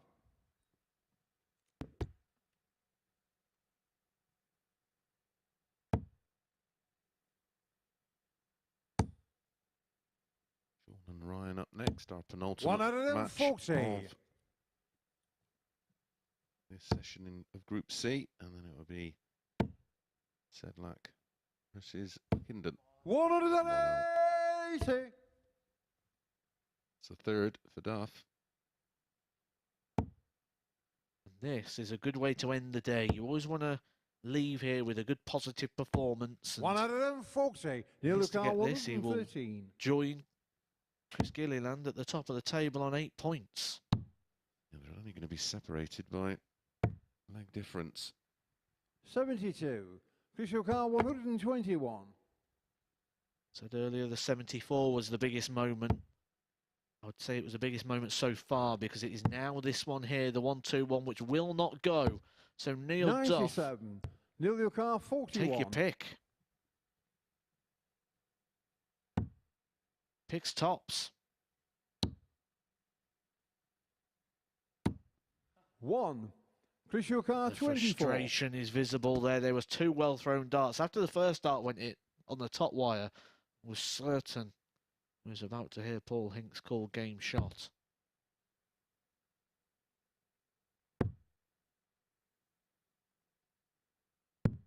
$18. Neil, your We car, might 40. now do so. 3 darts in hand. Get it done. Usually pretty good up here.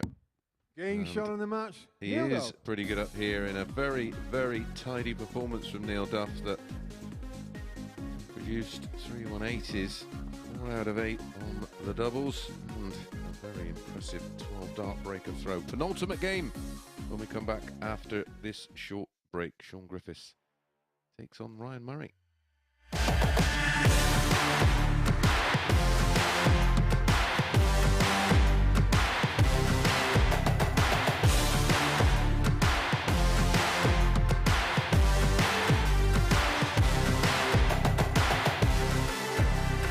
Ball 1, Joe Taylor, Garrett Tilly.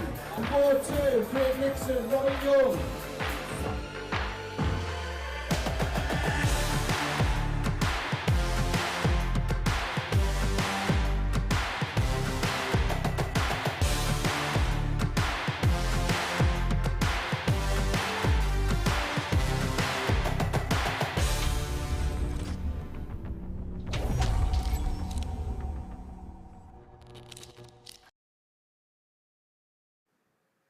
So then, Neil Duff has ended his day by becoming the first player to get the better of Chris Gilliland in Group C. As you can see there, with an average of 93, Duff has taken out some really crucial 3-figure finishes today, and he pinned another in the opening leg of that match, the 110, to complete a 15-dart break. We mentioned how much better Duff has performed today, and he came racing out of the blocks in that one to take a 2-0 lead. There's been a much improved demeanour from him today as well, not berating himself as much up there and ending on a huge high. Let's have a look then at the league table with 2 more matches to bring you in this afternoon session, then confirmation. Gilliland and Duff both end the day on 8 points after that victory for Duff in our last match. Ryan Murray and Shaun Griffiths next up for you this afternoon. They met on the Challenge Tour back in 2018, and it was Muzz Lightyear who was the 5-2 winner on that occasion. You do feel this is probably more important for Griffiths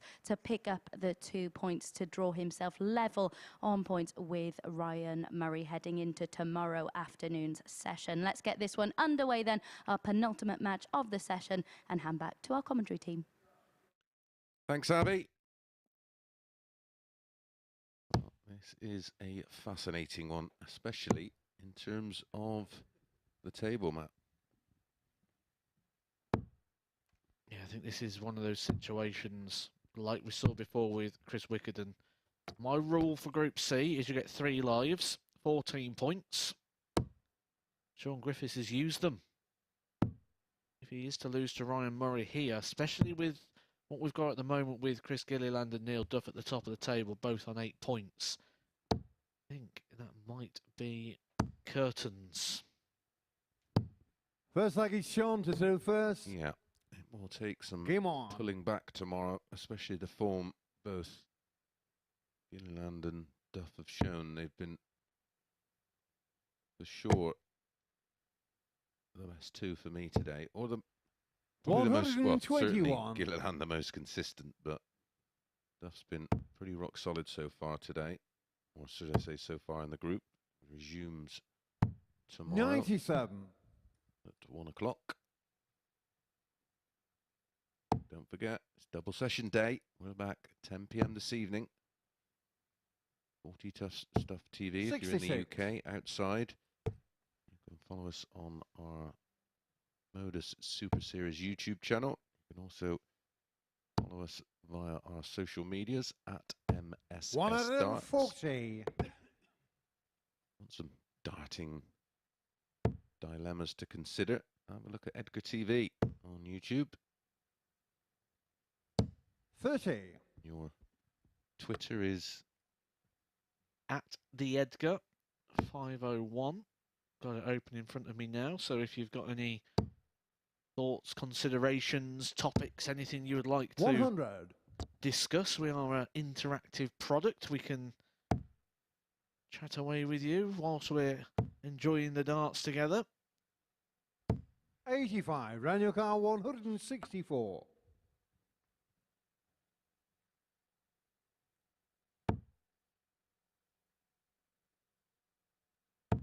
Let us know if there's a player you'd like to see here at the Super Series 84. that is eligible.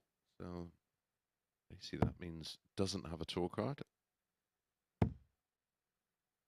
Let us know. 81. You've got Round any your car questions 80. with regards to how you can participate across those social medias. Look up ADC. All the details are 60. there. Shaun, your car 118.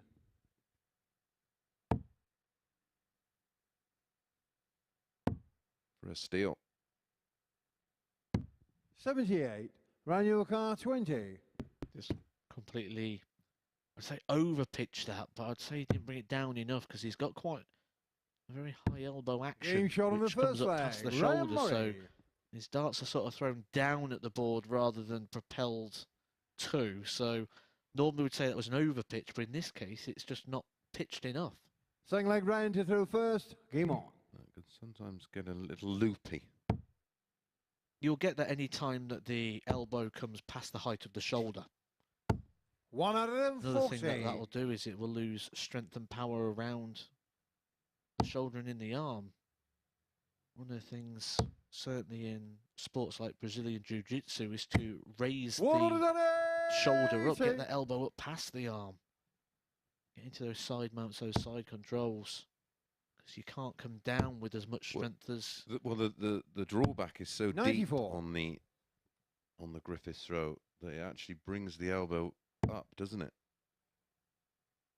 It's well past, the flight comes well past the 100. It's almost back as far to the ear. It's quite unusual, but can be effective, as we saw in the last visit where he scored a max. 45.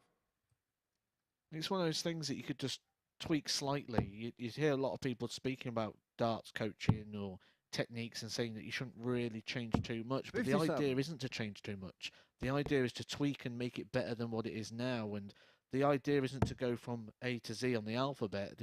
Wherever you are on the alphabet, Shaun Griffiths is probably bang in the middle 82. somewhere. Shaun It's not Griffiths, about taking him to the end of the 164. journey, it's taking one letter further. And it's trying to create a throw that can be repetitive and reliable. 46. Round your car 140. One that you can just replicate over and over and over again.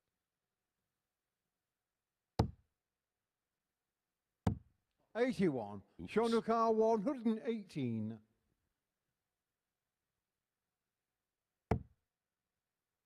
He missed tops at this exact same shot in the last leg. Game shot He on the does second not leg. do Shaun it Griffiths. twice. Shaun Griffiths is one of only 3 players so far in this group who have been able to take out a tumblers finish. He now makes it 2. In fact, Third everybody leg Shaun to throw who first. has Game on. hit a tumblers finish so far in this group has now got multiple. Ryan Murray has got 2, the 110, the 157. Neil Duff with 3, the 55. 146, the 132, the 110. Now Shaun Griffiths, a 118 and a 123. But you would say the 123 was probably the one that 21. was the most important one of the day out of... Let's make it second most important. We'll give Neil Duff top honours with the 146 for the 58. match. And then that 123 was a game turner for Shaun Griffiths.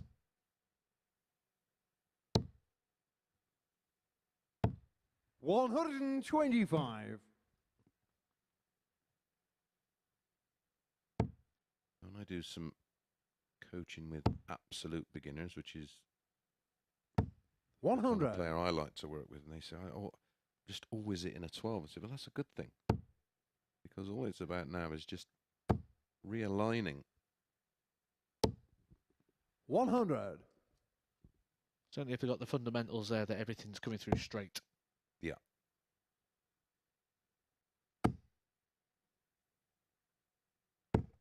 80. Ooh, bit of Robin Hood. Yeah, just for an example, when you make a golf ball, it's all about your feet positioning, isn't it? That will. It's the most important part, the feet 45. position. And a lot of people abandon the feet position or how it works. It's the most important. It's what's rooting you to the floor. It is the most important part of your stance. If you don't get the feet position right, you can't get everything right. You can't build a good house on bad foundations. 44.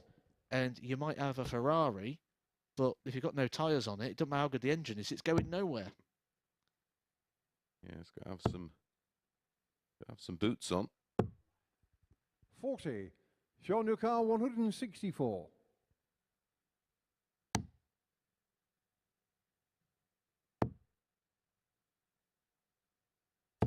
$85. Run your car 170.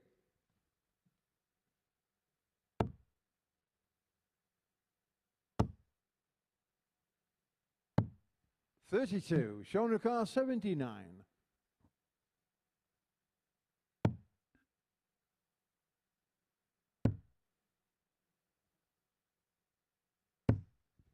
$57. Ran your car 138. Well, you mentioned him earlier. Nice finish. The Deller, 60. He may stay there. Yeah, I don't blame him. It was a good light. Shaun, your car 22.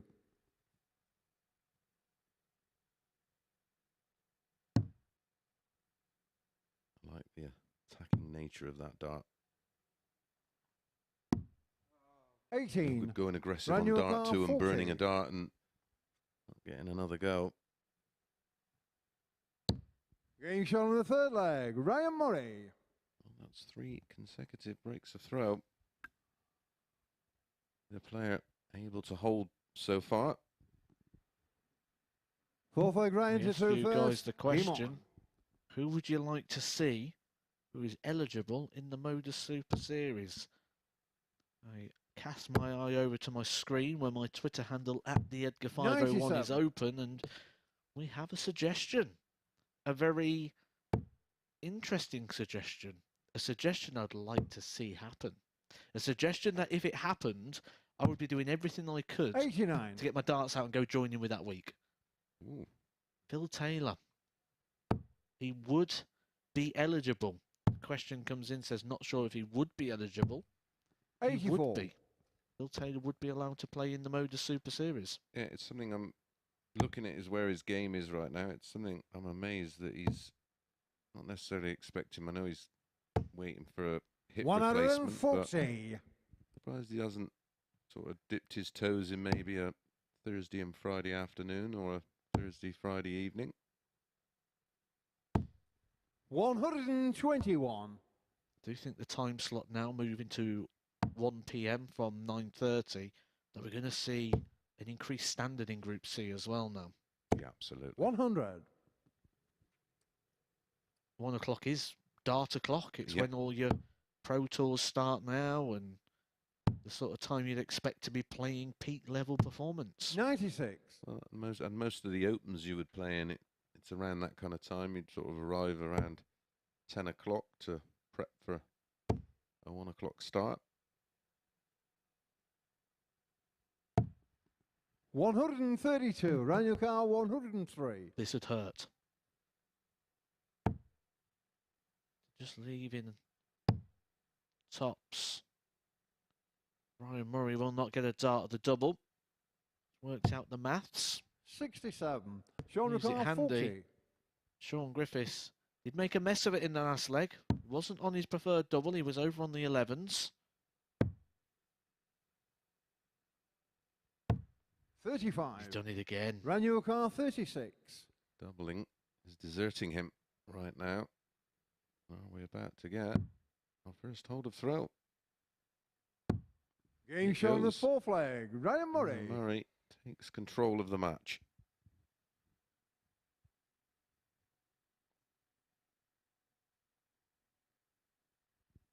Fifth leg shown to through first. Game on. Ryan Murray is a leg away, not just from the match, but putting a proper divide in this group and really splitting them into two halves. We do have one more game 100. still to come, which is 5th versus 6th. one of those players would move on to 4 points, we might be about to see a real 83. divide start to emerge.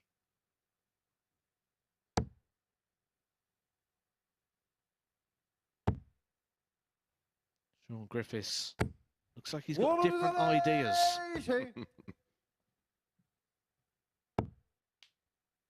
This one have another twist in its tail. 134.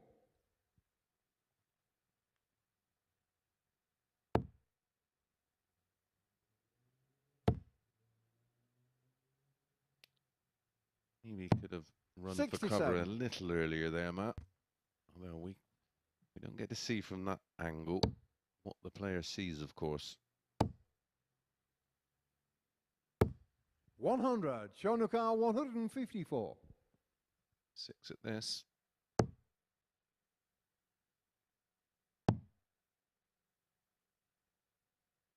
$92 remaining.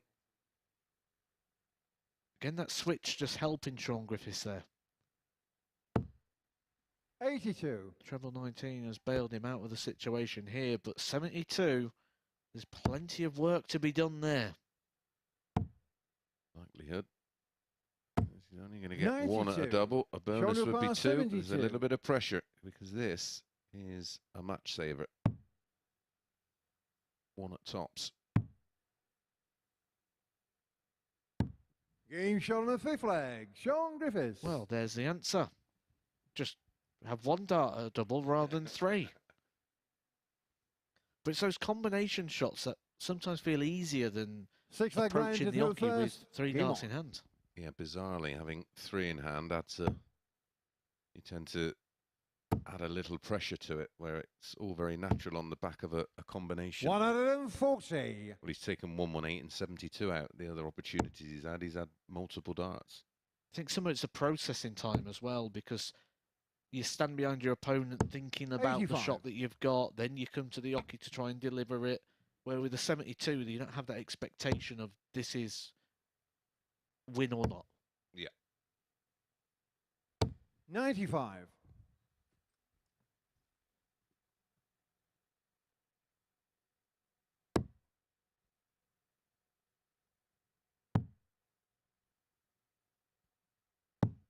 $46. Ryan Murray in a good spot here. 104 points the lead, plus these.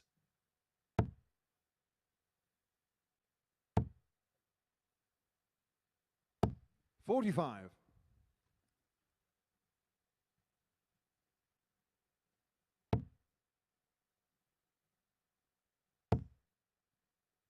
think the best way to describe this match so far is a bit in and out for Shaun Griffiths, which is actually the same way we'd describe his day.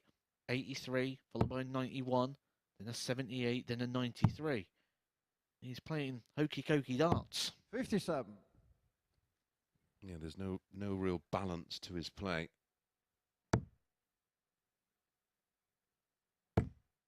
Really struggling with the 5s at the minute as well. 135. Not like they're terrible darts, they're right in the corner on the wire, but obviously we're judging them in terms of the point section that they land in.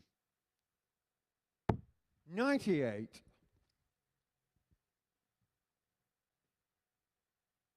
Be very important final treble there for Murray. 58. Ran your car 66. Feel quite as important after that visit. Could stay there. No, 11 and tops. Game shot. In it goes. Ryan Murray picks up his final 2 points of the day in his final match. Well, quick turnaround here, and after a very short break, we'll be back with Sedlak versus Wickenden.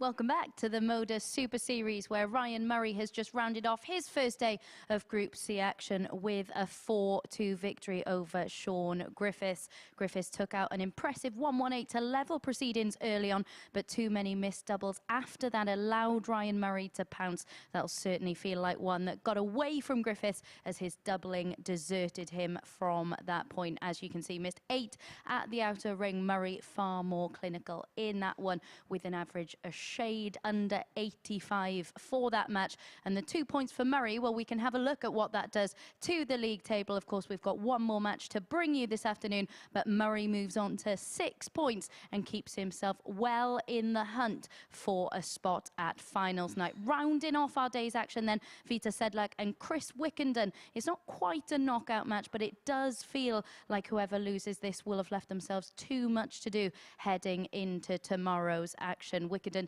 keeping his hopes alive, of course, with a superb comeback victory last time out. Can he build on that in this one, I wonder, and round off his day with a second victory? I think it's fair to say we all thought Sedlak would build on what he did yesterday. He's not quite been able to do that just yet. Can he do that here? Let's find out which one of the two does with our commentary team. Thanks, Abby. Yeah, it's been a disappointing day for Vitezslav. However, he is the favourite to win this tie. He was 8-15 this morning. He is now 1-2.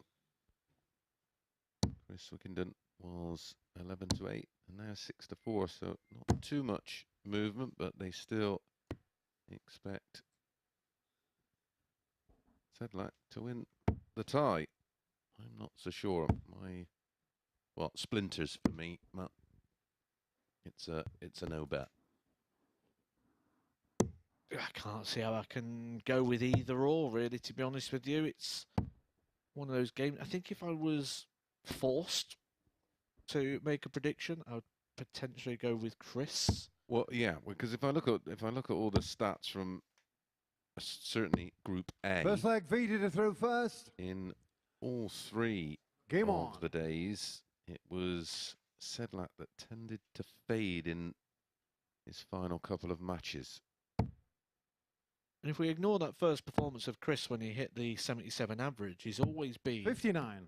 Well, his lowest over that was 84, 89, then 92, which matches the stats that we've seen from him throughout the year. Yeah, I think you found one where he was close to 86 for the season so far. 100. Yeah, sort of mid-80 average for the year. And that's pretty much where he is here.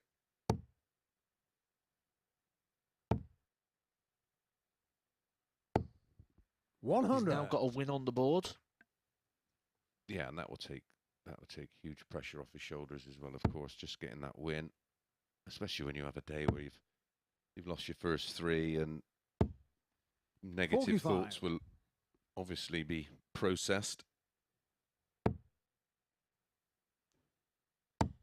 just get that first win, you feel like you're up and running. 100.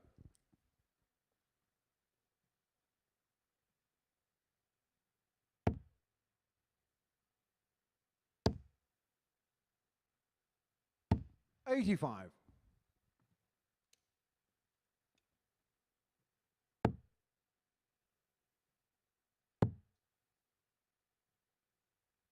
$96.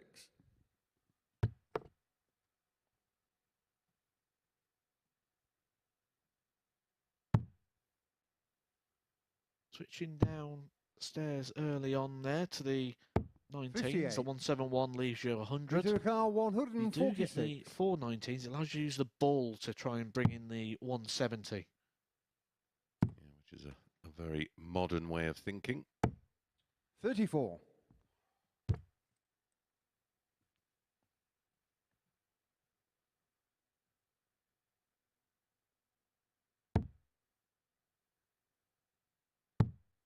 Mentioned Chris plays Warwickshire County Darts. He's actually sat 43. 4th at the moment in the 112. Super League system. Just shy of a 27 running average for the season. That's per dart. Getting shot on the first leg. Vitezslav Sedlak.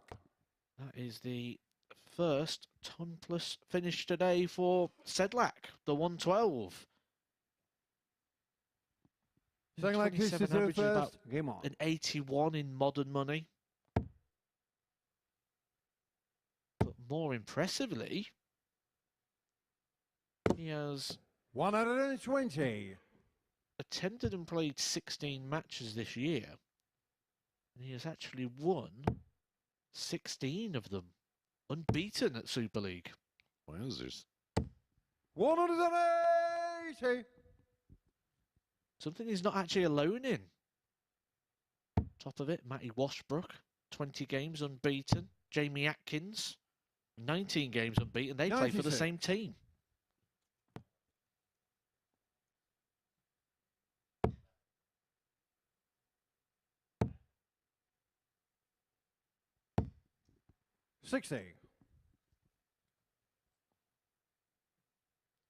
Clearly don't want to be going to Warwick in Warwickshire, where these guys play. They're also joined by someone you might be very well aware of. The 95. Undertaker Nigel Hayden plays for that team. Good player.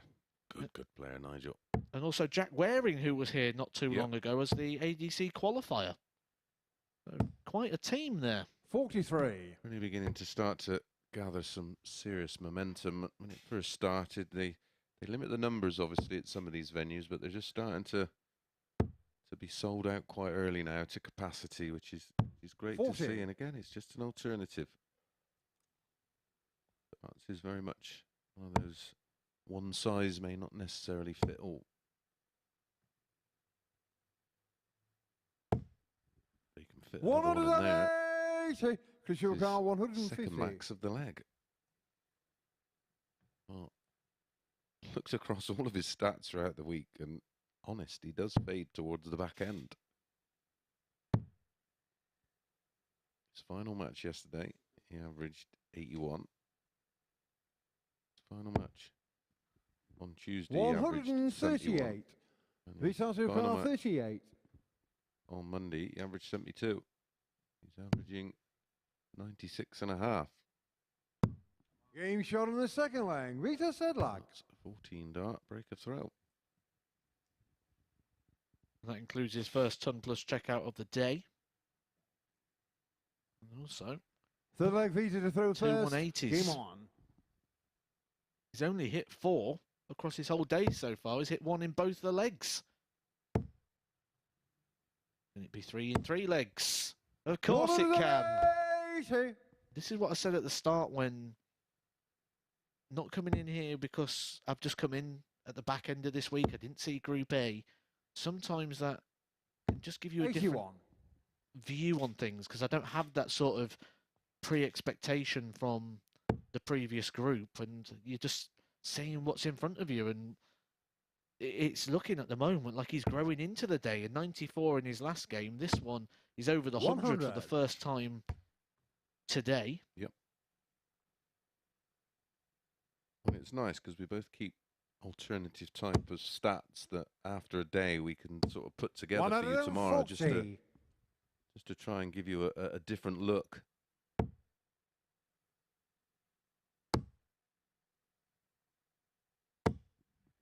This is brilliant. This is the way to end the day. We said earlier on when Neil Duff was taking on Chris Gilliland that you want to leave here positive with a big performance. To be fair, they're both putting in sizable performances as here.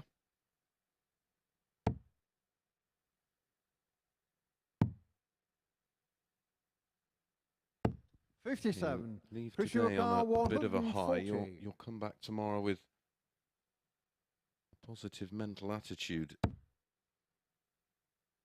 think they've both left themselves a little bit too much to do in terms of finishing in the top 2 with 44. Gilliland and Duff 64. clear.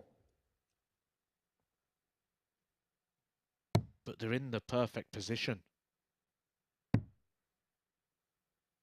8.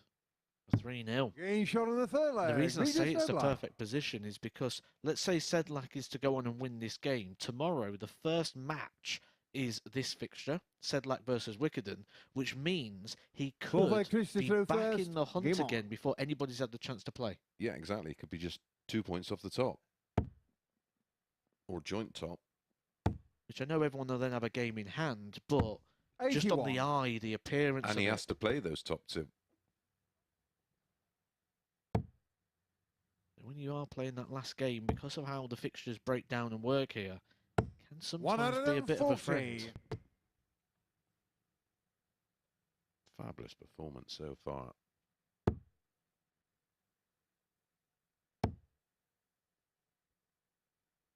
60. 9 scores of a ton or more, including the 112 out, 3 from 5 on the doubles. Averaging 85.38 and not got anywhere near a double yet. Not been given a dart at one.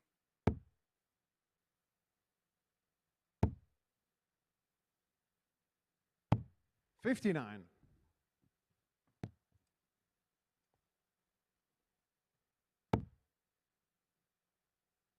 Don't forget, set your planner. You're back this evening from 10 o'clock on Sporty Stuff TV with the start of 100. Group B.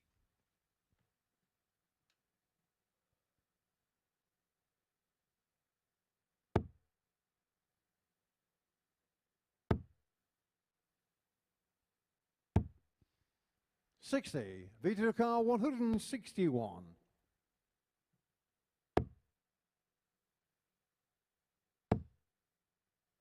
He used the ball and does. 90.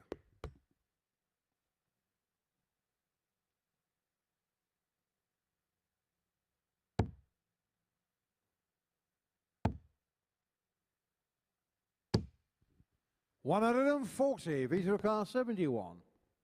For the match. To move on to 4 points and into 4th spot in the table.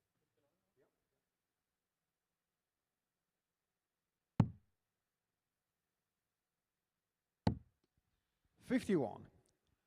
Vitezslav 101.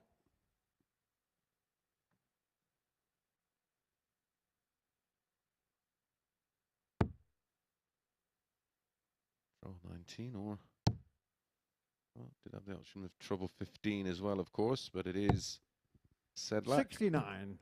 with 3 in hand. 20. Finish the day on a high with a 4-0 win.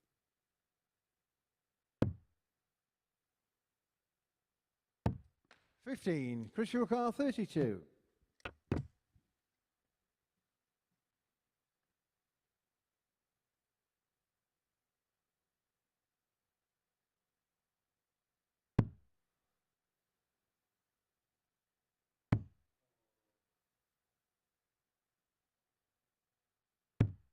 Game shot on Not the for the first fourth leg. time. This Wickenden. Finds the double with final dart in hand, and it's a hold. Multiple darts for the match for Sedlak, Fifth leg Vita to throw first. Game on. but he does have the darts in this one.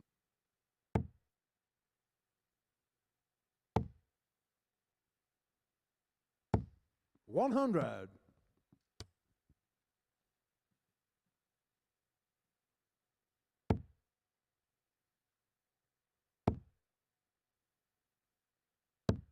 $100.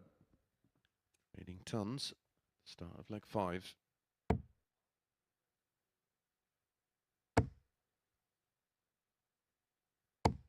That's a 4th. 180 of the match.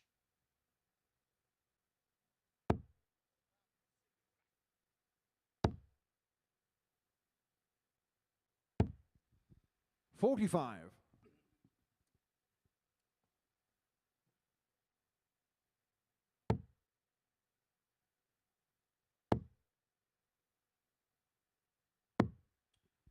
$42.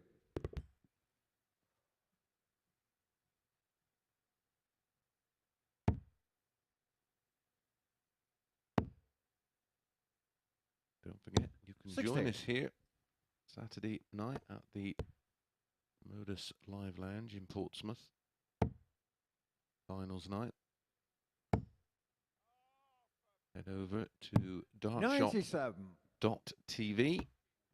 to reserve your ticket.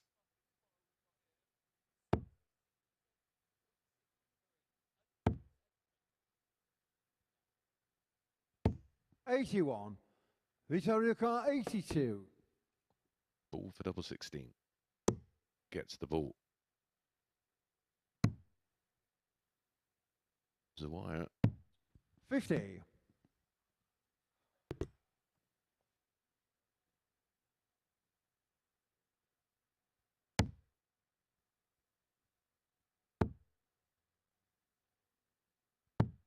'59. Victoria car 32.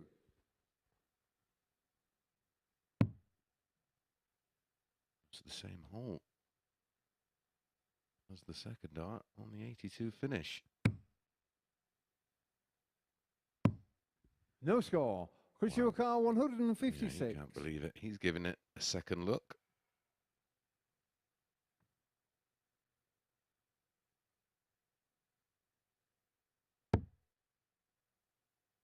Another one of those for double 18. Oh, wow, what a finish from Chris Wickenden. Again, multiple darts for Sedlak to get this one done and dusted. Chris Wickenden just will not go away. A 156 checkout.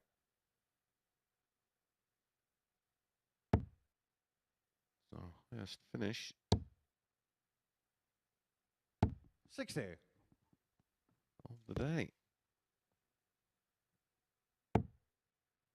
Apart from the 157 for Ryan Murray. 140.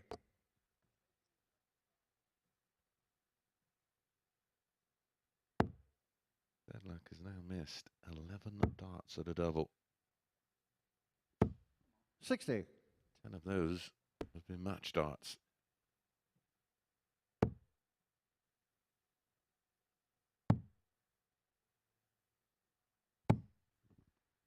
$134.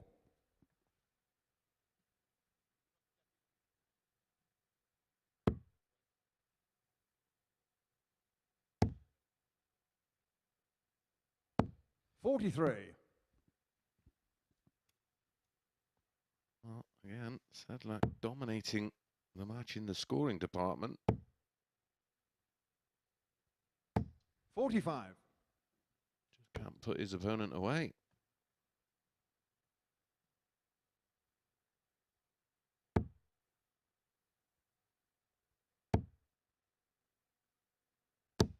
$100.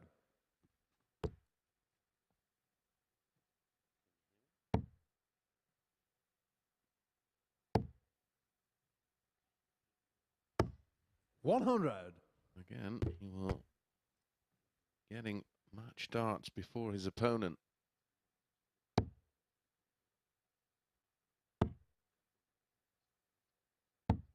$100. Victoria car 82. I hit the ball last time on this 82. That means 81.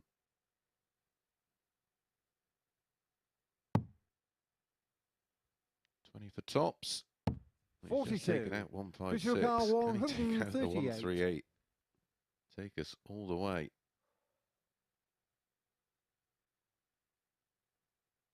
Not this time.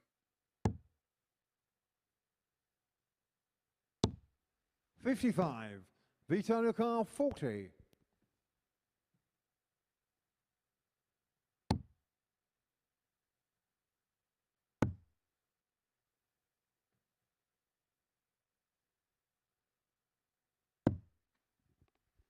$20. Christian car 83.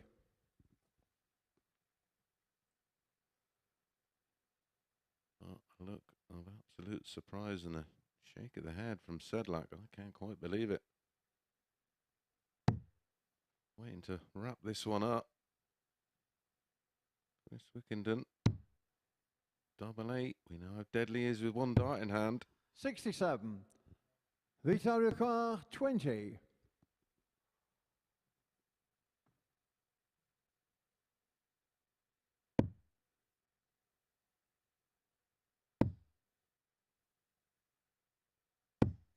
No score. Chris Car 16.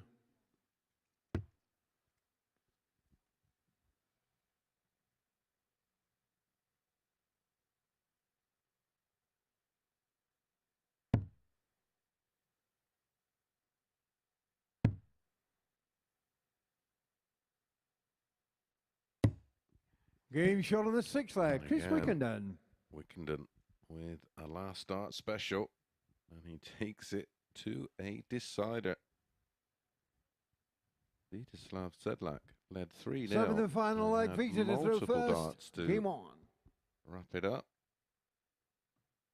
I think he's had about 15 darts to win the match.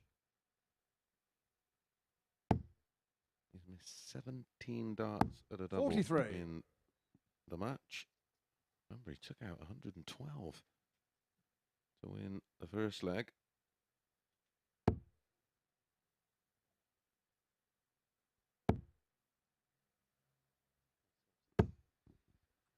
$41.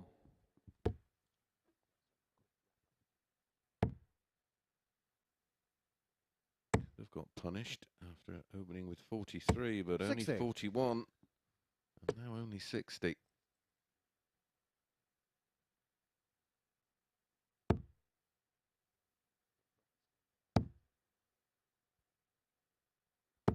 $43.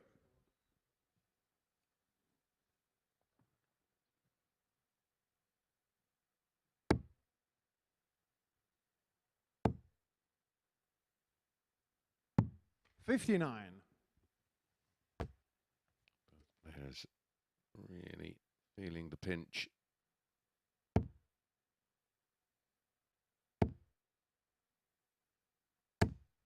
$180. Where on earth did that come from?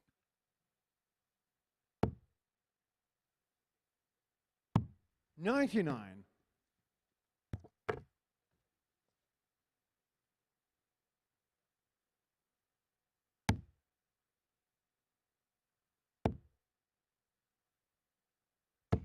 $100.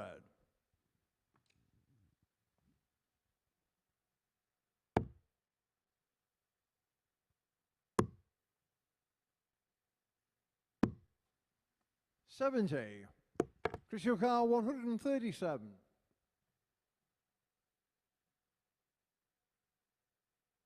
That leaves 80. Went for tops. 97. Right shot. Vitezslav Car 170.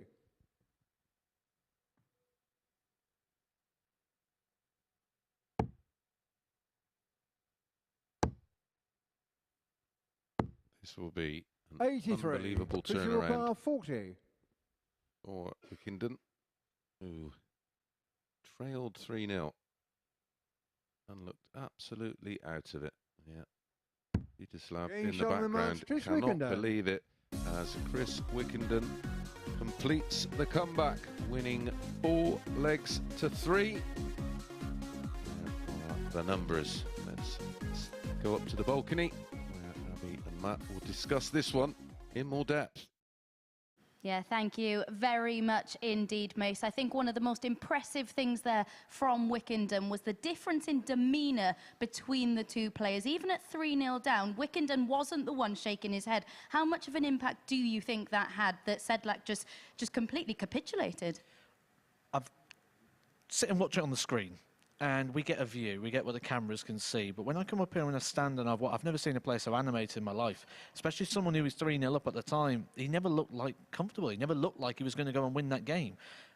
What we saw with the doubles missing, it just grew and grew, the frustration. At one point, he's on his knees at the back of the stage. I've never seen a player like that, and he's going to have to calm that down over time because it's just building and just playing into that level of frustration. Absolutely. Let's have a look then at the league table. At the halfway point in Group C, Gilliland and Neil Duff, by far the superior players in this field so far. Which one of the Chase Impact do you think has the best chance going into tomorrow? Well, first of all, when we look at that table, we can say it's correct. that table is what we've seen today in terms of level of performances and everyone in terms of in the right places. Ryan Murray is probably the only player I can see realistically challenging those top 2 players, but I do think if he is, we're going to need to see Gilliland or Neil Duff drop off their levels to allow him to step in there, because those 2 today have been fantastic. And Shaun Griffiths, would you say he's probably the player who feels like he's let things slip a little bit more than anyone else, because he has been competitive in matches, he has carved out opportunities for himself, not been able to take them though? He should be the player that we say could be in the running for this, especially when we look at what he's done on that top end. But as you've said, the bottom end hasn't been good enough. It's been in and out. I called him the okey-cokey of darts performances today, because it's just been so in and out. And he's going to need to be completely in tomorrow. He can only reach 12 points from now. If that is going to be enough, he's going to need favours from the group. He certainly is. Right, that is session 1 of 2 complete for today. We'll be back at 10 p.m. for the start of Group B. We look forward to seeing you then.